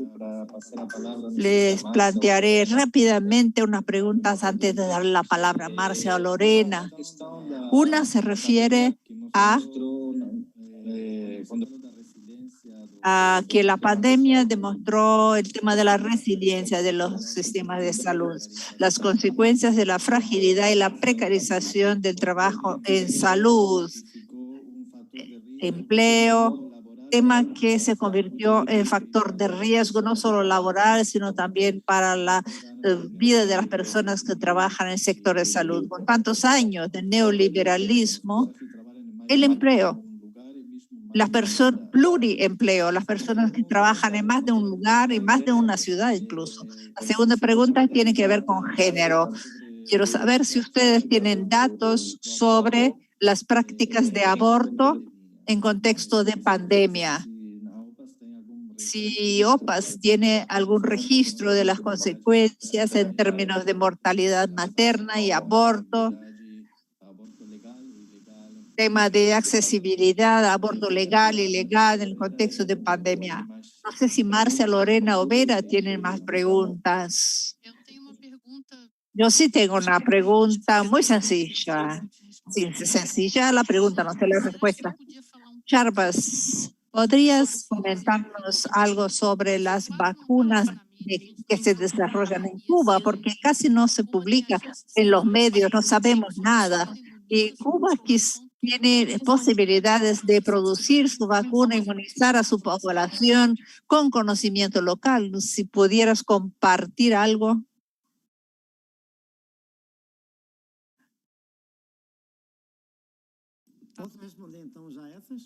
¿Puedo contestar ya estas primeras preguntas? El tema de recursos humanos, Mario.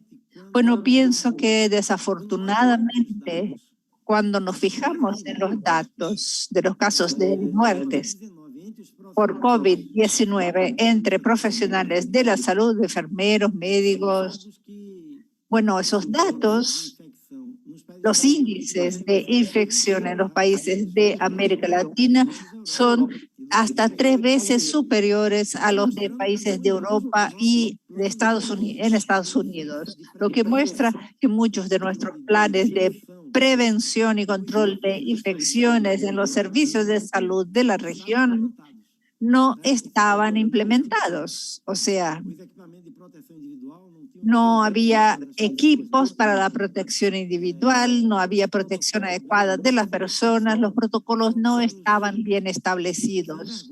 Son datos que son una vergüenza. El número de profesionales que murieron durante la pandemia en la región fue terrible. Y ello llamó mucho la atención de la sociedad sobre la importancia del sector de salud. Pero ello puede resultar en políticas más eficientes, en remuneración adecuada, capacitación, para que se tengan profesionales de salud bien cualificados y capaces. Y uno de los problemas es el que mencionaste tú. Los profesionales tienen que trabajar hasta en cuatro lugares diferentes y tienen problemas de horarios con guardias, etcétera. En esas condiciones resulta imposible tener a un profesional con la capacitación necesaria y que pueda asistir. Los profesionales se han empeñado mucho, pero no hay otra salida sino invertir a corto, mediano y largo plazo en esos profesionales en Latinoamérica. Hay datos muy importantes. Por ejemplo, esa vinculación precaria facilitó mucho, incluso que se remanejaran los profesionales durante la pandemia, que se remanejaron de manera irracional. Los profesionales salían de un lugar para trabajar en otro que les pagara un poco más y se generaron como vacíos, ¿no? Un profesional tenía contacto con pacientes de COVID, recibía una oferta en un lugar con menos riesgo, se iba. Los factores que conllevaron interrupciones en los servicios son muchos y los factores humanos son de los más importantes. El 50% de los que hablaron de interrupciones lo mencionaron como más importante. El aborto, servicios de aborto legal, contracepción, tuvieron reducción en su oferta durante la pandemia. Desde el punto de vista de género, un tema importante fue el aumento en la mortalidad materna, aumento importante en algunos países. Y con la reducción en la oferta de servicios de contracepción, se generó un porcentaje más elevado de embarazos no deseados y aumentó también la violencia doméstica fuertemente durante la pandemia. El desarrollo de vacunas en Cuba. Pensamos que se trata de una iniciativa muy importante. Saludamos los esfuerzos de Cuba, de Brasil, para desarrollar vacunas, como en Brasil la de Butantan, del Instituto Butantan, que se está desarrollando desde un comienzo. Y estimulamos Cuba a que publique sus resultados. Recibimos informaciones de los productores, pero se trata de informaciones que no podemos, digamos, verificar.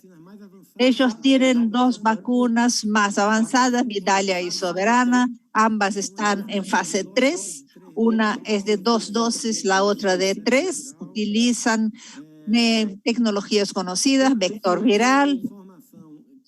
Tenemos la información de que empezaron a utilizarlos de manera más amplia. Lo denominan ensayo comunitario ampliado. No sé si lo estoy traduciendo correctamente, pero todavía no tenemos datos consistentes. Estamos apoyando, como apoyamos a todos los países de América Latina, para que sus vacunas reciban autorización de la OMS para uso de emergencia, para que los del fondo rotatorio compremos las vacunas, tienen que tener la autorización de la OMS para uso de emergencia. Además del mecanismo COVAX, ahora estamos en proceso de compra directa para ofrecer otras posibilidades a los países. Pero no podemos iniciar negociaciones con ningún país que todavía no tenga la autorización de uso de emergencia. La mera autorización de la autoridad regulatoria nacional es suficiente como para que se utilice en ese país. Pero para que OPAS la pueda comprar para el fondo rotatorio, para el mecanismo COVAX o para la acción complementaria, eso no se puede. O sea que estimulamos Cuba a que publique los datos, los apoyamos. Me parece que es importante. Ellos informan una elevada eficacia en los estudios, pero mi escepticismo congénito me dice que para evaluarlo tiene que estar publicado en revistas científicas, en journals. En Brasil, igual, estimulamos al Instituto Butantan a que publique. Es un tremendo esfuerzo, el de ellos, encomiable, el que mantengan esa capacidad productiva y de desarrollo. Y por eso sería muy bueno para los demás países de América Latina si publicaran los datos al final de los estudios, si pudieran compartir en revistas científicas. Yo creo que en realidad sí veremos mucho de eso el último trimestre de este año. Nuevos productores están llegando, Novavax también está llegando, recién terminando de aprobar las regulaciones para uso de emergencia y otros productores.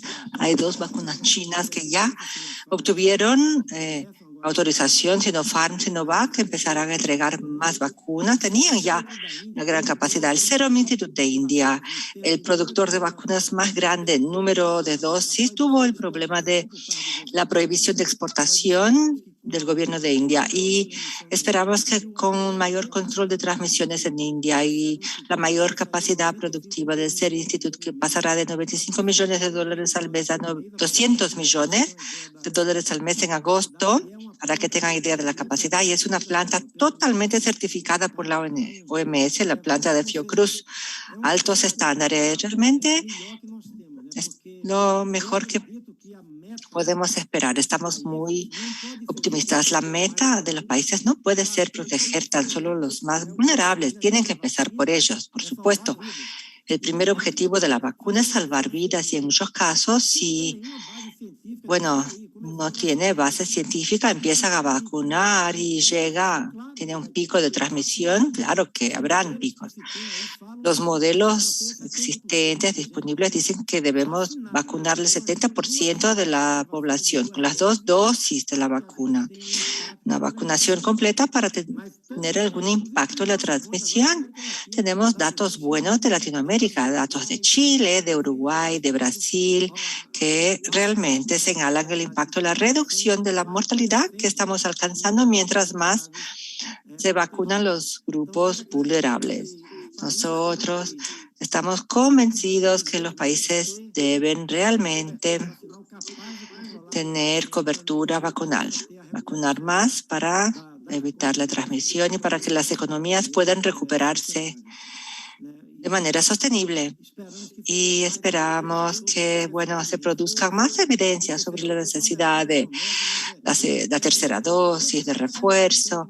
El debate es importante, pero, que lo reservemos a los foros propios para debates basados en evidencia, sin politizar el tema y hacer lo que hay que hacer hoy. Informar a las personas que todavía tienen dudas en América Latina, menos, pero que todavía no están convencidos en vacunarse. En el Caribe hicimos una encuesta con profesionales de salud. El 20% de los médicos dicen que no quieren vacunarse.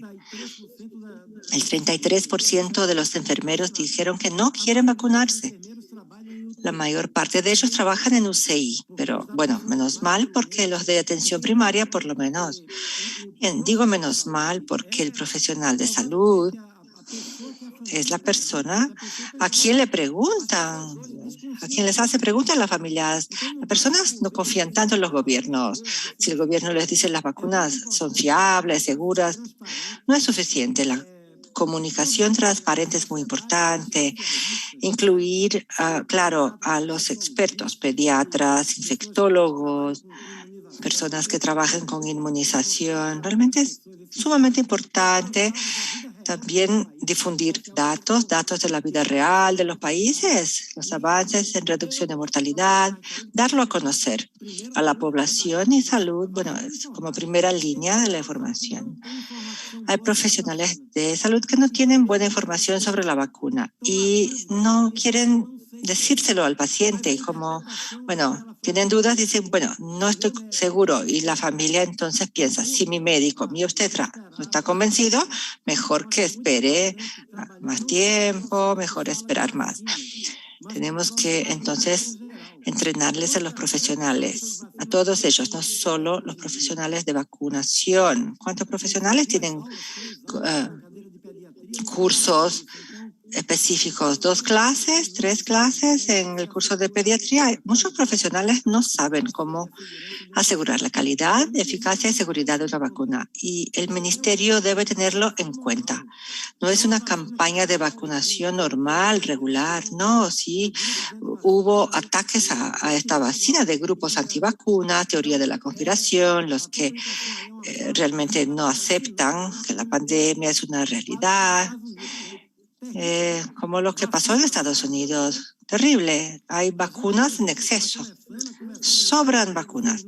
Estamos recién hablando ahora con Estados Unidos, si no pueden donar más vacunas antes de que se caduquen, si tienen vacunas sobrando. Y bueno, ahora una epidemia de los no vacunados en Estados Unidos.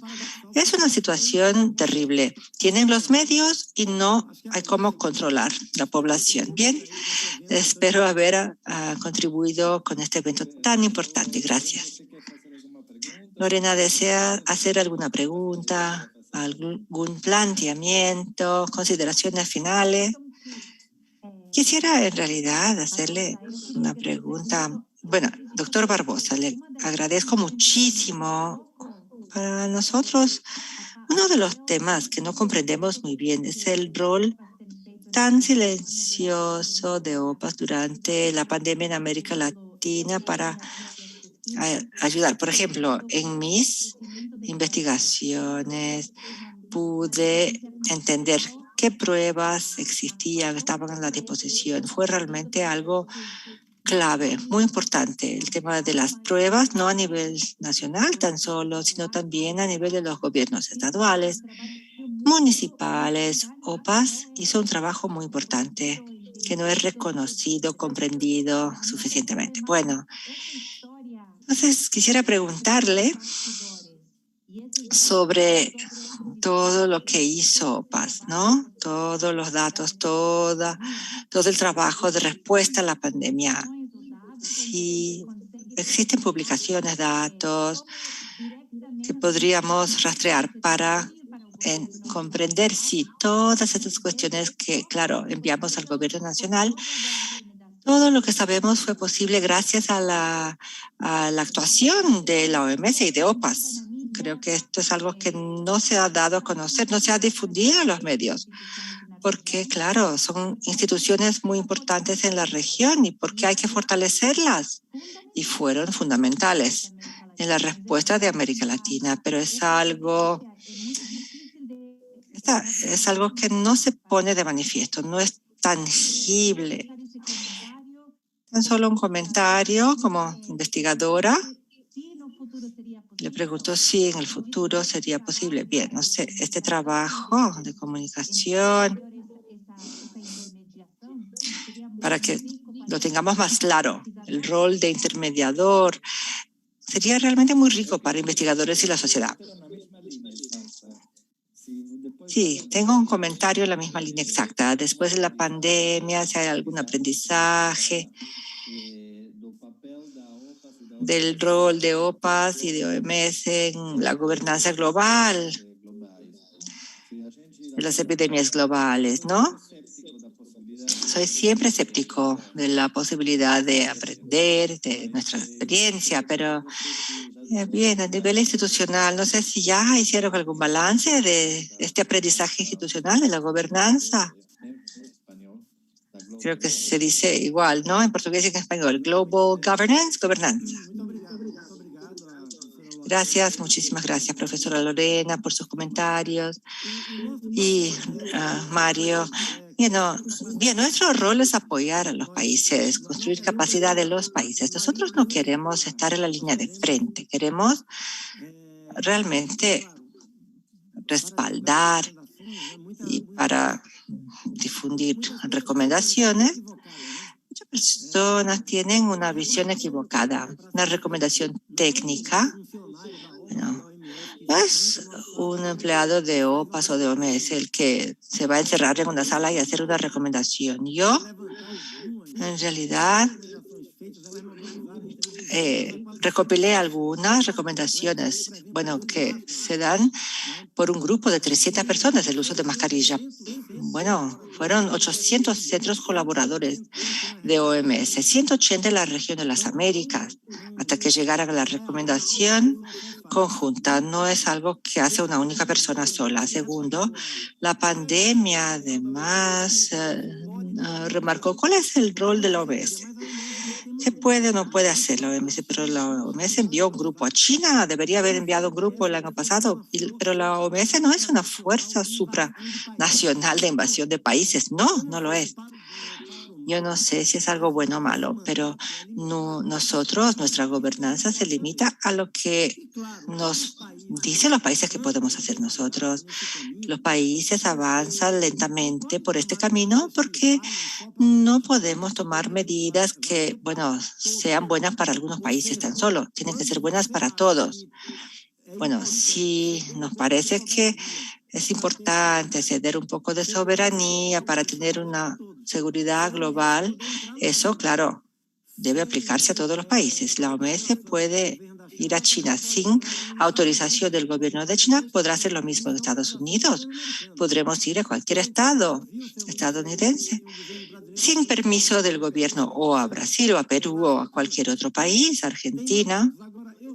Bien, pero yo realmente soy optimista y creo que cuando pensamos en nuestra historia, las crisis de salud pública son algo como, no sé, son, digamos, cambios radicales o algunas barreras. Teníamos en la OMS un grupo de trabajo sin prestigio, estaban creando la regulación internacional. Por 10 años iban a la asamblea, producían informes, nadie quería hacer nada. Y es vinculante este informe internacional. Para hacer cambios, revisarlo, hay que tener mucho cuidado. Y en 2003 el mundo se dio cuenta que China no había notificado ese virus nuevo, pero China no estaba obligada, no se veía obligada a notificar, porque según la regla sanitaria de aquella época, los países solo estaban obligados a informar 5 enfermedades: peste, cólera, fiebre amarilla, varíola y otra más. Si no fuera una de las 5, no estarían obligados a reportarlas. En 2 años el mundo llegó a un consenso y creó una nueva regulación más abarcadora. Y ahora cualquier amenaza a la salud, que sea, bueno, presente un problema al comercio, a los viajes, a la vida, al país, ahora utilizamos medios informales. Antes el país no tenía que emitir, tan solo omitir. Si no informara, la OMS no podría preguntar. Ahora sí podemos hacerlo. Podemos preguntar porque es algo descentralizado y cada oficina regional puede hacerlo. Estamos 24 horas todos los días de la semana capturando datos en Internet. Y si encontramos 3 casos de fiebre hemorrágica en un país, algún país particular, al día siguiente le preguntaremos al país si es verdad. SARS-CoV fue identificado así. Primero salió una noticia de profesionales de salud y la OMS entonces le preguntó, bueno, y eso mejoró. Lo que suelo decir es que desafortunadamente esta no es una pandemia de virus influenza. Cuando empezó esa pelea en 2006, 2005, porque Indonesia descubrió que los virus de influenza aviaria de Indonesia estaban utilizándose para fabricar vacunas y medicaciones. Indonesia ni siquiera sabía cómo habían llegado ahí. Bueno, tardó 5 años, pero en 2011 se aprobó la Convención Cuadro de Preparación de Influenza para la pandemia de influenza. Lamentablemente, yo estaba, claro, en la Asamblea Mundial de la Salud representando a Brasil. Hicimos lo posible para que esta convención cuadro también abarcara otras pandemias, pero no fue así. Si fuera el virus influenza, los productores de vacunas hubieran tenido que donar una proporción de sus vacunas. Dependiente de cualquier otra cosa, estaban obligados a donar, firman contratos o de transferir tecnologías a los países en desarrollo, o bien vender vacunas por precios asequibles. Tendrían que hacer acuerdos. Están obligados a hacer acuerdos. de oferta, pero eso solamente se aplica a la influenza, lamentablemente. En esa asamblea extraordinaria en noviembre, yo creo que, bueno, habrá una predisposición de los países de avanzar y transformar. Quizás en base a esa primer plataforma tengamos mecanismos de acceso. De hecho, sin compartir las ventajas, tan solo compartiendo riesgos, no lograremos avanzar y proteger al mundo. Al compartir los riesgos y beneficios también, ventajas también, podremos alcanzarlo. Muchísimas gracias. Una vez más, no sé si Marcia, Vera, Lorena, ¿quieren hacer algún otro aporte, alguna pregunta? Gracias, muchísimas gracias. A Jarbas, Karina, es realmente un privilegio tener este espacio para intercambiar y aprender en estos momentos tan horribles del planeta. Pero bien, no sé si Vera, Marcia, Lorena, tenemos una pausa, 10 minutos para estirar las piernas. Sí, muchísimas gracias por aceptar la invitación. Gracias, Jarbas. Muchísimas gracias por su charla, por sus aportes. Gracias por estar con nosotros. Por nada, un abrazo, les dejo un abrazo. Gracias una vez más. Gracias. Nos vemos y cuídese en Nueva York. O Washington, no sé. Washington. Sí, acá está tranquilo. Sí, también.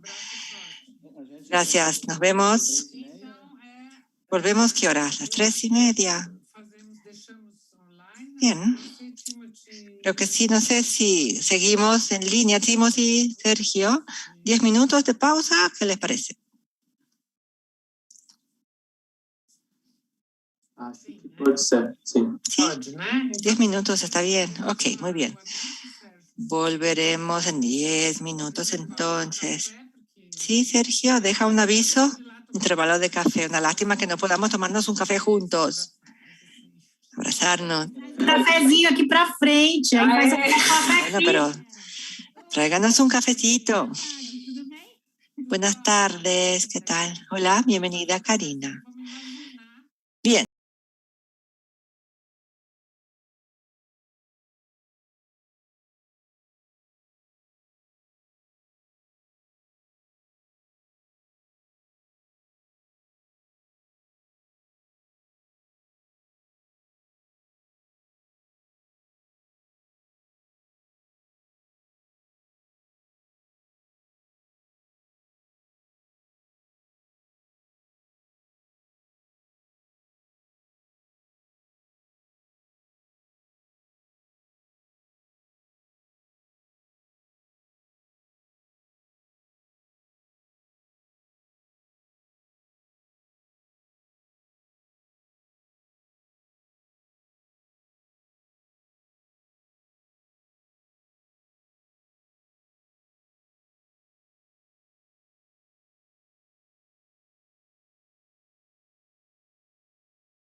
Já estamos no ar.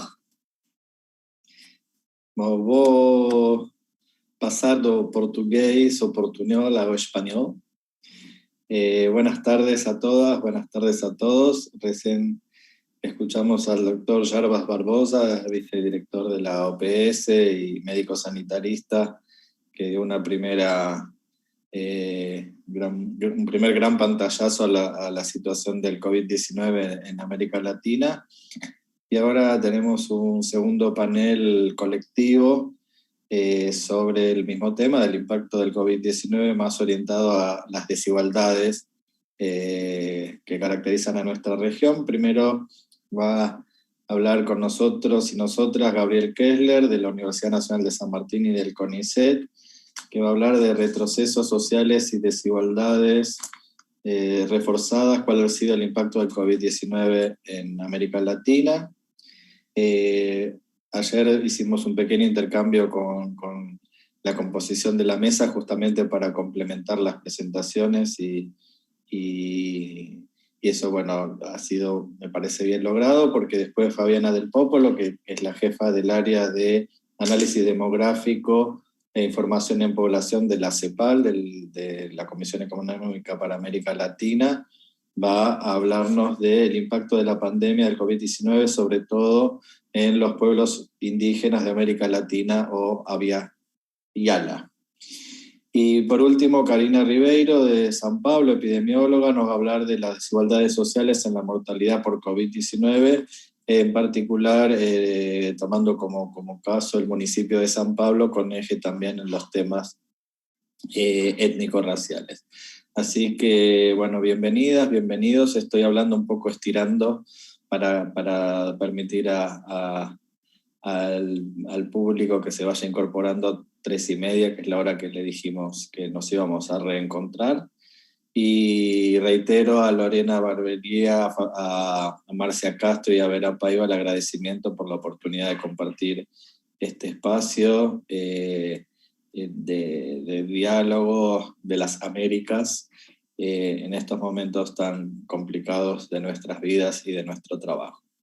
Así que, bueno, si les parece bien, pasamos, vamos a hacer algo genéricamente no usual. Empezamos por el colega Gabriel, para que nos cuente su presentación. La idea es que tengan más o menos 15 minutos cada presentación, y después preguntas que pueden transmitir por correo electrónico a una dirección que quizás Vera o Lorena o Marcia les pueden pasar, yo no me la acuerdo.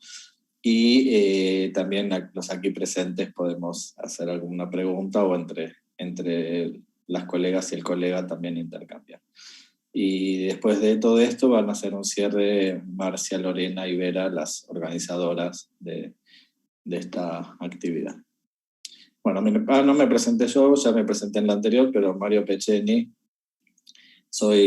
Trabajo en el CONICET y en la Universidad de Buenos Aires en temas de salud y derechos humanos, pero acá estoy de maestro de ceremonias nada más, o comentarista. Bueno, Gabriel, todo tuyo, la pantalla, el micrófono, y esperemos que la técnica no nos traicione.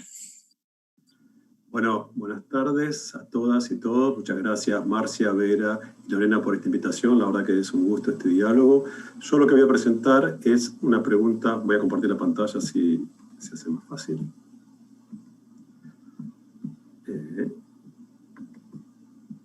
Un segundito. Sí, se ve bien, ¿no? Haceme así, Mario, si se ve bien. Sí. Bueno, retrocesos sociales y desigualdades reforzadas. ¿Cuál ha sido el impacto social del COVID-19 en América Latina? Gaby, te interrumpo. Habla divagar, despacio, porque sí. Son simultánea. Perdón. Yo hablé rápido, pero lo tuyo, que es más importante, así lo pueden traducir. Bueno. Retrocesos sociales y desigualdades reforzadas. Esa es un poco el título de mi presentación, que se basa en un último capítulo que escribimos en un libro que primero se ve en inglés y luego en la versión en español con Gabriela Benza. Hicimos un análisis sobre qué había pasado en el primer año del COVID en América Latina en términos de impacto de las desigualdades.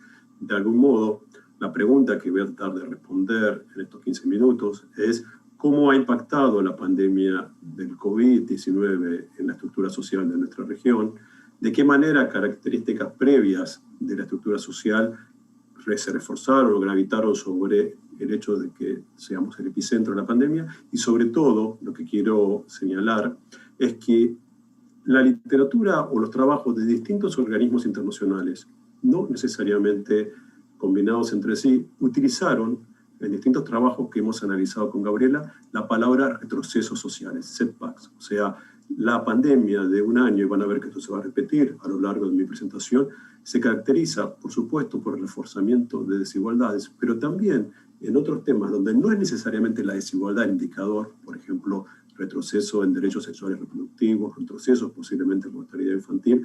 La idea del retroceso social es una de las grandes cargas que nuestra región está sufriendo por el COVID.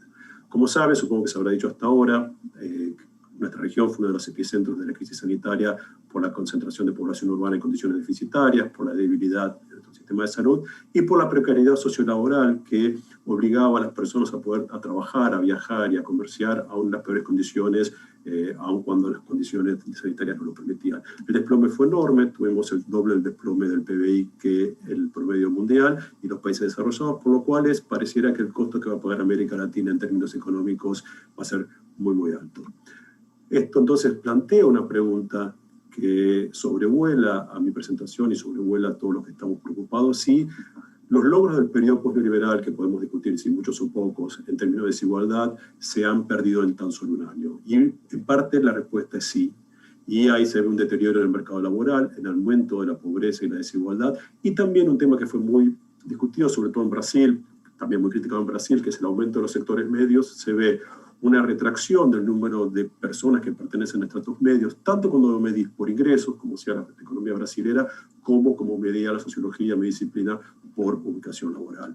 El mercado laboral, nuevamente vuelvo a retroceso, 10 años marca la OIT para América Latina en pérdida de puestos de trabajo, en suspensiones y en reducción de horas, y la tasa de desocupación, como ustedes saben, en el segundo semestre del 2020 no fue muy alta, porque las personas que salían del mercado de trabajo no volvían a buscar trabajo. Eso es lo que mide la desocupación. No tengo trabajo y vuelvo a buscar, porque las condiciones de confinamiento sanitarias o mismo el mercado de trabajo las desalientan.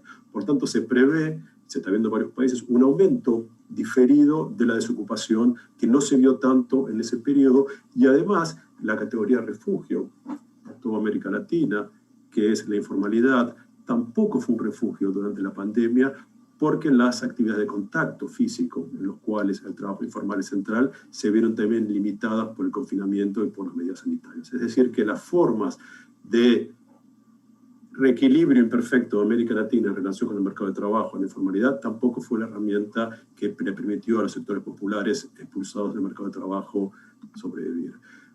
No todos estuvieron igual de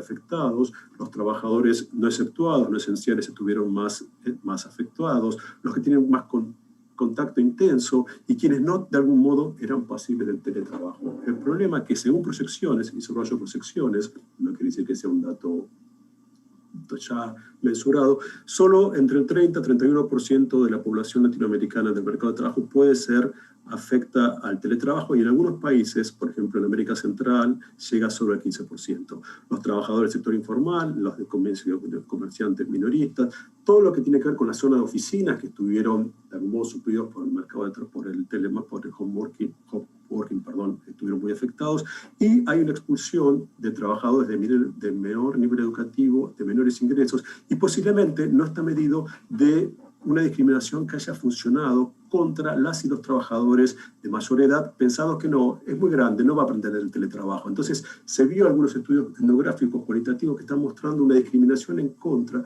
de aquellos a los que se los percibe como menos preparados para el telemarketing, para el teletrabajo. Y, por supuesto, hubo una reducción histórica de la autonomía financiera de las mujeres, porque hubo una expulsión por múltiples mecanismos del mercado de trabajo de las mujeres. En algunos casos por el tipo de ocupación que tenían, por ejemplo, empleo doméstico en América Latina, pero también hay estudios que están mostrando que en muchos casos se, repercutió ideas patriarcales de que si hay que echar a alguien, mejor que se vaya a la mujer, porque seguro que hay un hombre que puede ser, cabeza de familia y ser el preceptor. Entonces, hay una disminución histórica de la autonomía financiera de las mujeres. La pobreza, 10% del PBI fue en pérdidas de ingreso en un año. La pobreza en un año aumentó en varios millones, en orden de 45 millones de latinoamericanos y latinoamericanos, casi 15 años. La extrema pobreza también. Hay un aumento de la desigualdad y hay una pregunta que todavía no está respondida realmente, que es ¿qué pasó con los ingresos de los grupos más privilegiados? Algunos estudios muy del principio mostraban un aumento de la concentración de ingresos, pero la verdad que todavía no sabemos. Sabemos que hay procesos de reconcentración que están favoreciendo, por supuesto, a los grupos más concentrados. Sabemos que hay grupos perdedores, gastronomía, turismo, aviación. Sabemos que hay grupos ganadores, como por ejemplo el comercio electrónico y las cuestiones digitales. Sabemos que en el mercado de salud algunos y otros no, pero todavía no está muy claro qué está pasando. Sí hay un tema que es interesante, que se vio por ahora fuera de América Latina, que a pesar de la pérdida de las empresas repartieron muchos dividendos, entonces en muchos países hubo un aumento de la concentración de ingresos por la repartición de dividendos de las empresas. Y en América Latina hay una preocupación porque había un temor y un intento muy tibio de regulación de las grandes empresas de Internet, pero en la pandemia fueron necesarias ellas para poder hacer un traqueo de la movilidad, para hacer plataformas digitales. Por lo tanto, la capacidad de nuestros estados de establecer cierta regulación a las empresas digitales en un momento donde además captaron muchísimos datos de todas y todos nosotros, se hace mucho más difícil. Entonces hay también un rebalance de poder que todavía está con un signo de interrogación importante. Hubo políticas en nuestra región, y ahí sí jugó el periodo postneoliberal y la extensión de las transferencias condicionadas. Hubo 25 o 29 países de América Latina y el Caribe extendieron o reforzaron políticas de transferencias condicionadas o no condicionadas a hogares. Estas fueron criticadas de que no fueron suficientes, que los montos a veces fueron irregulares, pero lo cierto es que si esta pandemia hubiera afectado a América Latina hace 20 años, hubiéramos tenido millones de latinoamericanos y latinoamericanas sin ningún ingreso, como sucedía en la región a principios del siglo XX, como vimos siglo XXI, como analizamos con Gabriela Benza en el libro. ¿Qué pasó con el tema de cuidados? Como sabemos, todos y todas sufrimos, y sobre todo las mujeres, el aumento de la familiarización del cuidado en la pandemia. Hasta la pandemia, la relación entre géneros era 3 veces más. Las mujeres era 3-1 la relación en contra de las mujeres en las tareas de cuidado.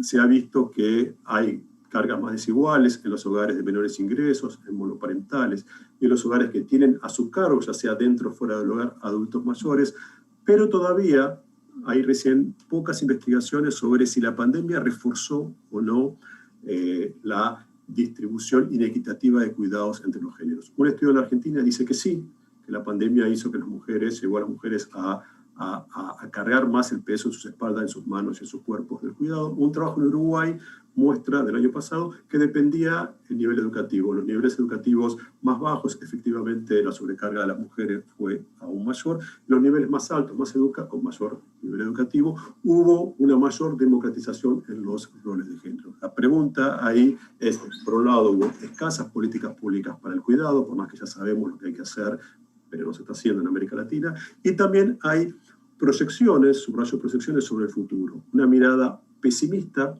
dice que la salida histórica, el nivel histórico de récord de expulsión de la mujer del mercado de trabajo va a tender a reforzar roles de género tradicionales, donde la mujer va a quedarse en el hogar. Otros estudios están diciendo que posiblemente se ha dado, como todo lo hemos vivido en otras casas, una renegociación de los roles de género que va a llevar a que los varones adopten más tareas de cuidado. No lo sabemos, seguro que esto va a depende del país, depende del cuidado y depende de las acciones de varones y mujeres en estos temas. Nosotros, una parte del trabajo la llamamos en este capítulo la desigualdad y la exclusión mata. Como sabemos, no voy a decir nada novedoso, la pandemia ha afectado a los mayores, pero en el caso de América Latina, no sé si esto se vio en unos webinars anteriores, donde se ve el impacto particular de la desigualdad es que los pares de las mismas edades, de adultos jóvenes y adultos en edades intermedias de los países desarrollados, tuvieron una menor tasa de mortalidad que los pares más jóvenes y de edades intermedias de América Latina, porque en el caso de América Latina hubo más contagio por esa mayor obligación de trabajar, más complicaciones, en muchos casos por peores sistemas de salud, y también por la presencia de población de edad intermedia con comorbilidades como hipertensión, como obesidad, en muchos casos ligados a las malas condiciones de vivienda y las malas condiciones de alimentación. O sea, ahí se ve como la desigualdad mata. Hay un estudio muy interesante hecho por Canales en el caso de Santiago de Chile, una de las ciudades más segregadas del mundo, donde muestra que separa entre barrios altos, medios y bajos, y muestra que de tener las mismas condiciones que los barrios altos, la mortalidad en los barrios bajos de Santiago hubiera sido 53% menor. Y hay un estudio, ahora no recuerdo, perdón, los autores, de México muy interesante, donde ranquean a las comunas, a los municipios de México según la concentración de población indígena y muestran algo que es escandaloso y tremendo, pero que se muestra ahí la discriminación en toda su virulencia, que aquellas municipios donde había una alta población indígena, no importa si la densidad sea alta o baja, la tasa de mortalidad de contagios era mayor. Es decir, cómo se ve que la discriminación estructural, la acumulación a lo largo de décadas de discriminación hace sus mata en periodos como se ve en la pandemia del país. Se vio la centralidad... Gabriel, despacito, por favor. Sí, perdón, por favor. Por los traductores, sí. Gracias. Perdón. Hay también la pandemia puso de centralidad la cuestión espacial y la cuestión de la conectividad como un derecho de intermediación, y también hubo ahí, sobre todo CEPAL, desarrolló algunos trabajos muy interesantes sobre lo que es una conectividad efectiva. No es cualquier conectividad, es internet de alta velocidad con suficientes dispositivos para que a la vez se pueda hacer trabajo y educación, ocio, y esto está puesto en la agenda. Y como la desigualdad es multidimensional, en el caso de América Latina, la distancia de conectividad entre el quintil más bajo y el más alto es muchísimo mayor que la distancia de conectividad entre el quintil más alto y más bajo de los países desarrollados. Es decir, vemos cómo también cuando ponemos el zoom sobre alguna dimensión, conectividad, el costo de Internet, las desigualdades se ven amplificadas en el caso latinoamericano. La educación, ahí hay todo un debate sobre el efecto de la educación. Hubo un 97% de estudiantes en América Latina y el Caribe sin sus clases habituales en el 2020. Y hay como 4 temores, preguntas, proyecciones sobre el efecto. Uno, el efecto en el incremento en la deserción y el retroceso en la inclusión educativa. Hay una proyección, repito, que hizo el BID sobre alrededor de más de 800.000 deserciones que se iban a producir en la edad de 15 a 17 años, que es el núcleo más complicado porque en muchos países ya no es educación obligatoria o porque están cuestiones ligadas a embarazo adolescente u obligación de mercado de trabajo. Hay una preocupación por lo que se llama el efecto de cicatriz, es decir, cómo la pérdida en términos de calidad educativa y de días de escolaridad iba a tener una repercusión en los ingresos de los sectores populares y en la empleabilidad futura, y hay cálculos referidos a esto. Y también hay una preocupación por el aumento del impacto de la desigualdad en la calidad educativa, por la mayor preparación, por la mayor cantidad de recursos que tienen las escuelas privadas frente a las públicas, o las escuelas públicas de alto nivel versus las más ligadas a los sectores populares, para hacer frente a lo que se llama un sistema híbrido. En todo caso, también hay una preocupación porque la escuela es un monitor de las violencias y los abusos de las niñas, niños y adolescentes. Se calcula que hay alrededor de un 60% de niñas y niños y adolescentes que viven en hogares donde al menos presencia en alguna situación de abuso. Entonces, la no visibilidad de los niños y niñas y adolescentes durante un año, se teme, no hay todavía muchos estudios al respecto, que haya tenido un impacto en situaciones de abuso y de violencias no percibidas. Termino ya con preguntas que quedan pendientes, quedan muchas. ¿Qué pasa con las expectativas políticas? Vamos a verlo en las elecciones en estos meses, en estos años, si los países van a pagar electoralmente cómo gestionaron sus pandemias, no lo sabemos.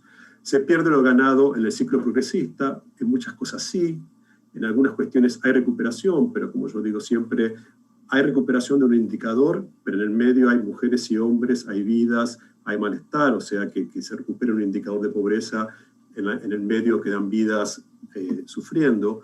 Se refuerzan algunas agendas de renta básica universal, tibiamente el impuesto a la riqueza, que tiene un cierto, digamos, presencia mundial. Sabemos que el peso recayó en las familias, en el Estado, pero ¿qué hizo el mercado? Pensando en los 3 pilares de bienestar de Spin Anderson. El mercado ha dado lo suyo para equilibrar el peso de la crisis. Hay debates distintos sobre la escalada tecnológica en salud, cómo quedarán sistemas de salud más caros, sobre el viejismo, cómo los adultos mayores fueron al mismo tiempo objeto de preocupación, pero casi no se les dio voz en el espacio público, pensando cómo ellos querían vivir su vida, y ahí creo que los sectores progresistas tenemos una labor fundamental de repensar cómo miramos la edad a los viejos, a los adultos mayores, repensamos la niñez, la educación de género, pero queda una mirada muy antigua sobre esto, y finalmente se han dado distintas formas de relación, por lo menos en nuestro caso y en otros países, de los saberes del Estado. También una pregunta al interior de las ciencias sociales: ¿qué queremos hacer? ¿Queremos ser legisladores, decir lo que hay que hacer, o ser intérpretes de la sociedad? Y por supuesto, pensamos si es una oportunidad para una revisión del bienestar y para una agenda de cuidados de todas formas de vida. Las pandemias pasadas no nos autorizan a ser muy optimistas sobre el día después, porque en general era volver al pasado, a la normalidad, pero hay tanta movilización de mujeres y hombres en nuestra región que nada está escrito, así que posiblemente algo podamos aprender de lo sufrido, de lo que estamos sufriendo. Muchas gracias y perdón por la velocidad, pero los 15 minutos a uno va a hacer hablar más rápido. Bueno, muito obrigado, Gabriel. Muchas gracias, Gabriel. Seguimos con la segunda presentación y reitero lo que planteaban ahí Vera y Timothy en el chat. Por favor, quienes hablen en castellano, hablen despacio para que puedan las traductoras y traductores hacer su trabajo. Bueno, seguimos. Gracias, Gabriel, ¿no? Por supuesto. Muy buenas tardes a todas y todos. Muchas gracias a Vera, Lorena, Marcia por la invitación. Un gusto compartir con Mario, con Karina, con Gabriel. En mi caso voy a profundizar el impacto de la pandemia, ¿no es cierto?, en los pueblos indígenas de América Latina, Aviala. ¿Ya se está viendo la presentación?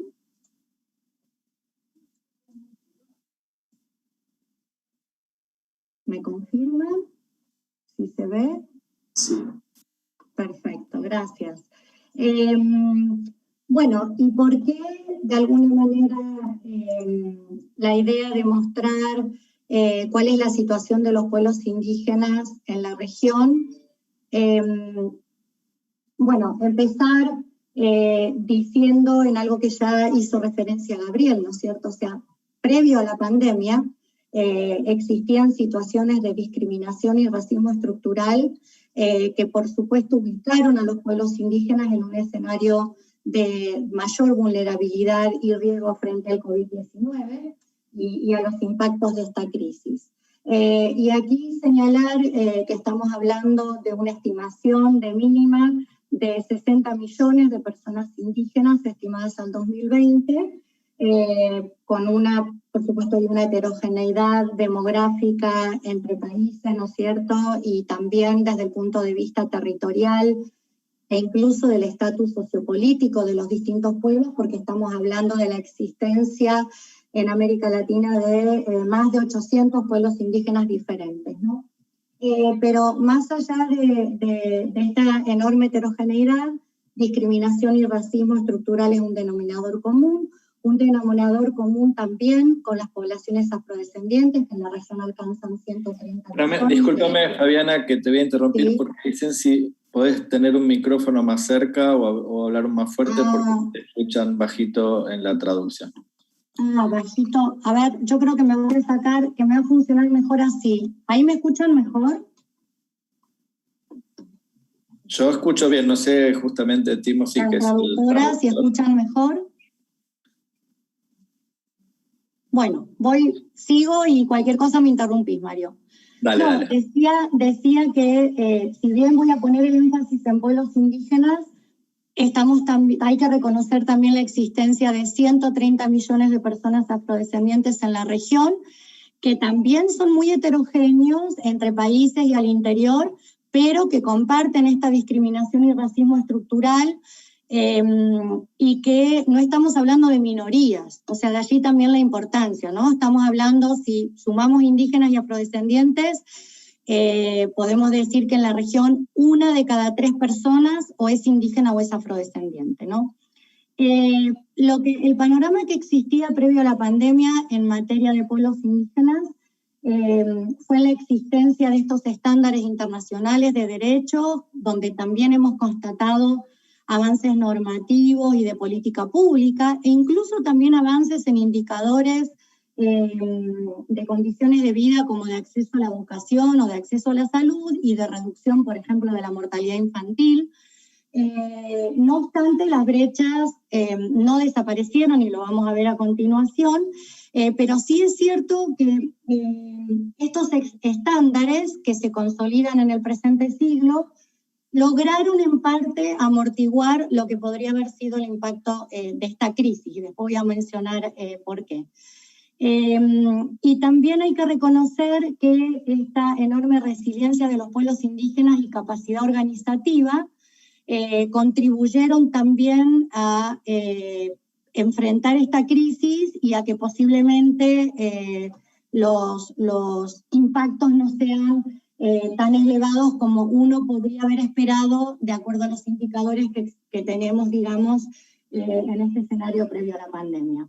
Ahora sí quiero decir que si bien es difícil tener escenarios para el total de la región o para los totales nacionales, como bien Gabriel decía, sobre esto falta investigación, sobre esto otro hay que profundizar o hay que esperar, cuando queremos desagregar los datos, ahí nos encontramos con mayores dificultades, porque si bien también hay que reconocer avances en la región en materia de producción estadística desagregada para pueblos indígenas, tenemos todavía enormes limitaciones, sobre todo en el tema de registros. Y también decir que el año pasado, a raíz de la pandemia, algunas encuestas de hogares de los países, al tener que reducir sus cuestionarios, porque estas encuestas se llevaron a cabo principalmente por vías telefónicas, con lo cual también ahí sabemos que hay riesgos y sesgos en materia de la representatividad para comunidades indígenas. Bueno, lo que se vio también que en algunos países, como tuvieron que reducir cuestionarios, que sacrificaron las preguntas étnico-raciales, las quitaron de los cuestionarios. Entonces, no ocurrió en todos los casos, pero aquí podemos ver una pequeña muestra de cómo estos avances van sufriendo retrocesos y pueden seguir sufriendo retrocesos si no posicionamos estos temas en las agendas, ¿no es cierto?, nacionales, regionales e internacionales. Bien, en materia de estos escenarios previos a la pandemia, voy a mostrar solamente algunos indicadores, pero para que se le tome el peso a las enormes brechas que todavía existían en la región antes de iniciar esta crisis, y que sí los estudios fragmentarios que tenemos, en algunos casos de nivel más local, no alcanzan a ser nacionales, muestran impactos diferenciados e interseccionales, ¿no es cierto?, sobre el derecho a la salud y a la vida de los pueblos indígenas, como así también otras dimensiones del desarrollo, y que ya previo a la pandemia, las brechas, como ven ustedes, en materia de pobreza monetaria eran muy contundentes. En algunos países estamos hablando del doble, ¿no es cierto?, de tasa de prevalencia, o en Panamá de 7 veces más. Si bien es cierto que acá estamos viendo la pobreza a nivel nacional, cuando uno desagrega la información por urbano-rural, por ejemplo, estas brechas no desaparecen, y es más, en algunos casos se profundizan en contextos urbanos, en otros en contextos rurales, pero lo cierto es que no hay indicios por las acciones que han llevado hasta el momento en los estados de que nos permitan decir que si miramos los datos del 2020, una vez que los podamos procesar, vayamos a encontrar un escenario distinto a este, sino todo lo contrario, posiblemente encontremos brechas más profundas. En el caso de los países que contaban con censos recientes, porque se atrasaron en la década pasada, pudimos ver en 5 países que concentran el 80% de la población indígena de la región, donde más de 8 millones de personas indígenas experimentaban carencias de acceso al agua potable en la vivienda.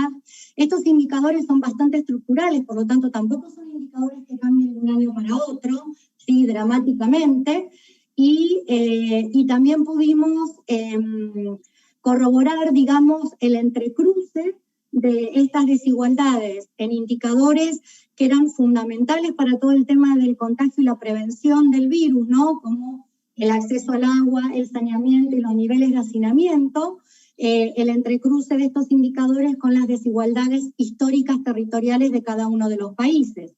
Y así, en este gráfico podemos ver cómo sistemáticamente las poblaciones de los pueblos indígenas se concentran en municipios con niveles críticos y altos de vulnerabilidad respecto a las condiciones de habitabilidad.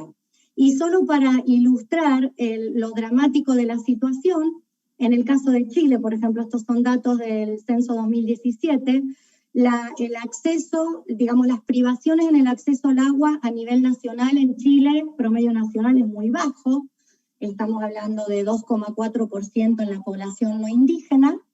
Hay brechas a nivel nacional, 7,4% de privaciones de la población indígena al agua.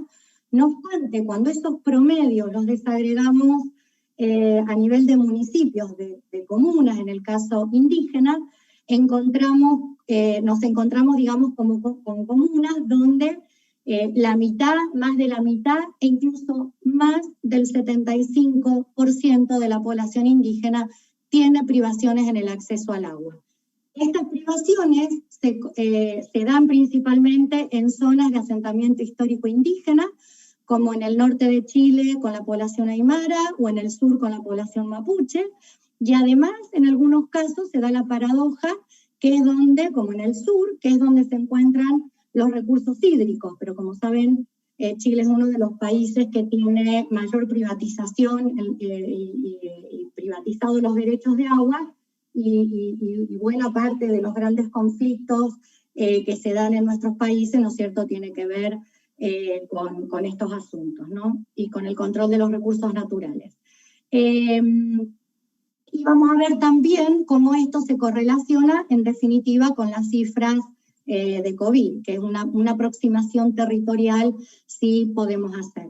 En materia de desigualdades en el mercado de trabajo, y también simplificando, los estudios recientes que hemos realizado desde CEPAL nos muestran que en términos generales y en casi todos los países, las tasas de participación económica indígena suelen ser más altas que las de la población no indígena. Incluso los niveles de desempleo son menores en los estudios que teníamos previo a la pandemia, ¿no?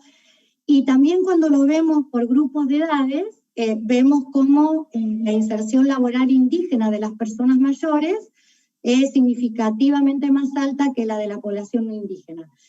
Por tanto, el tema no está tanto en si trabajan o no trabajan, el punto es la calidad del trabajo. Entonces, ahí es donde vemos las brechas. O sea, indiscutiblemente en todos los indicadores que hemos podido analizar desde CEPAL, efectivamente la población indígena se encuentra inserta principalmente en actividades cuentapropistas, con más precariedad, con mayor desprotección social, que eso después impacta, por supuesto, en el tema de las pensiones contributivas y no contributivas, y en el acceso a las pensiones cuando son adultas mayores. Por tanto, aquí también tenemos un tema que pasa, por una parte, de cómo las políticas de recuperación van a considerar la situación particular de los pueblos indígenas, y por otra parte, cómo estas políticas comienzan a considerar todo el sistema de economías indígenas que ha sido la contracara en la región, y que en algunas áreas y en algunas comunidades locales se han fortalecido precisamente por la necesidad de afrontar la crisis, ¿no? Bueno, Gabriel también hacía referencia a los temas de la educación, las brechas, si bien es cierto que en la última década habíamos observado progreso en materia de acceso a la educación de niños niñas y jóvenes indígenas, las brechas persistían y eran muy profundas en términos de acceso a nivel superior, y a eso tenemos que sumar la brecha digital. Por tanto, no es difícil pronosticar los retrocesos, incluso prevemos que hasta en el nivel primario. Si vemos aquí el porcentaje de jóvenes y niños, ¿no?, de 6 a 24 años indígenas sin acceso a Internet en el hogar, bueno, los resultados son dramáticos. En la gran mayoría de municipios, tanto México como Perú, como otros países que también tenemos en los informes que tengo citado al final de la presentación, hay los municipios más oscuros, estamos hablando que más del 90%, hasta el 100% de los niños y jóvenes no tienen acceso a Internet en el hogar, ¿no? Bien. Luego, en términos de lo que ha sido el impacto propiamente tal, en términos de contagios y de muertes, vuelvo a decir lo mismo, la falta de información en los registros ha dificultado, ¿no es cierto?, el seguimiento epidemiológico. Los únicos países que han informado, ¿no es cierto?, desde fuentes oficiales, alguna información desagregada han sido Colombia, Brasil, México y Perú. De hecho, Brasil tiene cifras publicadas donde uno puede ver la información de contagios y muertes por los distritos sanitarios indígenas con una enorme heterogeneidad.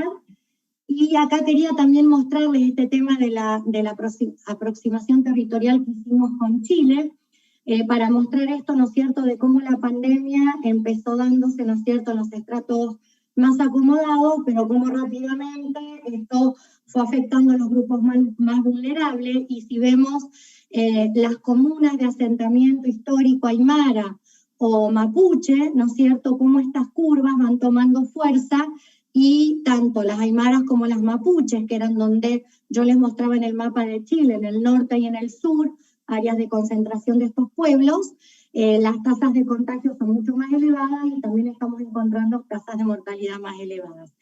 Y en el caso de México, por más que sabemos que las tasas de letalidad tienen el tema del problema del denominador y que pueden estar algo sobreestimadas, porque eso depende, ¿no es cierto?, de la identificación de los contagios, del volumen de contagios, en términos de brechas también son significativas, ¿no? O sea, las tasas de letalidad no indígena son del 9,2% o 92 por mil en el caso no indígena, y de 152 por mil en el caso de la población indígena, donde se da esta situación que mencionaba Gabriel, de situaciones alarmantes, cuando vemos también esta aproximación territorial de acuerdo a la concentración. Quería resaltar rápidamente las iniciativas de los propios pueblos indígenas y de otras instituciones y redes de la sociedad civil, que frente a la falta de información tuvieron iniciativas propias, como el Sistema de Información de la Organización Nacional Indígena de Colombia, que sistemáticamente produce boletines y tiene un sistema de información muy desagregado, muy detallado para el seguimiento de la pandemia y la crisis, y también este gran sistema que había montado la red eclesial panamazónica en conjunto con la COICA, en donde, bueno, acá tenemos los casos acumulados de contagios y también se pueden ver los casos acumulados de muertes de los países que comparten Amazonía, y decir que esta es una información valiosísima para dar seguimiento a la pandemia. Sin embargo, la última publicación es de noviembre del 2020, y acá también es donde tenemos que resaltar cómo algunas iniciativas que posiblemente contaron con financiamiento no gubernamental, frente a esta falta de apoyo y de financiamiento, se ven truncados, y cómo a su vez estas experiencias han sido valiosísimas como para que los propios estados las retomen, las fortalezcan y les den continuidad.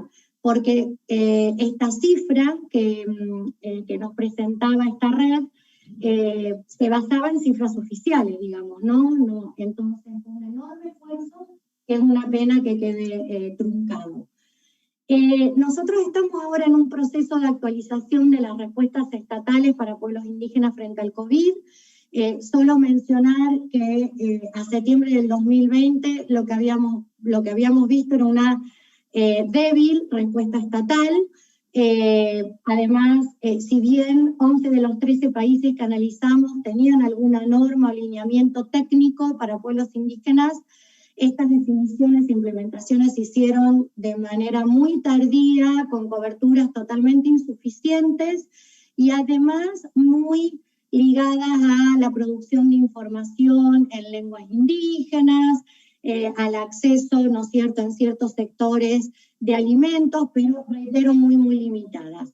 No obstante, pudimos constatar, sí, la respuesta que frente a esta débil respuesta estatal hicieron los pueblos indígenas en la región, no solamente en materia de generación de información, de campañas de concientización, sino también en diferentes medidas de contención, mitigación, como cerco sanitario, la prohibición de acceder a ciertas comunidades, la vigilancia, la supervisión, la creación de protocolos comunitarios, todo el tema de la utilización y el fomento de la medicina tradicional y también medidas para asegurar la seguridad alimentaria. De hecho, sería imposible acá entrar como en más detalle, pero sí hay experiencias, vuelvo a lo mismo, locales, que sería bien interesante de poder sistematizar. Ahí la academia puede hacer un aporte bien importante en materia de ver esta contracara a la crisis, ¿no? Cuáles han sido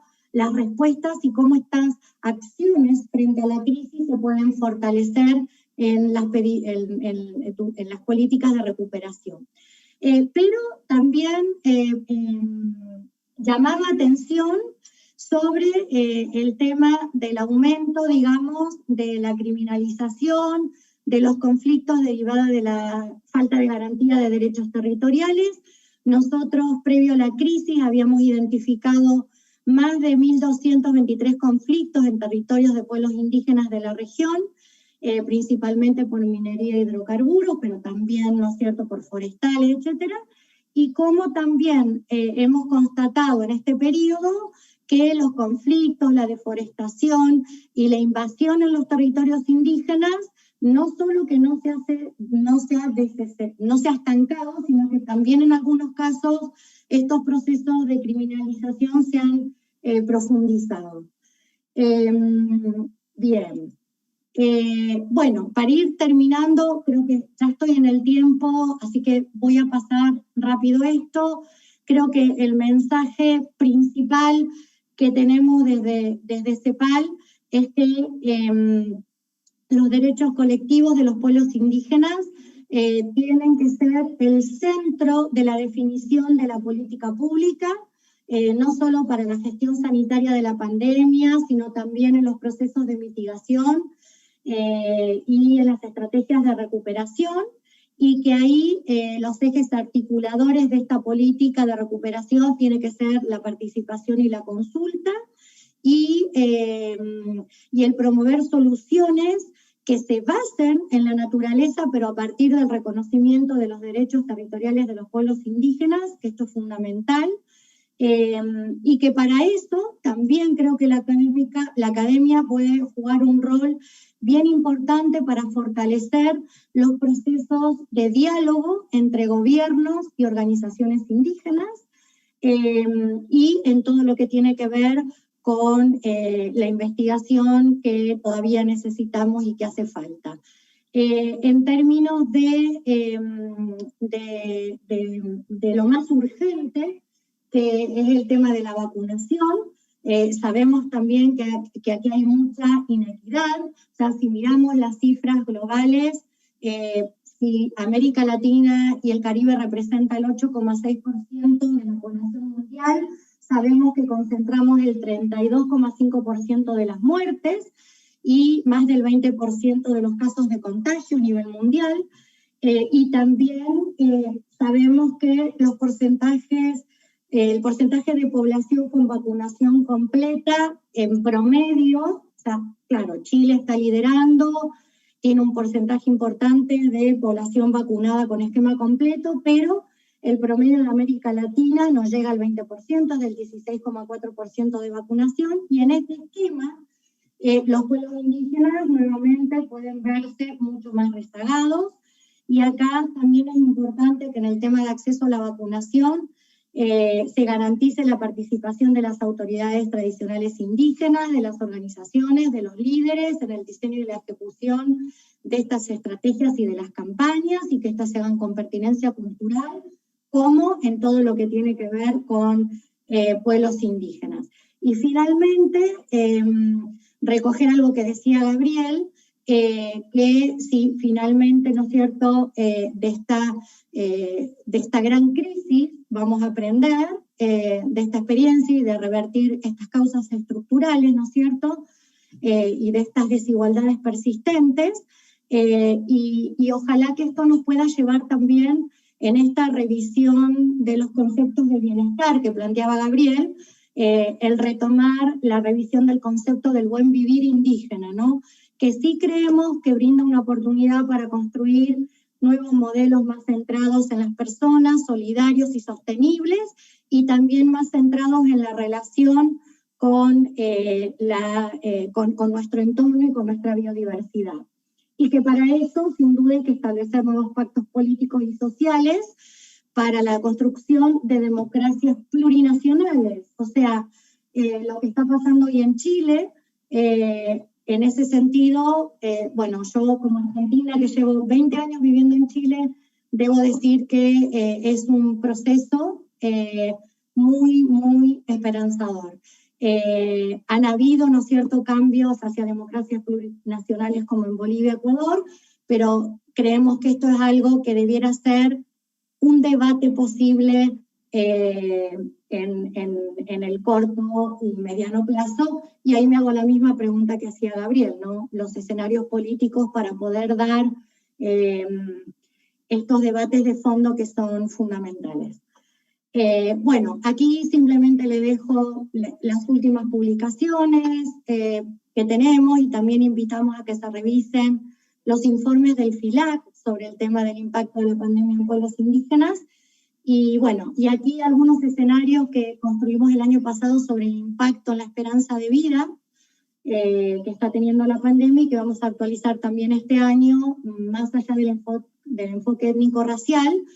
Ya el año pasado establecimos escenarios donde efectivamente vamos a tener impactos en la reducción de nuestras esperanzas de vida. Muchísimas gracias.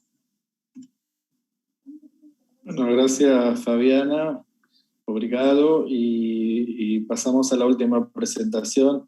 Tratemos de ceñirnos a los 15 minutos, así después tenemos aunque sea también un ratito para que conversemos divagariño, así pueden traducir también.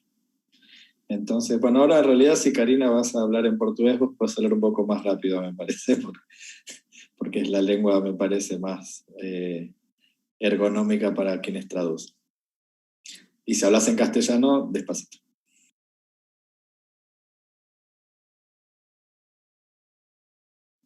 Bom, boa tarde a todos y Buenas todas. tardes a todas y todos. Quisiera agradecerles muchísimo la invitación a participar en este evento tan importante. Gracias a Marcia, Lorena, Vera y a todas las instituciones involucradas. Agradecer a Gabriela, a María Fabiana, la posibilidad de compartir esta sesión tan interesante.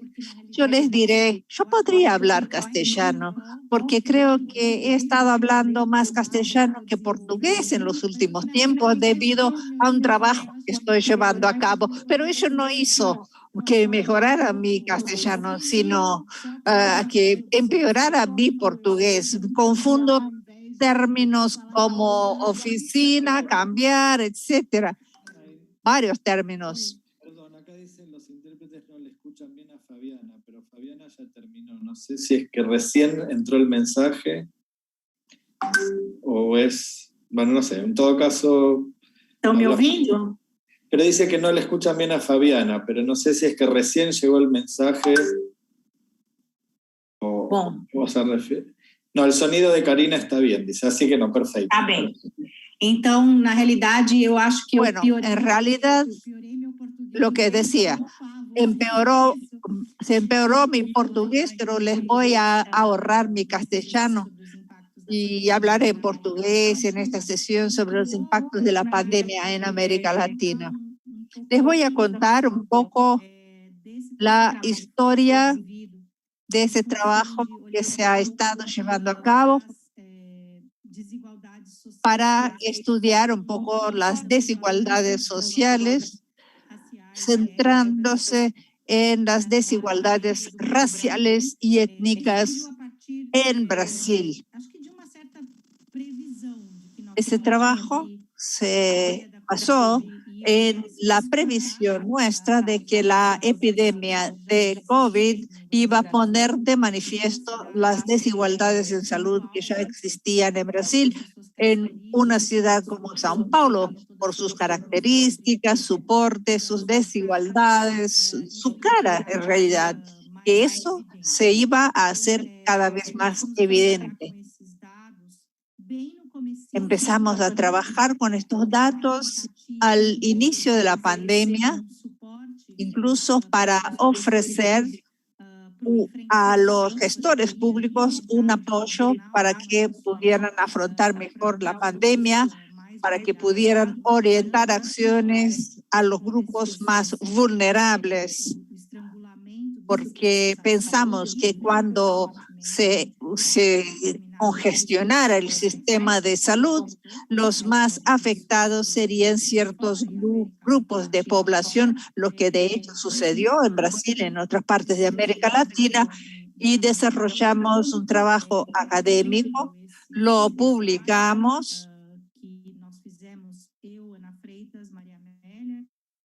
Ese trabajo, aquí están las autoras del trabajo en pantalla. El trabajo estudió las desigualdades sociales y la mortalidad por COVID-19 en la ciudad de São Paulo. Para entenderlo un poco, primero tuvimos una gran discusión sobre cuáles eran los eventos, los acontecimientos, los datos que teníamos, los confiables o no. Y al comienzo de la pandemia en Brasil se discutió el tema de la subnotificación, el número de casos y los sistemas de información, los cambios que se dieron durante ese tiempo, cambios en la manera de ingresar información en los sistemas, los dos sistemas, CIBEP-CRIP y SUS-BE. Y primero llegamos a la conclusión de que hay un evento que realmente es un desenlace malo, que es el evento muerte, y en Brasil suele haber buenos sistemas para la notificación de la mortalidad, con un programa vinculado a la Secretaría Municipal de la Salud, que se llama PROIN, que es programa para mejorar los sistemas de información sobre mortalidad, y allá se verificaban los datos de manera muy coherente y rápida. Decidimos analizar la repartición espacial de las tasas de incidencia y mortalidad, distribución espacial. Para la incidencia, primero trabajamos con los datos de CIBEP-CRIP, incidencia del síndrome respiratorio agudo grave total por distrito administrativo de donde viven las personas. Les diré las partes extremas, norte, sur y este son las zonas menos favorecidas económicamente en la ciudad, mientras que el centro, que está aquí más clarito, corresponde a las zonas de más altos ingresos en la ciudad.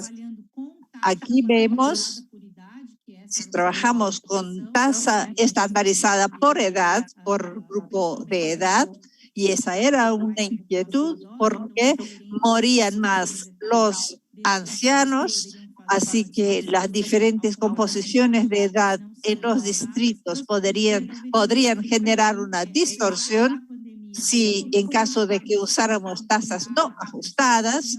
Aquí vemos que la pandemia empezó por los altos ingresos, porque eran los que viajaban al extranjero y esas cosas, pero luego cambió la situación. La pandemia se diseminó a las zonas periféricas y las tasas más bajas se encontraron en esos distritos centrales.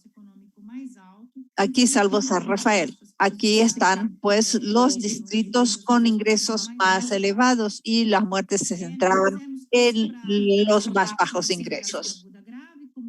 Lo hicimos para síndrome respiratorio agudo grave y para COVID confirmado, porque hubo un problema con un retraso en la confirmación de los testeos. Había un problema en trabajar con los casos que confirmaba el sistema. Eso fue un problema, pero no hubo mucha diferencia. Los distritos siguen siendo prácticamente los mismos. Ese panorama cambia bastante. Aumenta la concentración cuando hablamos de mortalidad. Una vez más, vemos las tasas más bajas son las de esos distritos, de más altos ingresos, y las tasas más elevadas, que son casi 4 veces superiores a las de los distritos con más bajas tasas. Aquí ven ustedes las cifras en pantallas. Tasas más elevadas arriba, tasas más bajas abajo.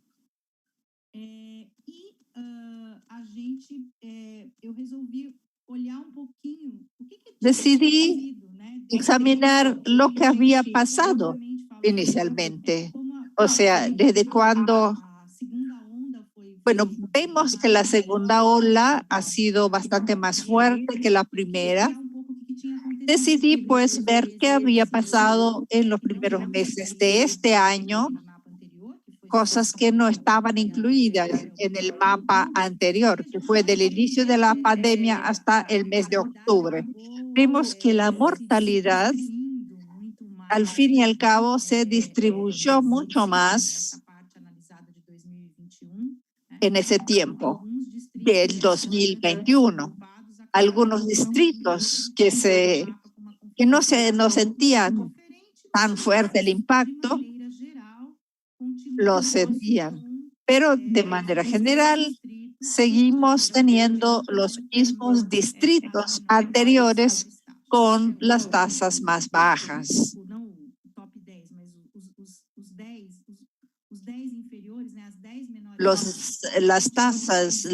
Los 10 distritos con tasas más bajas siguen siendo los de ingresos más altos. Ahora vamos a examinar algunos indicadores para ver qué pasaba con raza, color, sexo y algunos otros marcadores que elegimos. Vemos que hay una inmensa desigualdad. Hay un incremento muy fuerte en el riesgo de muerte. Cuando comparamos negros y blancos, los negros tienen un riesgo de muerte que es un 70% superior al de la mortalidad de blancos. Los mestizos tienen un riesgo que es un 42% superior, y fue una sorpresa que la población que nuestro Instituto de Demografía denomina amarillos, que son los orientales, tienen ese riesgo aquí que vemos en pantalla. Y pensamos en la comparación entre esta situación y la prepandemia. En realidad hay una desigualdad cuando vemos por todas las causas, cuando vemos en el 2017, Y aquí están incluidos accidente y violencia. Y cuando vemos las denominadas causas naturales, que serían todas las muertes salvo accidentes y violencia, vemos que sí hay una diferencia entre negros y blancos, pero no tan grande como la diferencia que detectamos en COVID. Lo mismo para los mestizos.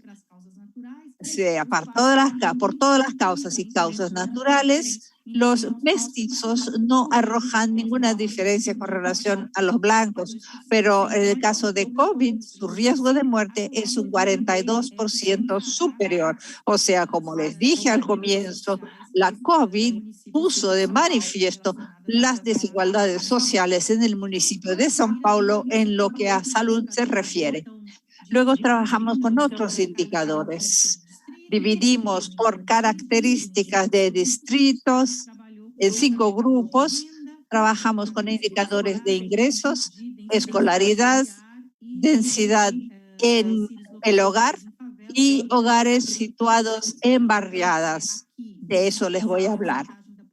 Aquí está, porcentaje de la población, distritos en los que la población tiene ingresos inferiores a una cuarta parte del salario mínimo.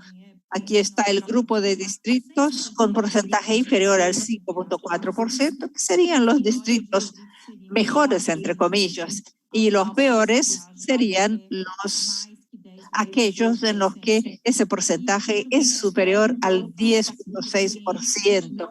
Aquí tenemos un gradiente que no es perfecto porque hay como una quebrada aquí en el medio, pero el riesgo aumenta un 69%. O sea, es un 69% superior el riesgo de morir por COVID del peor grupo con relación al mejor, digamos. Aquí vemos las comparaciones, incluso en el segundo ya hay un aumento. En la densidad, el hacinamiento de hogares, que es el promedio de personas que viven en cada hogar, ese es el promedio. Ese es un indicador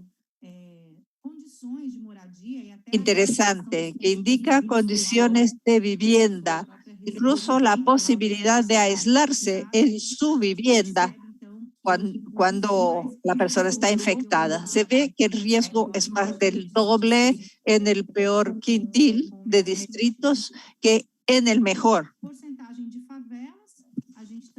Porcentaje en las comunidades. Observamos un incremento también. Y este es un dato interesante porque no tiene un gradiente perfecto y el tercer grupo tiene un riesgo mayor, que sería el peor grupo, el grupo de los distritos donde hay más que 12,5% de la población que vive en Villa Miseria.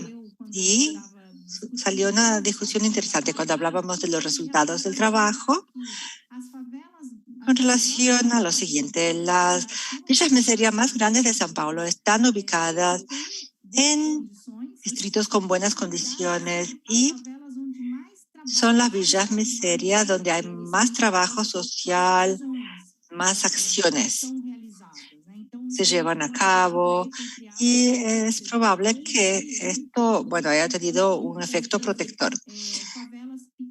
Mientras que en muchos casos las villas miseria más pequeñas en otras regiones quizás no reciban las mismas intervenciones positivas o no con el mismo nivel de intensidad y los resultados por ende son peores. Con respecto al porcentaje de personas con nivel de educación superior, observamos que este es el indicador más fuerte. Observamos un incremento de 123% en riesgo de muerte por COVID si lo comparamos contra el grupo de regiones con pocas personas con educación superior y regiones con más de 35% de la población con nivel superior de escolaridad, de educación.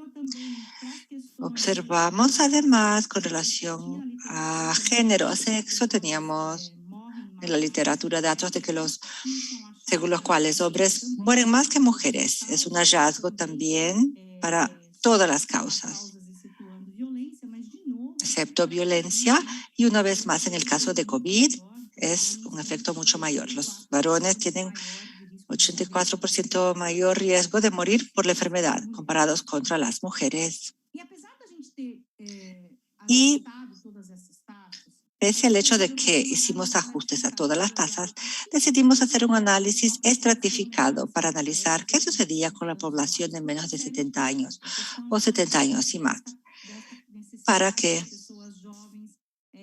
pudiéramos analizar la necesidad de las personas jóvenes que no eran capaces de desplazarse hacia el trabajo, con toda la recomendación para los mayores y no necesariamente para las personas más jóvenes, por diferentes características. Y para nuestra sorpresa encontramos que para todos los indicadores, las desigualdades siempre son más grandes entre las personas con menos de 60 años.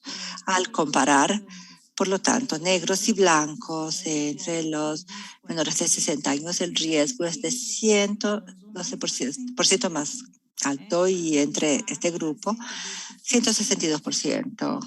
62% versus 37%.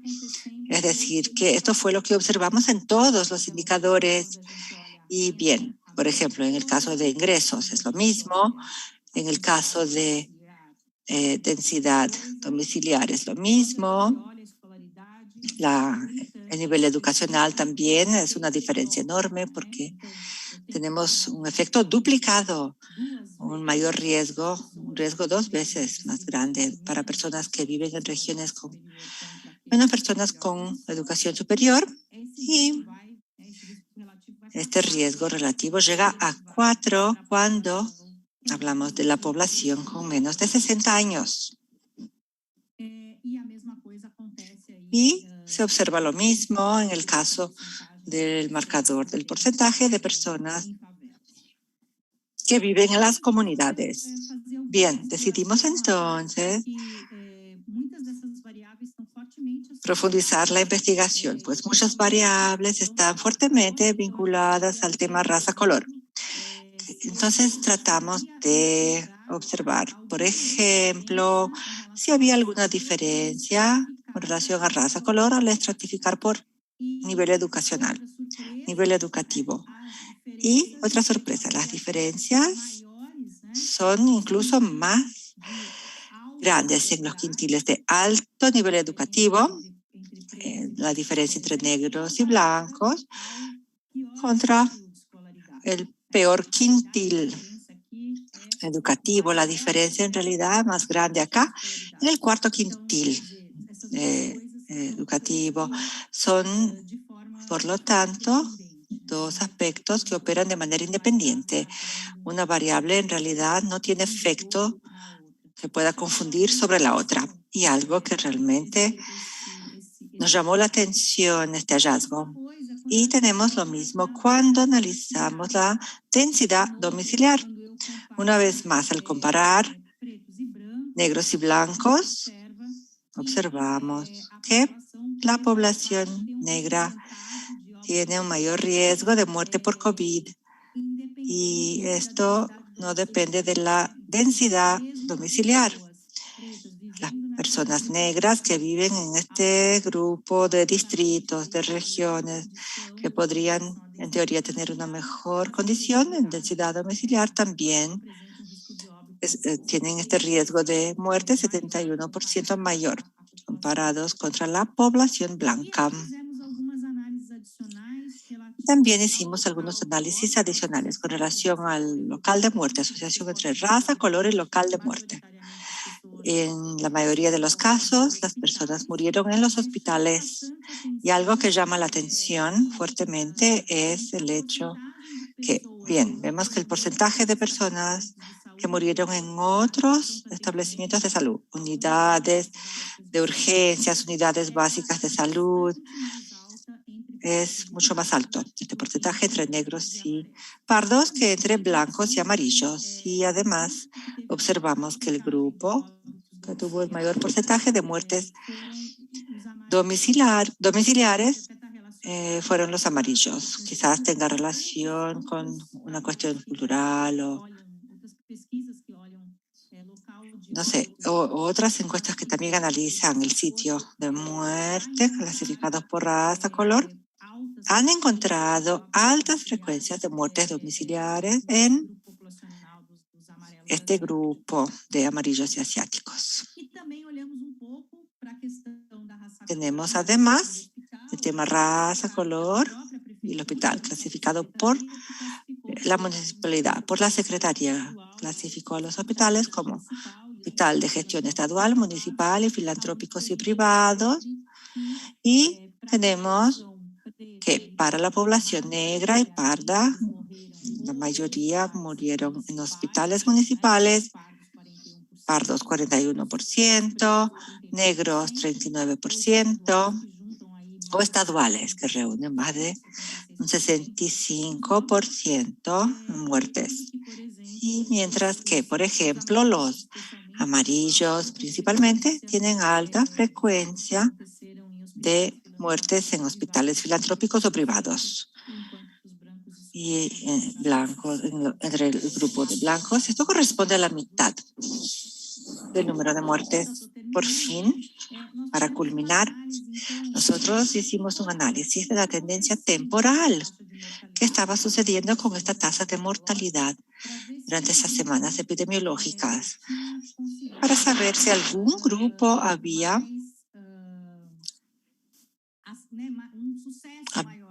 tenido mayor éxito en la reducción de mortalidad más tempranamente. Y en realidad lo que observamos fue que desde la semana 12, 2020, esto está disponible en el artículo, de la semana 12 a 19, observamos que en azul celeste están los negros.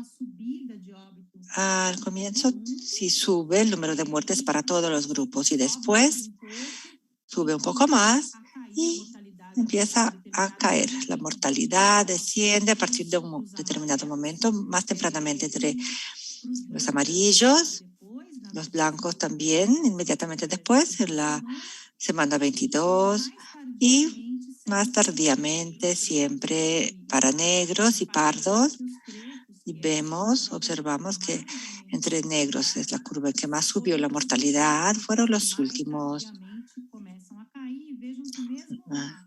para empezar a descender, y al final, también de septiembre, no llegaron al mismo nivel de los demás grupos, no los alcanzaron, están siempre más arriba de los blancos, amarillos y pardos. No obtuvimos datos de los grupos indígenas porque el número era muy pequeño. Y entonces decidí, cuando me invitaron a que participara en este evento, traté de actualizar esta tendencia para que pudiéramos analizar qué sucedió en 2020 y 2021, esta tendencia de mortalidad por raza y color. Esta es la visión general de 2020. Todo el año. En azul celeste tenemos negros, a los negros, en rojo los pardos, azul real, blancos, amarillos. Y lo que vemos es que siempre hay este descenso para la población negra más tardíamente, y este es el grupo con mayor tasa de mortalidad. Al llegar a la semana 44, cuando volvió a subir nuevamente, ellos también tienen una subida, un ascenso mayor que los demás grupos. Y en 2020 observamos que sigue realmente un escenario triste. Una vez más encontramos que en el grupo de negros y pardos, sí, hubo el mayor aumento en la tasa de mortalidad, y en realidad, en teoría, todos hicieron este pico a la vez, simultáneamente este año. Pero lo que observamos es que mientras algunos descienden, la mortalidad para pardos y blancos realmente fue más continua, la caída más continuada. Bueno, bajó, cayó y luego desaceleró. Y una vez más, tenemos acá en 2021, partos llegan hasta, bueno, el mismo nivel de los blancos, pero desafortunadamente seguimos con la población de negros a este nivel, con una tasa de mortalidad más alta que la población blanca, la población parda, mucho más alta que la población amarilla. Entonces, bien, la COVID realmente sigue la política de vacunación, no tomó a estas desigualdades en consideración y no sé si quizás al combinar todos los factores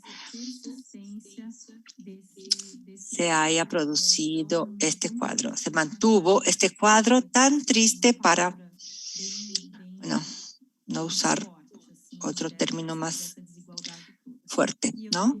Por la desigualdad pública.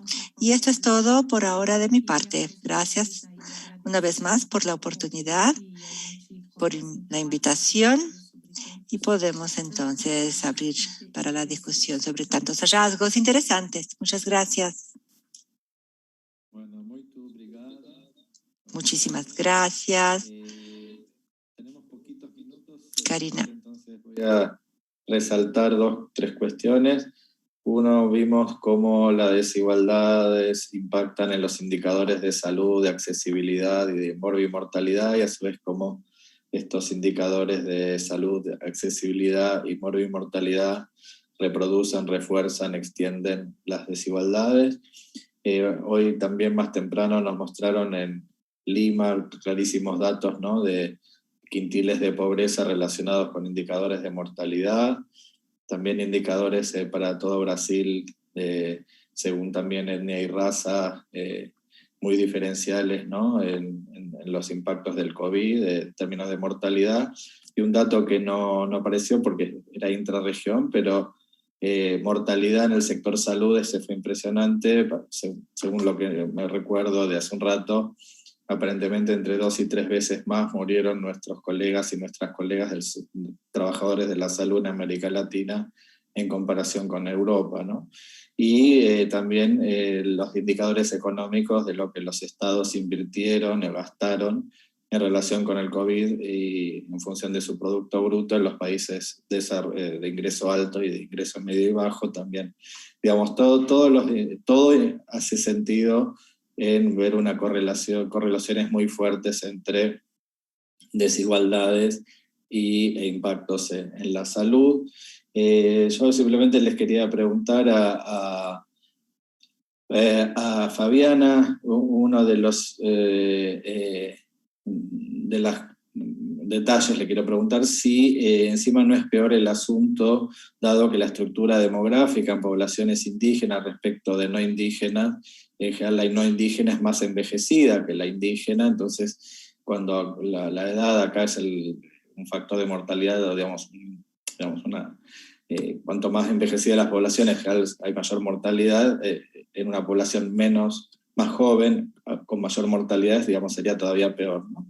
Y a todos en general, para decir, aunque sea un modo de cierre, dado este contexto histórico de desigualdad estructural en América Latina, ligado a este contexto histórico de desigualdad estructural en América Latina, también tenemos una historia de respuestas colectivas a los desafíos que los sectores más vulnerables, pobres o marginados han tenido para dar respuesta a esos desafíos. Entonces la pregunta es si pueden decir algo sobre cuáles fueron las respuestas colectivas propias y en relación con el Estado a estos desafíos que trajo el COVID a estas sociedades injustas y desiguales. No sé si se entendió. Es decir, bueno, básicamente es, dado todo este contexto, si pueden decir algo lo han dicho ya, pero sobre las respuestas colectivas, organizaciones sociales, comunidades, organizaciones de base comunitaria, movimientos sociales, redes, capitales sociales, en estos contextos, ¿no? Y después de eso sí, yo ya no, acá ya me despediría, y para después de se hablan, no sé, Gabriel, Fabiana y ¿cómo se llama? Karina, darle ya el pie al cierre de Marcia, Lorena y Vera. Así que bueno, les agradezco mucho las presentaciones. Dejo esta pregunta que por supuesto es para que digan algo porque es muy grande, pero por lo menos para poder cerrar con una beta política y una beta optimista, ¿no? Que hagamos en el orden.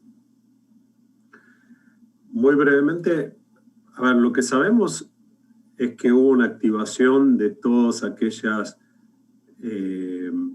formas territoriales, comunitarias, que tenían algún tipo de presencia en los territorios y que se activaron de distintas maneras, con distintas relaciones con el Estado, en relación en primer lugar, con la cuestión de la información, con la cuestión de dar cuidado en la medida de lo posible, y que yo creo que hay, digamos, es difícil mirarlo contrafácticamente, pero hay un indicador de que la situación social, que fue tremenda, pero que el conflicto social en el momento mismo fue un poco menor porque hubo cierta articulación entre las transferencias condicionadas y acciones a nivel intermedio. Creo que ahí algo pasó, y creo que ahí sobre todo lo más que hicieron los gobiernos fueron sobre todo transferencias condicionadas de distintas maneras, pero explotó también por el lado de los sistemas de salud, y ahí sí fue más difícil tener respuestas locales. Pero, dado el nivel de degradación social, digamos, de magnitud de la crisis, no hubo tanta explosión social en términos, como hemos visto en otro momento en América Latina, creo que en parte por algunas medidas de confinamiento y también por algo de las ayudas sociales de alguna manera funcionaron. Pero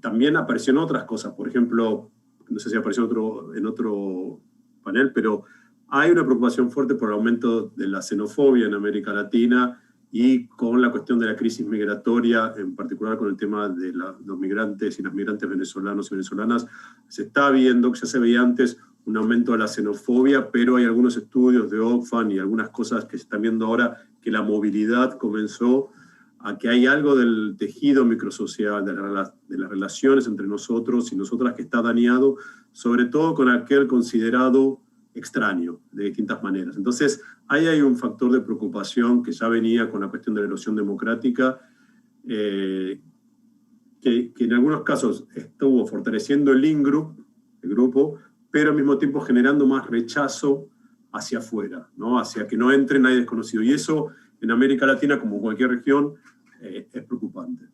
Yo no soy muy optimista igual, pero dejo la posibilidad abierta de que algo nuevo, como estamos viendo en Chile y en otras regiones, se genere, pero veremos.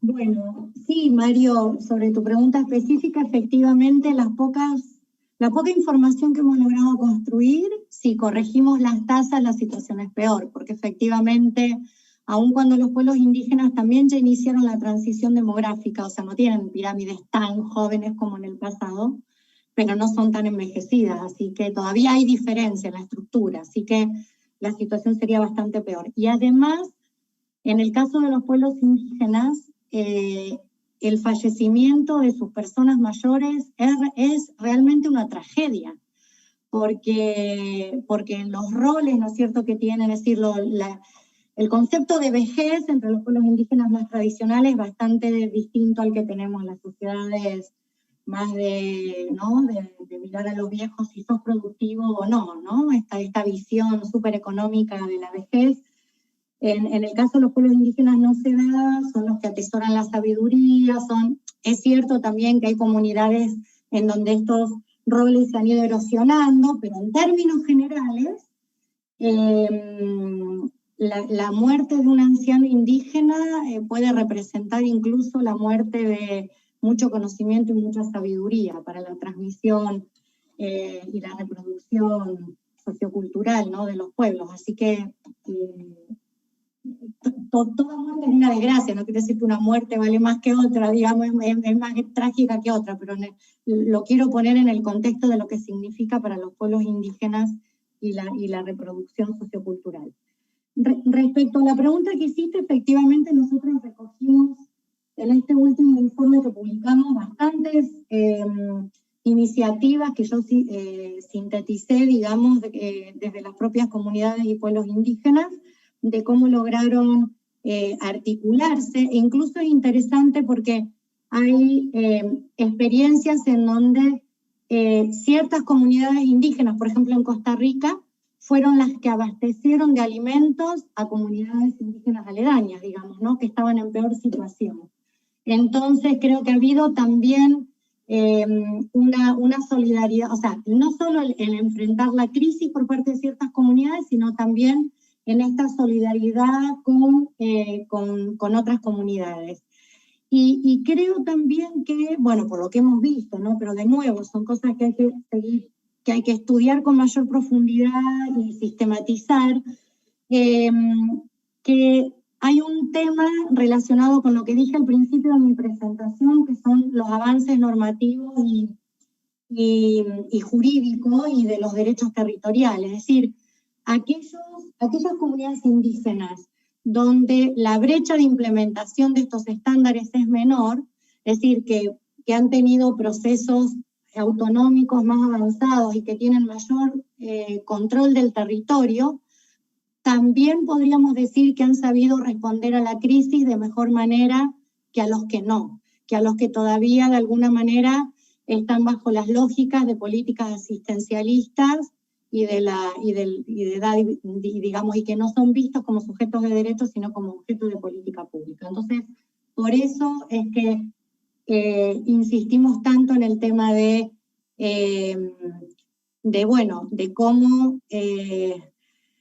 cómo estas políticas de recuperación realmente tienen que incorporar estos elementos de fortalecimiento de procesos autonómicos, del fortalecimiento de las economías indígenas, del territorio, porque si no los retrocesos sí pueden ser tremendos. O sea, hay otros casos donde te mostraban cómo el monocultivo y la destrucción de comunidades indígenas hicieron que no se hubiese podido responder a esta crisis alimentaria cuando otras comunidades que tenían el territorio más intacto, por así decirlo, lograron abastecer de alimentos precisamente con lo que prácticamente producían en el territorio a sus habitantes. Entonces, creo que, bueno, se debería dar una discusión profunda en términos de qué se puede hacer para repensar nuevas democracias, como dije antes, plurinacionales, en donde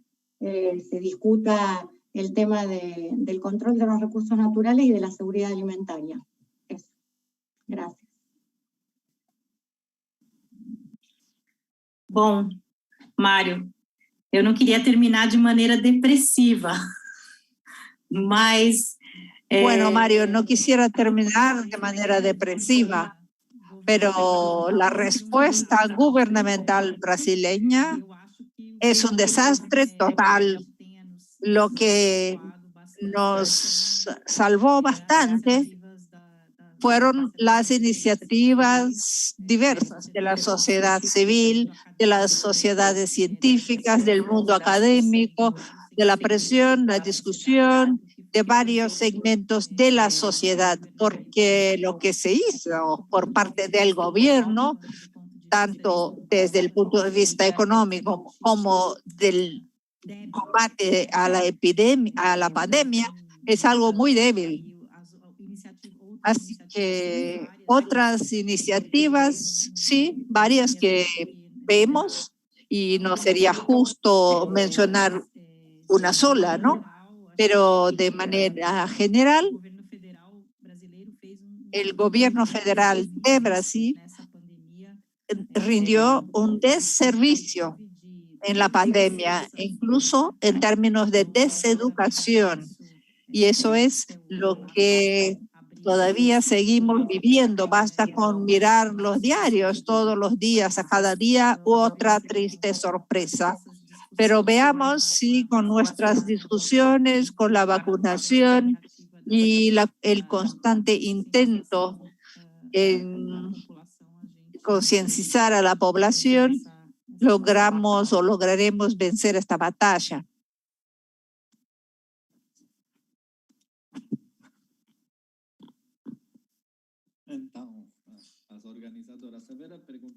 Bueno, las organizadoras, Vera me preguntó aquí en privado si los varones mueren más que las mujeres, y es siempre así.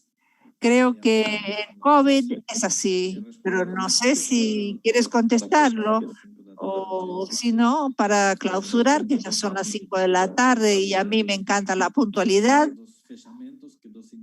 más de las clausuras que de las aperturas. Bueno, muy rápido, Vera. En COVID, sí, en la literatura, todos los hallazgos mencionan mortalidad superior en los hombres, entre varones.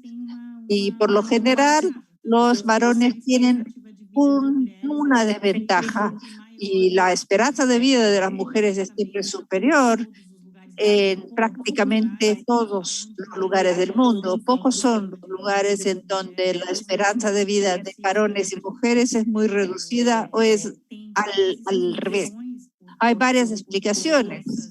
Enfermedades y cómo se comportan las enfermedades y cómo se comportan los varones ante las enfermedades. Para COVID hay algunas explicaciones de conducta, incluso porque los varones se adhieren menos a las medidas de protección, los varones tardan más en buscar ayuda médica en casos graves, incluso explicaciones biológicas como protección hormonal de las mujeres y algunos receptores específicos del virus y en la respuesta que desencadena el virus y que ello favorecería a las mujeres. Muchas gracias. Y Lorena Marcia Vera, en el orden que quieran.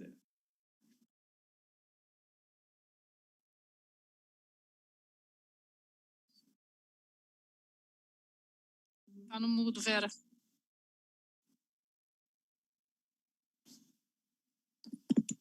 Pronto?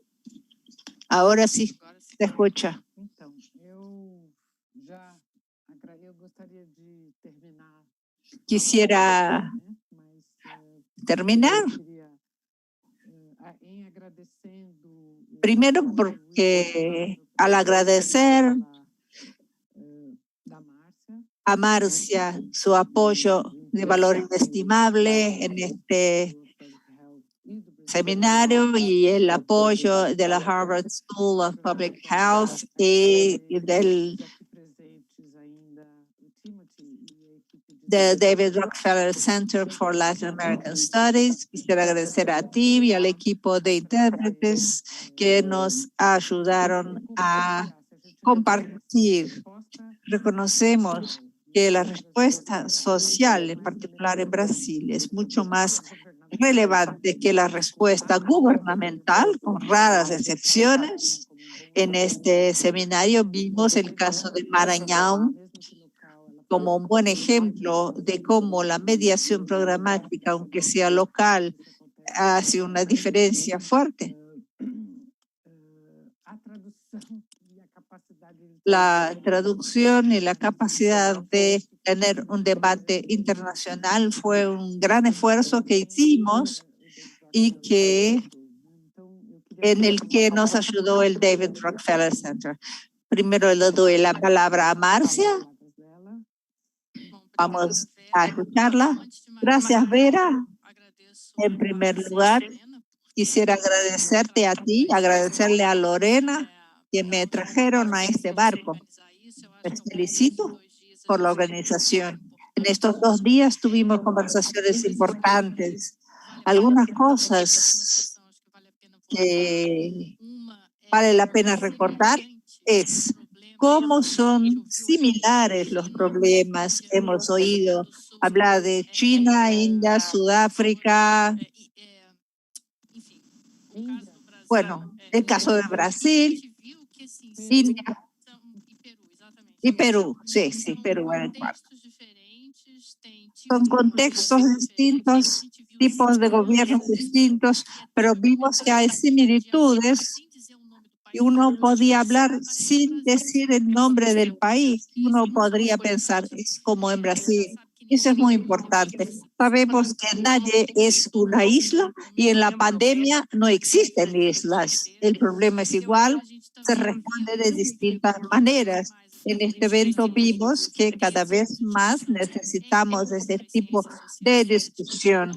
La importancia de las ciencias sociales está en no solo discutir el retroceso desde el punto de vista de la salud pública, sino también el retroceso social y demográfico, cosas inéditas. Bueno, quizás en caso de guerra, pero para Brasil es inédito. Y también nos quedan muchas preguntas. Las respuestas se nos quedan en el tintero. Por ejemplo, las secuelas de COVID. Ayer tuvimos una discusión. ¿Habrá algún beneficio en la previsión social? Referencia a los que tienen secuelas. Y Noreen Goldman me envió un mensaje anoche diciendo que en Estados Unidos ya se está pensando en eso, o sea, un beneficio social para los que afrontan los efectos de COVID. Yo concluiría diciéndoles algo que me parece sumamente importante. Los que no han escuchado a los dos keynotes de ayer y a Jarvis hoy, Mike Ryan de OMS, David Williams de la Escuela de Salud Pública de Harvard y Jarvis de OPS hoy, yo pienso que cada una de las presentaciones nos trajo una palabra y las tres palabras juntas tienen mucha importancia. Jarvis recalcó el tema de la información. Mike Ryan recalcó que hay mucha información, pero necesitamos confianza. Eso se discutió hoy también. La tercera palabra es empatía. Conocemos tanta cosa que funciona, pero hay mucha gente en el mundo que sigue mirando su propio ombligo y jamás vamos a poder hacer avanzar una agenda social abocada a la desigualdad, que es lo que caracteriza a Latinoamérica. Si no es así, seguiremos nosotros y las próximas generaciones discutiendo las mismas cuestiones estructurales sin salir de ese agujero. Para resumir esos 2 días en 3 palabras, sería información, confianza y empatía. Lorena, sí, yo quisiera tan solo. Bueno, este panel realmente fue maravilloso. Entonces, antes que nada, quisiera agradecerles a Karina, a Gabriel y a Fabiana y a Mario también también por su contribución, y tenía también tantas preguntas y aportes. Fue un panel muy importante para culminar el evento. Nosotros estábamos realmente preocupados, pues teníamos que abrir esta discusión sobre la pandemia en el Brasil según esta perspectiva de la región, para que pudiéramos comprender cómo estamos insertados en la región y que tenemos que dialogar más con la región respecto a todo lo que estamos viviendo en nuestra región. Me alegro además porque uno de los objetivos era, claro, que habláramos de diferentes áreas, que tuviéramos realmente a gestores académicos y a la sociedad, una visión multidisciplinaria en este diálogo. Y como dijo Marcia, nosotros realmente tenemos que seguir adelante. Los desafíos serán muy significativos. Hay mucho dolor, hay mucha frustración, mucha tristeza. Este es un desafío enorme que enfrentaremos, claro. Estamos enfrentando y seguiremos enfrentando, pero creo que una de las cuestiones que hemos avanzado mucho estos 2 días ha sido de realmente plantear preguntas vivas, de la agenda viva que estamos creando sobre la pandemia. La pandemia no ha terminado, la vida no volvió a lo que era antes.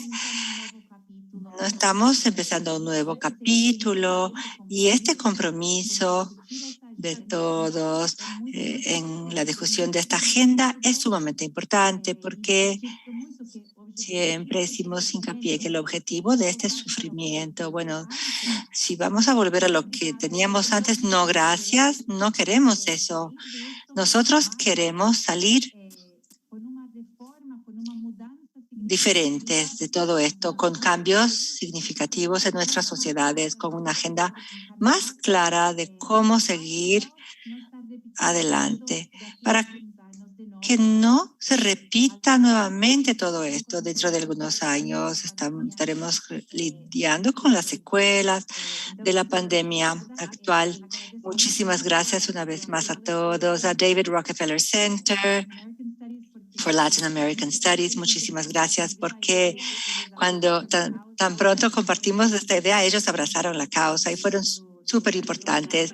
La Oficina de Brasil con el apoyo a esta iniciativa. Muchísimas gracias a Marcia, porque le dijimos, Marcia, mira lo que estamos pensando. Y ella dijo, sí, vamos, adelante. Y ella realmente nos ayudó muchísimo a pensar y a organizar estos 2 días.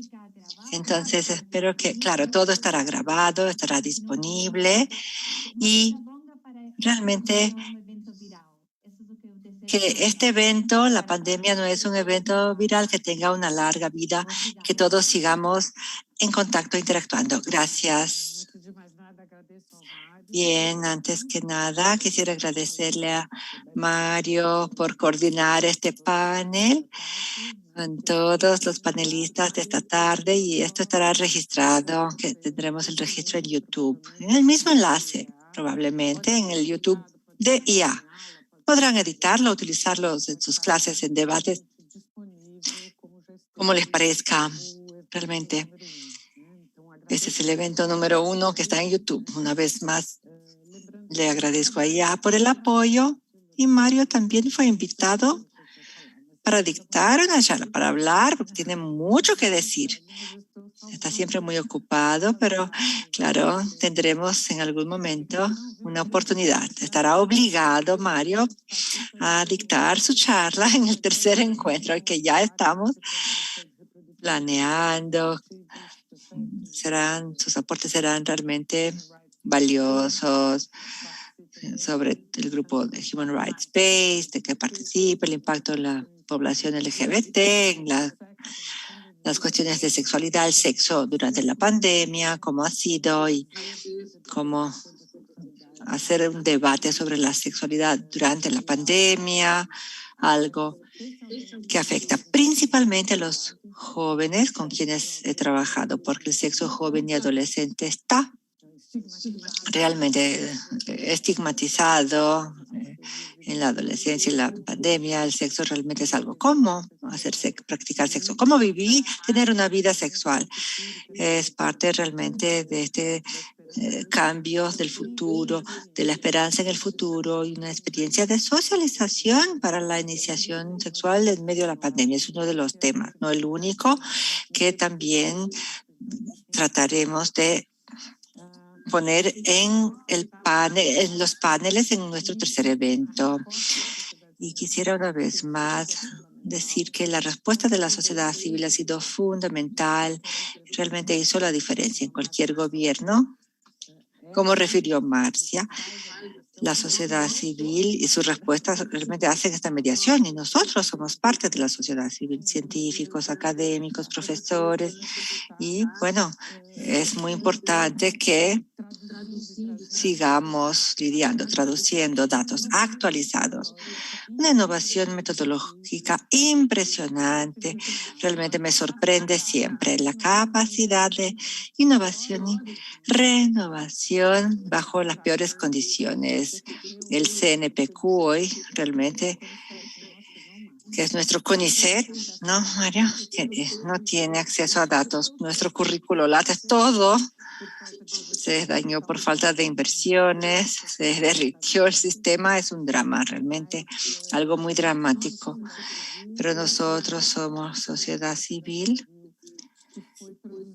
y esta respuesta, bueno, nuestra respuesta fue producir datos, diseñar eventos, experimentar con diferentes intervenciones. Hemos también visto a los colegas de Oxford que están produciendo intervenciones en línea, remotas, al igual que nosotros en São Paulo. Realmente me enorgullece mucho ser parte de esta parte de la sociedad civil. Y además quisiera remarcar algunos temas que salieron de esta mesa y que solo podrían producirse aquí, en ninguna otra parte. La lógica de la política del cuidado empezó con Gabriel en su charla, algo muy latinoamericano y que en mi visión, como dijo Fabián y como dijo Karina también, es algo que, bueno, tiene que ver con salir de una política de bienestar hacia una perspectiva del bien vivir, algo que aprendimos con las poblaciones nativas latinoamericanas, las feministas, las mujeres, el movimiento de reacción y resistencia. Es algo que querría remarcar, algo quizás realmente que podrá traernos esperanza y que pasemos del bienestar y también incluir esta dimensión del bien vivir, algo a lo cual podamos aportar desde América Latina, específicamente como este rayo de esperanza y cómo vamos a renovar esta perspectiva de los derechos humanos en este debate de acceso de vacunas, de citación, human rights based, basado en base a los derechos humanos, ¿no? La perspectiva de la salud es algo que seguiremos renovando. Tenemos que hacerlo, seguir haciéndolo. El debate sobre el sommelier de vacunas, el acceso de vacunas sobran, de vacinas. Este es un debate sumamente relevante.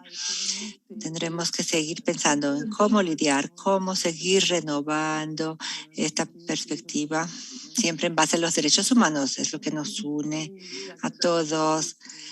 Ya les he agradecido a nuestros intérpretes, Lorena, sí, han sido excelentes, y a Sergio, él realmente tuvo 30 minutos para comer. Gracias, Sergio,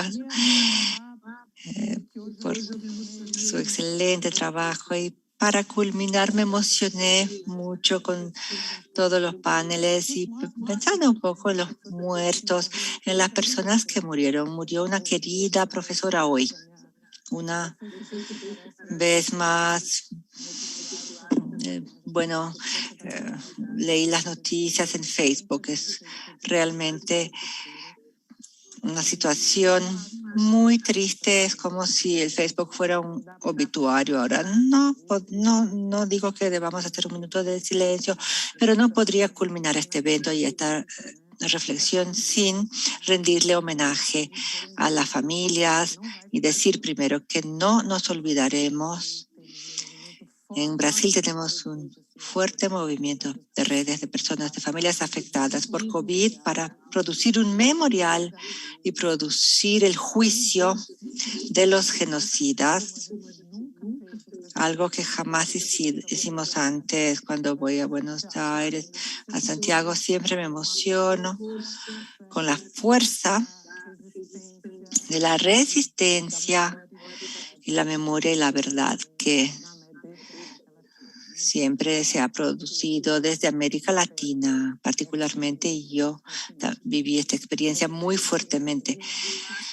Y bien, yo, bueno, creo que no podemos dejar de abrazar a todos aquellos y cuidar a todos aquellos que, sí, en el sentido de políticas de cuidado, ¿no? Como lo que hemos hecho todos nosotros en nuestro entorno. Y cuidar, es decir, mediante una transmisión política que de hecho, en el caso de Brasil particularmente, que se responsabilice y que también se lleve a juicio este gobierno militar.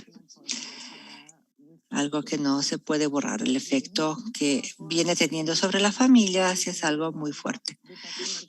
Durante el intervalo hablé con una persona que llegó a mi casa, me dejé el micrófono abierto. Una persona es alguien a quien apoyo como... bueno, él perdió su empleo y ahora pasea con mis perros. Siempre llega gritando, hablando sobre su experiencia y cómo comprendió por qué tantas personas murieron durante una dictadura militar, que es un gobierno militar. Y bien, para también rendirle homenaje a los muertos, nuestros muertos de América Latina.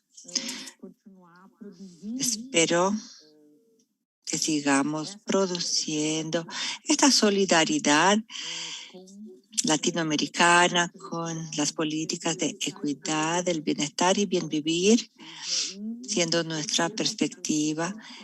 Les pediré también que recomienden más nombres y que hable Mario, por favor. Lorena y yo no nos conocemos bien, nos conocimos en medio de este esfuerzo, ¿verdad? Lorena, ella es más joven que yo, de otra generación, ha sido muy interesante, tiene mucha energía y ha sido una tremenda compañera en este debate.